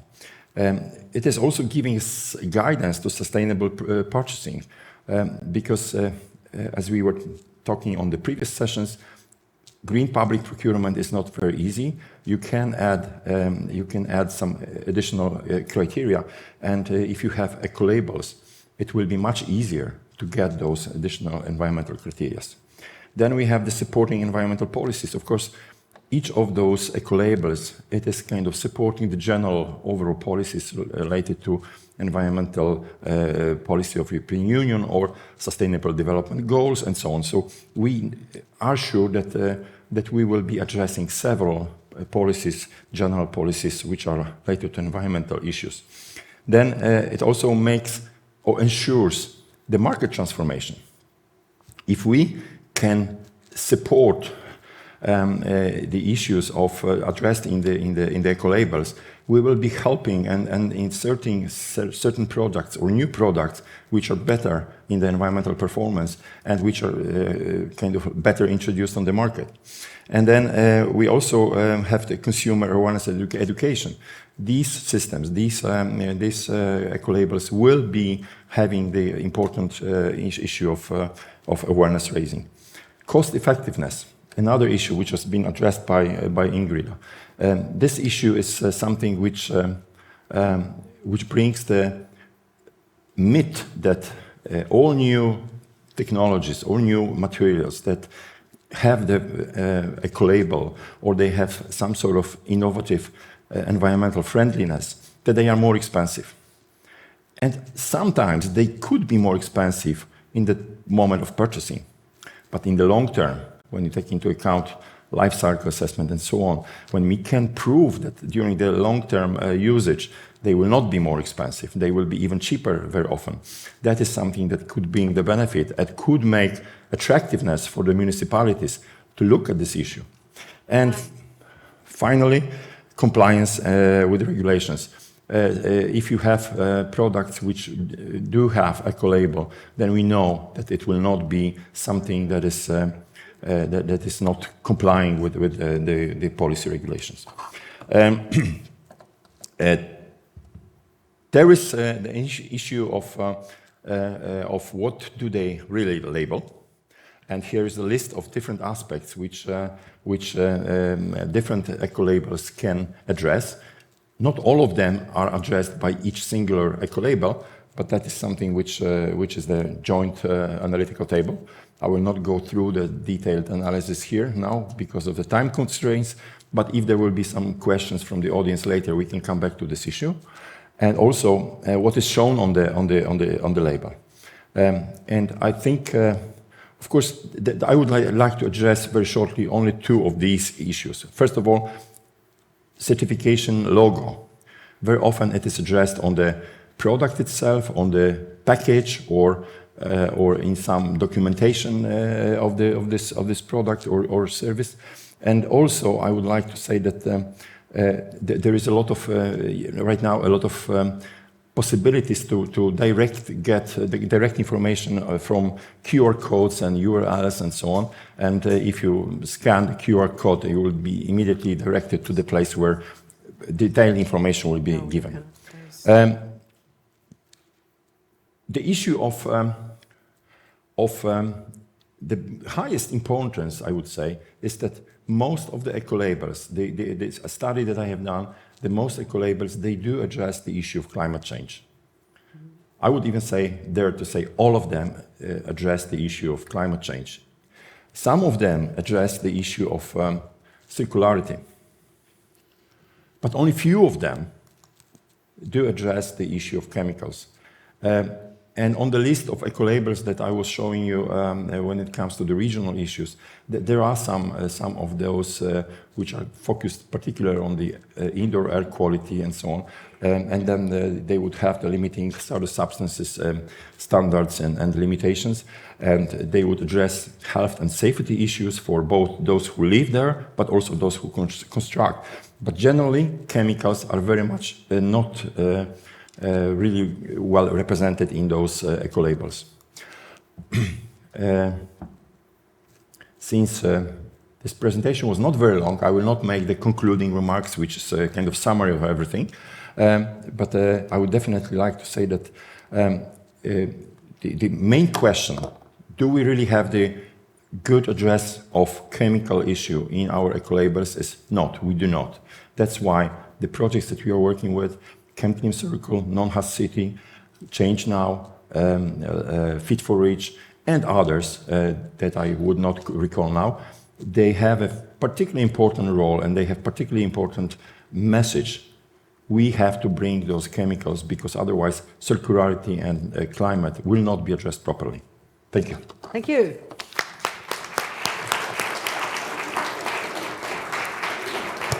Thank you very much, Andrzej. Please take a seat here with us, or there, yes.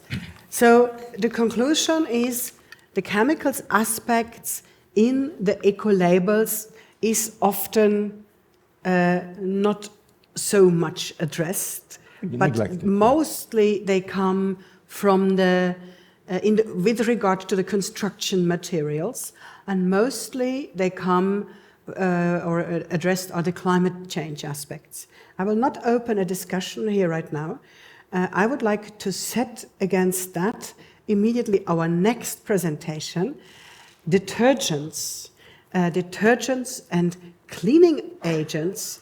I would think are products that intrinsically call for eco-labels to tell if there are some toxic substances in them. And I would also think that this is so old stuff, we all know that, that everybody has seen the first eco-labels on shampoos or dishwashing agents, that my hypothesis would be yes, with regard to construction materials, there is big room for improvement, but with regard to detergents, actually everything should be covered. And that was my question to Andreas Ahrens from Ökopol Hamburg. He is looking a little bit behind the scene, involved in the revisions of the 170 pages guide from the procurement guidance with the question, is it too complicated or not? Are the detergents and the eco-labels as the main decision guidance for procurers, is it easy? Is it all covered? Is it done? Is this a product group about which we do not need to worry? Does it give us a clear hint about the toxicity? Andreas.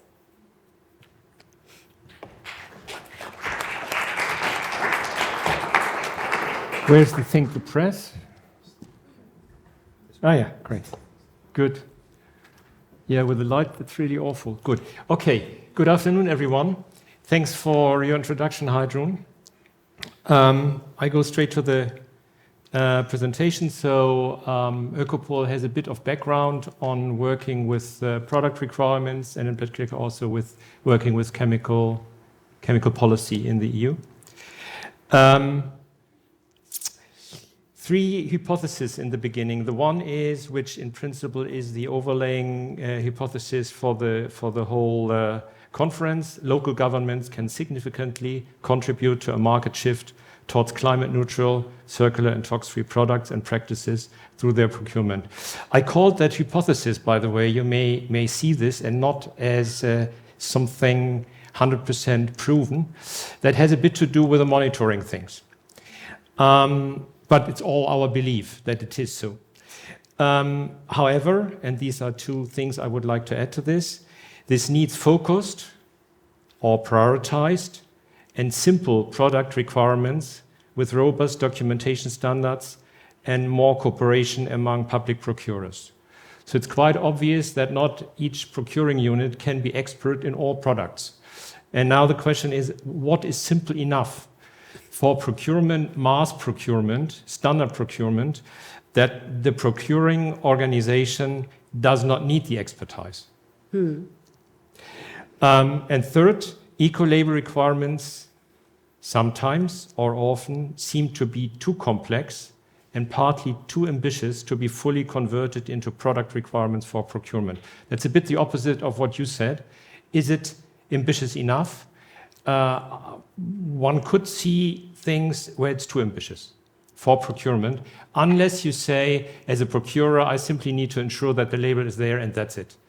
But there we have some legal discussions on the question on whether the pure label certificate is enough, or whether in the procurement the requirements as such need to be laid down, and the procurer also needs to deal with tenderers who simply say, my product can fulfill the requirements without having a label. But this is a legal question which obviously is also a bit different from region to region or from country to country. Good. Cleaning services related products, as an example, very different than construction product. What you would assume is that they are quantitatively released into the environment and that there's dermal contact. This is to be assumed by default. By default, one would assume for construction products, in principle, there is no need that something is released. There's no function that requires a release. It only comes with, let's say, substances which are not correctly bound in the product, and of course, if it's remobilized via recycling. So there the circularity brings in the need for toxicity and of course the emission behavior. Sustainability aspects, it's more a bit the other way around. Now sustainability aspects are introduced into the labels for cleaning products. So for example, sourcing of raw material, the palm oil sourcing gets much more prominent in the updated forms of labels than it was before, or the circularity. The labels now include requirements for packaging systems, which was not there before. And of course, what was always there, in particular with cleaning services, social aspects, that means the work conditions are quite important in the cleaning business. So this was already there before you called it sustainable criteria, that the cleaning worker should work under safe conditions. There's a broad market for private, institutional, and industrial cleaning products. However, there are also various special purpose cleaners which are not covered by the labels. I show later which products are covered, which are not covered. And then one could also think about something totally different, that in principle, from the policy level, local and regional aspects could be addressed as well. So not the broad market, but one could think about, and probably behind the Nordic Swan, this was always, that low water temperatures in the north slow down degradation. So there may be some additional requirements for degradability in the north market. Or you could think about special situations in certain cities, like for example, harbor cities, involve a lot of tank and ship cleaning operations, which are upset in other cities. So there would be a possibility to set local focus on certain products which have an impact on the local environment and not only on the broad market shift. We heard other examples. The typical building, a kindergarten, is a very local thing. It has a lot of local impacts. Good.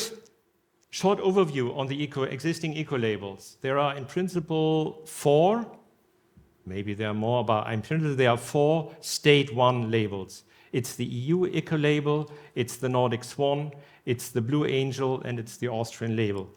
And what we tried here a bit is to map it a bit, what is covered under which label. You have in principle the laundry detergents, can be differentiated between private used detergents and under professional industrial use, the dishwashing cleaners, hard surface cleaners, which is something which seems to be standard if talking about kitchen, sanitary, window, and multi-purpose, but there are also other much more special cleaners, and in particular, I mentioned 4 here, which are covered by the Nordic Swan, but not by others.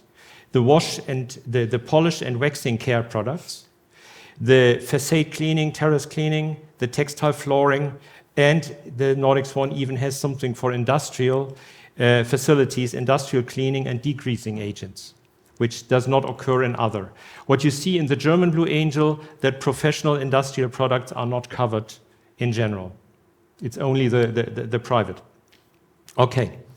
And then there are a few existing private eco-labels, which I don't refer to further.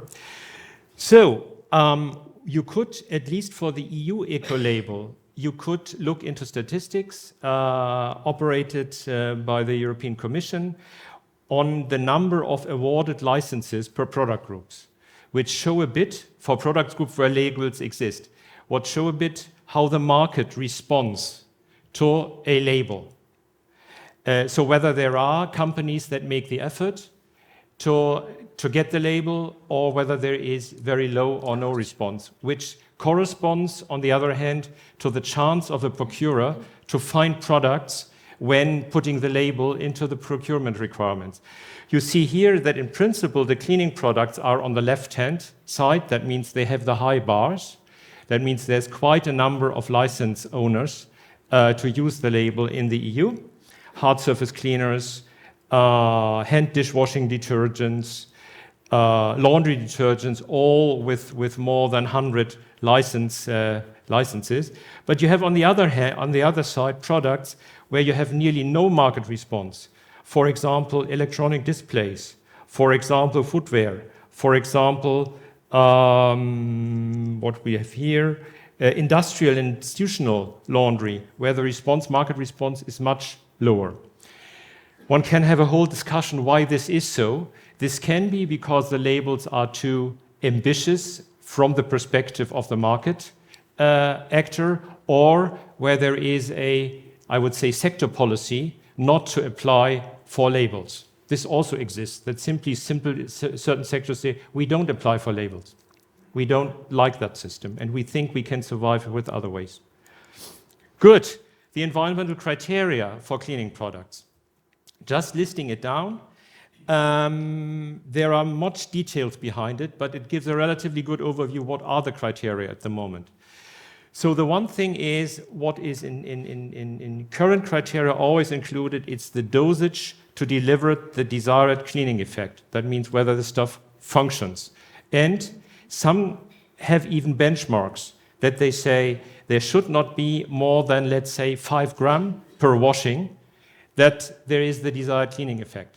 So there is a benchmark for the working of the stuff and to reduce the number of chemicals per cleaning and the amount of chemicals.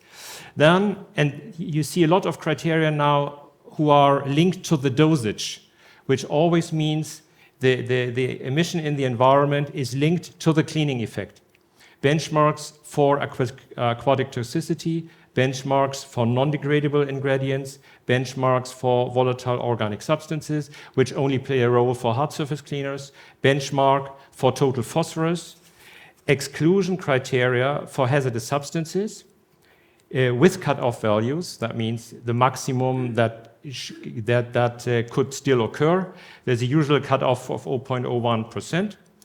Excluding substances delivering certain non-essential functions. That's a total other perspective, saying a professional dishwashing cleaner does not need to contain perfumes because it has no function. Some labels do this and saying we don't want fragrances in the product. Sourcing of sustainable raw materials, sustainable sourcing of palm oil and its derivatives, exclusion criteria for certain plastics in the package material, benchmarks for amount of virgin package per dosage. So virgin package. Recycled is preferred or refill system. So that's the criteria. The differences among the labels is sometimes huge. In the substance lists, the excluded substance lists, they differ from label to label. The classification and related hazard phrases triggering an exclusion also differ. The extent of requirements to package material, extent of criteria to raw material, and so forth. That means the labels differ from each other, and it's different whether a procurement refers to one label or the other label, or to all labels. Good. I skip this and I come to the challenges in addressing hazards. One is that the listing of unwanted substances is always a historical thing. That means we have a lot of substances on this list which are meanwhile restricted, or we don't have yet substance on the list which may get to restriction in future. That means it's a permanent updating thing, and these lists are very often simply copied from one procurement to the other without seeing that there is a trend. The same will happen, by the way, for the benchmarks for the package materials. Also there we have upcoming EU legislation on package targets. There will happen the same. And there's an information gaps for mixtures and mixtures, so where the supply chain is long and where the company offering the stuff is not able to really say what's in. Good conclusions at the end. Policymakers to set clear, focused, and practically feasible tasks to procurement. That's in principle something which was already said before. Define product requirements, define product requirements which being normally less stringent and complex than the eco-labels. If procurement should really check whether the criteria are fulfilled, then this needs to be simple and needs, in our view, to be low, not beyond, but below eco-labeling criteria, and based on simple checklists, structured data checklists, so where no documents have to be evaluated. This is already said here, structured questionnaire manageable for tenderers and procurers. So it's always also that the tenderer need to understand what he really should give and should be able to fill that relatively simple. The eco-label certificate can be a way of demonstrating that the requirements are met. So one could say in the procurement requirements, these are the criteria, this is the checklist to fill. If you have a label, then you don't need to fill the checklist. You simply show us the label. This is always possible, but not the other way around. The requirements must include criteria, methods, including benchmarking for documentation, and the procedures, how it should be documented. Criteria alone are not enough. They should be predictable and well-reasoned. That means they need to be understood by everyone, by the procurer and by the tenderer, in order to see that it's really worth to make the effort to work with it. And they should be regularly updated, in particular to do the synchronization with the ongoing regulatory work, so that this always keeps more or less the balance between something which is restricted everywhere and where the label or the procurement requirements can go further. And there needs to be some more harmonization at national and EU scale. It doesn't make sense to have a patchwork from city to city with different requirements. That means it's much more networking, coordination, and sharing of expertise needed. Thank you.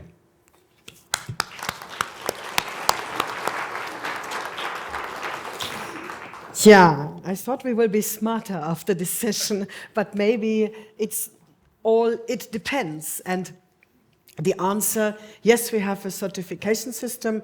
Yes, we have a label with which we can label our procurements or the goods and services we bought. This seems not to be so easy. I wasn't really surprised about your key message, Ande, but I am surprised about this detergent.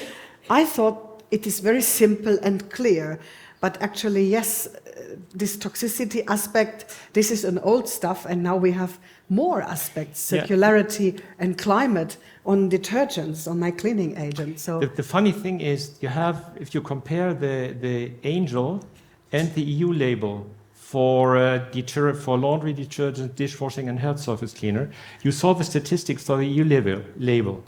If you go to the German Angel, there is the updated German Angel. There is not one certificate so far granted because no one has applied for it. Yes, so of course. There is one Go Nature for the dishwashing agent and 262 refrigerators certified with the Blue Angel. This is really amazing. So it's different for different products. And yes. It depends also on how ambitious a label is made. Yeah. So there is a chance for you to contribute. I know that there are some very, very engaged eco-labeling guru experts here in the audience, and I'm sure you also want to say something, to ask something, to contribute something. The floor goes to Mara first. Thank you for the... Did you learn something? I did. I also have a couple of questions. So Should I from sit our down? experience, ecolabels are well used and they are seen as a valuable tool. But one of the criticism was that they usually do not, also depending on the field of course, but they do not cover social aspects. And of course, when talking about sustainability with in a broader sense, that is an important part. So, especially in the first presentation, you didn't see it in the column. Maybe it's not one of your targets. But I don't know, I just wanted to ask what was your experience with this, and this can also be an extended question. And also, when you refer to the economic column, did you only take into account the price, or what were the other indicators there? Yeah. Ingrida. Yeah, for me. No social column in your table. Yeah. So I didn't include these social aspects. Yeah, maybe first of all, it was not the focus area of this comparison. This time they could be included. But what I noticed, just briefly making my presentation slides, that in some of these certification systems, social aspects are covered, but it may not be the case in all of these systems. But of course, if we would like to go deeper in assessment of buildings as a whole system, of course, we can extend our list or our focus areas and also look at these social aspects. And then you asked about specific groups of substances, yeah? Economics. No? The economic column. Yeah, what did you look at? Only price or? Yeah. Economic column. There was in this research document or report, there was an explanation about economic, these, let's say, aspects, criteria included. And in fact, we have to be a little bit assessing it as an arbitrary comparison. And economic aspect was approximated with life cycle cost analysis. Yeah, but not about cost per se, how much the building costed. Yeah. Mm-hmm. Next points, questions, wishes, who wants to?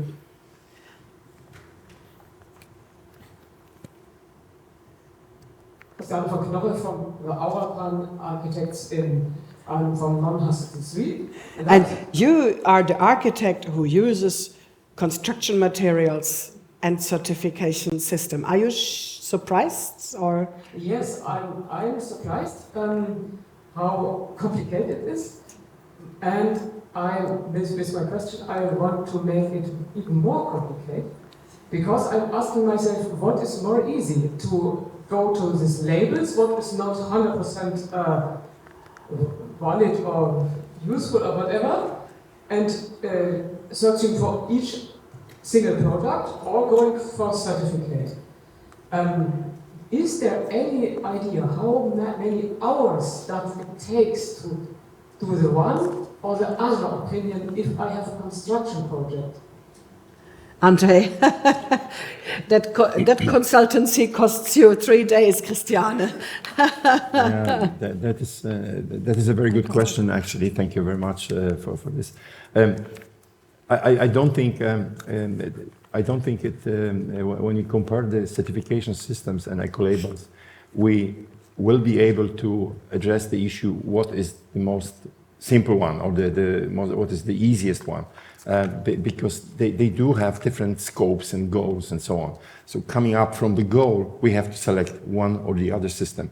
And of course, I would say intuitively, I would think that it is easier to make one or two or three construction materials which are eco-labeled or done in another way, ecologically friendly, and you could promote this building as a building with construction material which is very good.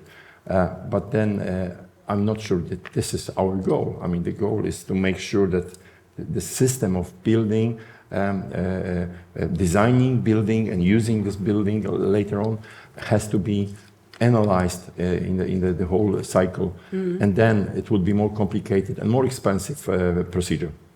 Ingrid, you have an opinion about that? Yeah, I do have. I can add. So, in fact, if we compare certification of buildings and eco-labels and materials, so assessment of these materials is done up front. You know, eco-label is on, you know that it is evaluated.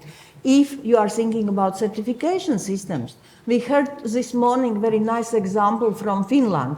You have to think in advance that I will want to certify my building. And certification is a whole process you have to go through. In my presentation, I didn't touch certification at all. I was only looking at criteria what are included. And what I understand that certification process, it takes time. It takes kind of communication with certification office. So in fact, if you want to certificate whole your building, you have to know from the very, very first minute of design idea, I want certificate at the end of this process. But eco-labels on materials, you can select from long list because we have seen that there are a lot of eco-labels available, and if they are applicable, if they fulfill these criteria which are for certification of building, you can use this material, and then you will know that you get quality material. So when you in future offer your architect services to a client, you ask beforehand, do you want a certified, an ecologically certified building at the end? Then we need to talk a bit longer at the beginning.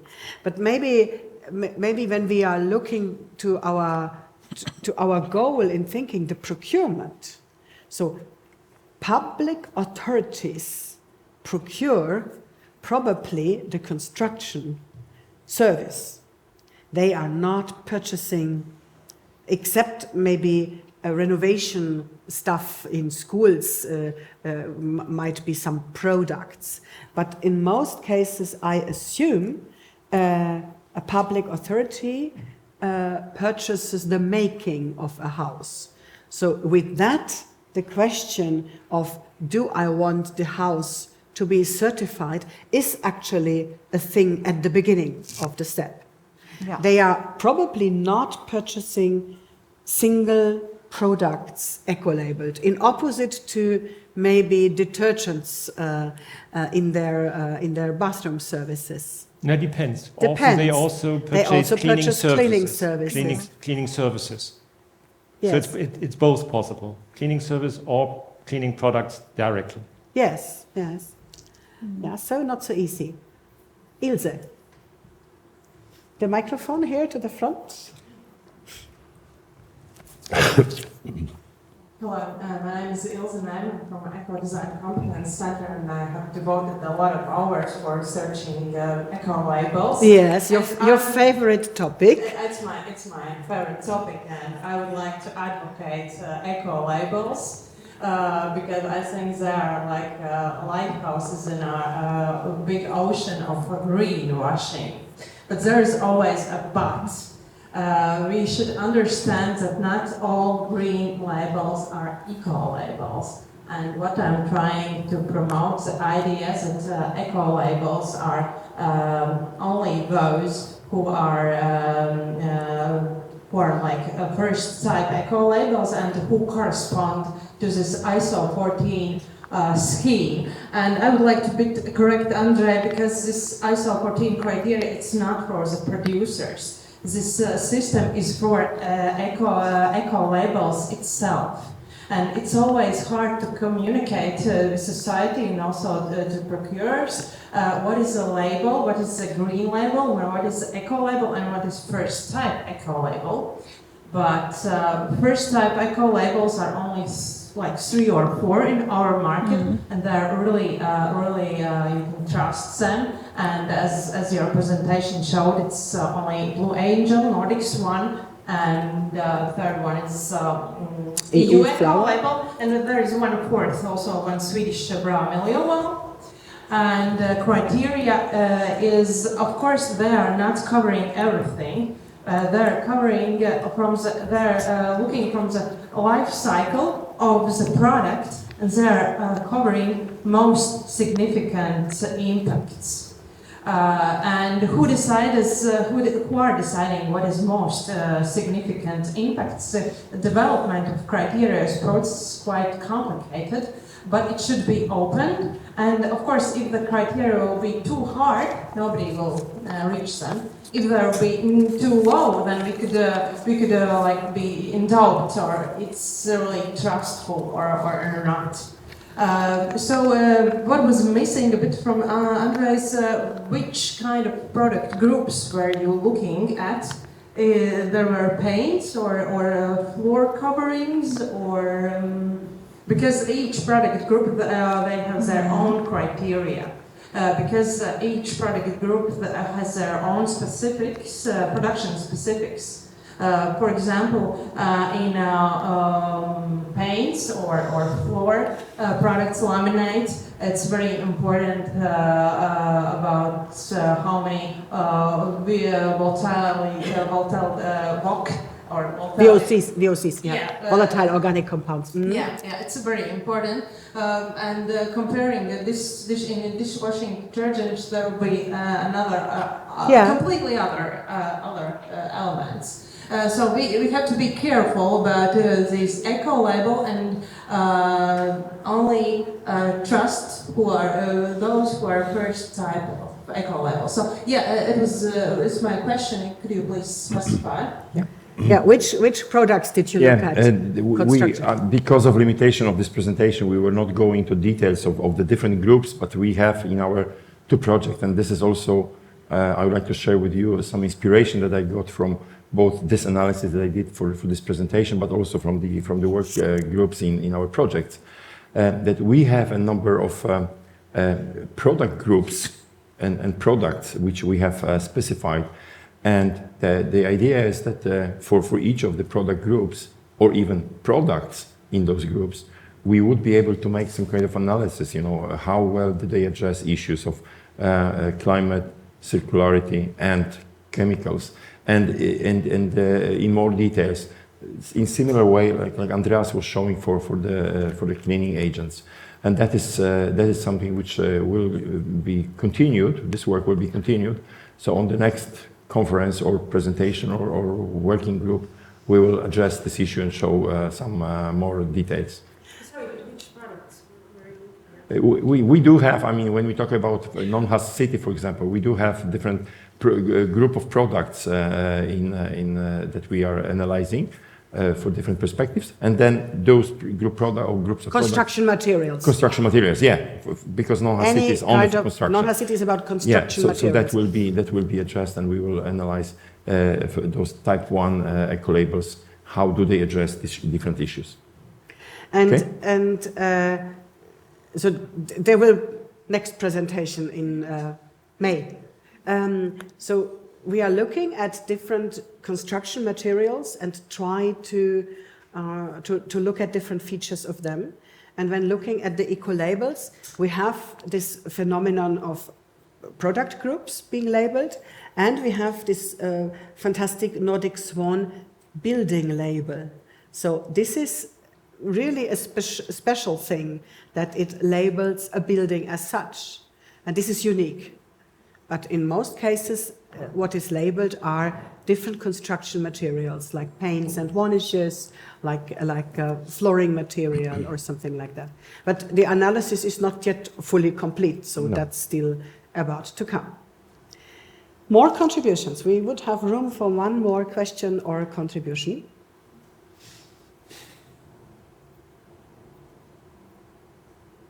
Crystal clear. Then I ask my question to you.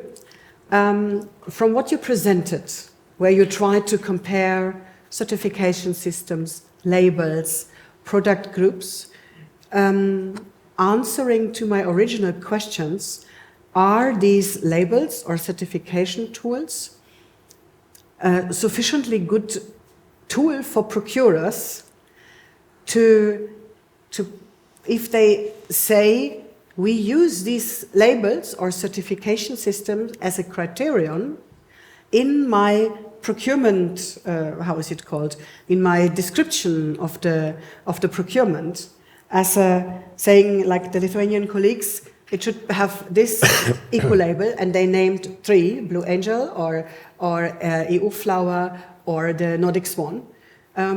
Or it should be ISO 14000 EMAS certified. So do these labels, are they a sufficiently good instrument for the procurer to say, if this is ticked, then I know my procurement will be tox-free, circular, and climate neutral?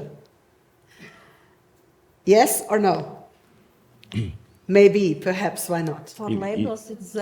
For labels, I look at the gentleman. If I could maybe start answering this question. You are having difficulty to get straightforward answers from this stage today, and I will not be different from the previous speakers as well, because I would like to say like this. When it comes from the procurer perspective, the eco-labels will be able to simplify the process significantly. Yes, okay. And even if there are some challenges, but it will be simplification of the process. So for procurement process, this tool is an attractive and good tool from many different perspectives, as I showed. But from the perspective of the producer, the eco-labels are time-consuming, money-consuming, and extensive work devoted tools that need to be developed, and probably this will be something for big producers, but not for the local ones, the small ones, and so on. So that might be a limitation that is going to be the complication of this picture. So the answer is, from my perspective, yes. For the state type 1 labels, that means for the labels you described.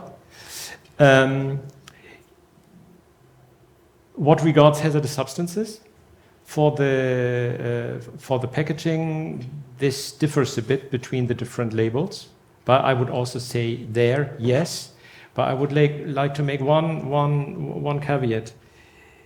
It depends on the procurement approach. So if I, as a procurer, can simply say, procurement green, if one of the 4 labels, if the product has one of the 4 labels, then it's fine. If I, as a procurer, need to write down all the criteria behind the label and then check whether they are fulfilled when someone comes and says, I have a product that is as good as a labeled, but I have no label, then it's very difficult for the procurers to check against these criteria. So it very much depends on the legal situation of procuring. I asked Kestutis, how are you doing it? And there, one of the 4 labels is enough. Yeah, okay. Yeah. I remember in Sweden, the case is always, I look at Maria, in the backside, Maria. I remember that you always said that either the label, the Nordic Swan, or equivalent, or the features. Mm-hmm. So does it mean that a producer who doesn't have the label but fulfills all the criteria can come to you and say, but I am fulfilling that, and then you need to check them all?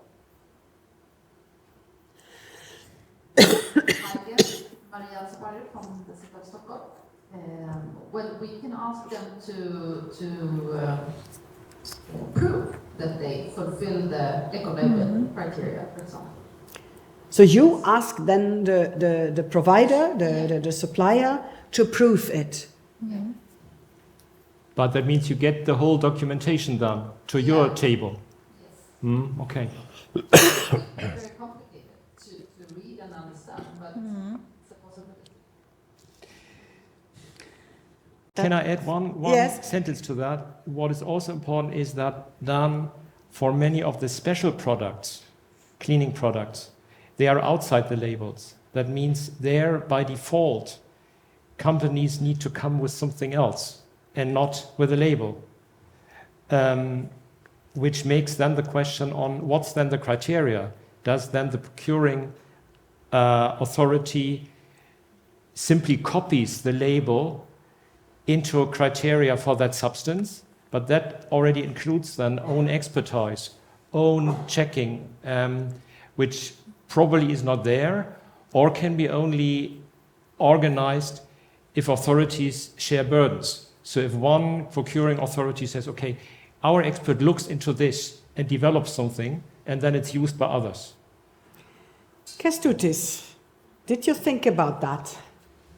Yeah, I have to share some past experience. Before joining the public procurement office, I was the head of procurement department for 11 years. So I stepped on that field there. We required similar documentation, and then I ended up on checking against REACH reglement every material possible in the medical equipment. So it was nightmare for 1 week, I think. It was dive into the documentation. So that is very complicated matter that you ask some similar documentation. So those labels are really, put everything into order, more or less. Okay, so the solution is, what did Ilse say? To promote eco-labels as the instrument. And make sure that the lawyers don't create difficulties. And make sure that the lawyers do not create difficulties in your procurement offices. Can we leave it like standing like that? Because I think I should finish the seminar. So we understand that this is not a short discussion, and use eco-labels is not so simple as it sounds. But it is a good thing. But the procurement processes, the green procurement processes, it needs a lot of think tanks. So what you do at ICLEI and maybe other institutions also sharing the experiences, this is really important. So we have to breed this further, and we need more of such thinking seminars. So with this, I would like also to thank you for being here, all three of you. The chocolate call, where is the chocolate? The last chocolate boxes to distribute. Thank you very much. Ingrid, I know you love chocolates, and when I offer you chocolates, you do everything, but you didn't know before you made the presentation that you get. Thank you very much. Andreas? Thanks, Heidrun. After long years where you haven't been so present at our seminars, now again, the good Baltic chocolates. That's what I had hoped for. Yes, you hoped for it. And Andrzej, it's our tradition, and welcome to the club. Thank you very much. Of the chocolate and lover. Since I'm not eating chocolate, I would like to share it with you. Is it okay? Oh, thank you. Thank you. Thank you. You may go. Thank you. You don't eat chocolate. How can that be? A person from the Eastern European countries who is not reacting, is not sensitive to sweets. I have not. Oh, Ingrid, yes, sorry, I didn't see that you. Okay, so a short summary. Unfortunately, the person we wanted to have a more intelligent summary, Martin Futter from the Swedish University of Agricultural Sciences, who is our guru in making printable summaries at the moment, couldn't come. He got sick. So I have to do it instead. I will be short and I will do it in my style. I think it was a good event. I really liked it from the morning until the end. I thought it's so easy to talk about these things, but it is still complicated. So the good old tradition to have seminars after Corona time, we thought we all can manage everything in online meetings. I think having a good exchange cannot replace any online meeting, and putting ourselves topics, intelligent topics for our thinking, for our improvements of environmental policy instruments is really important. And I think the procurement as an issue as a tool or as one of the big features of green governance, of greening what a city can do and how a city can act. We heard about all these volumes of purchasing power of cities procuring a lot of products and services. This is a big power. It's a big chance to use this as an instrument, but we also have to know that this instrument needs still to be matured with all of us. But we shouldn't wait and say, oh, first we wait until the standards get better and then we use them. But we do that all together. We are having the political aims, as we heard from the politicians here today, and we are implementing them by using the instruments, and by using them we also improve the instruments. And we should not forget to remember our goals, what we wanted to achieve, and to intrinsically build in the monitoring of our success from the beginning. I think we learned from many, many environmental instruments that maybe we often forgot the data collection basis and the monitoring aim from the beginning. We are much more smart after so many environmental instruments and policy instruments having used. So this is really something what to think in our projects and in our considerations, to think always about monitoring and trying to benchmark the CO2 emissions, the environmental impacts. And I think there's a long way still to go. And we can promise from the projects, which are so nicely financed by the Interreg Secretariat and also other European funding, that they are good instruments to get a step further, and also in the collective way, in the cooperation way. With this, I would like to thank you for your attention on this event, and I would like to ask you for a final applause for the organizers of this Green Governance Day.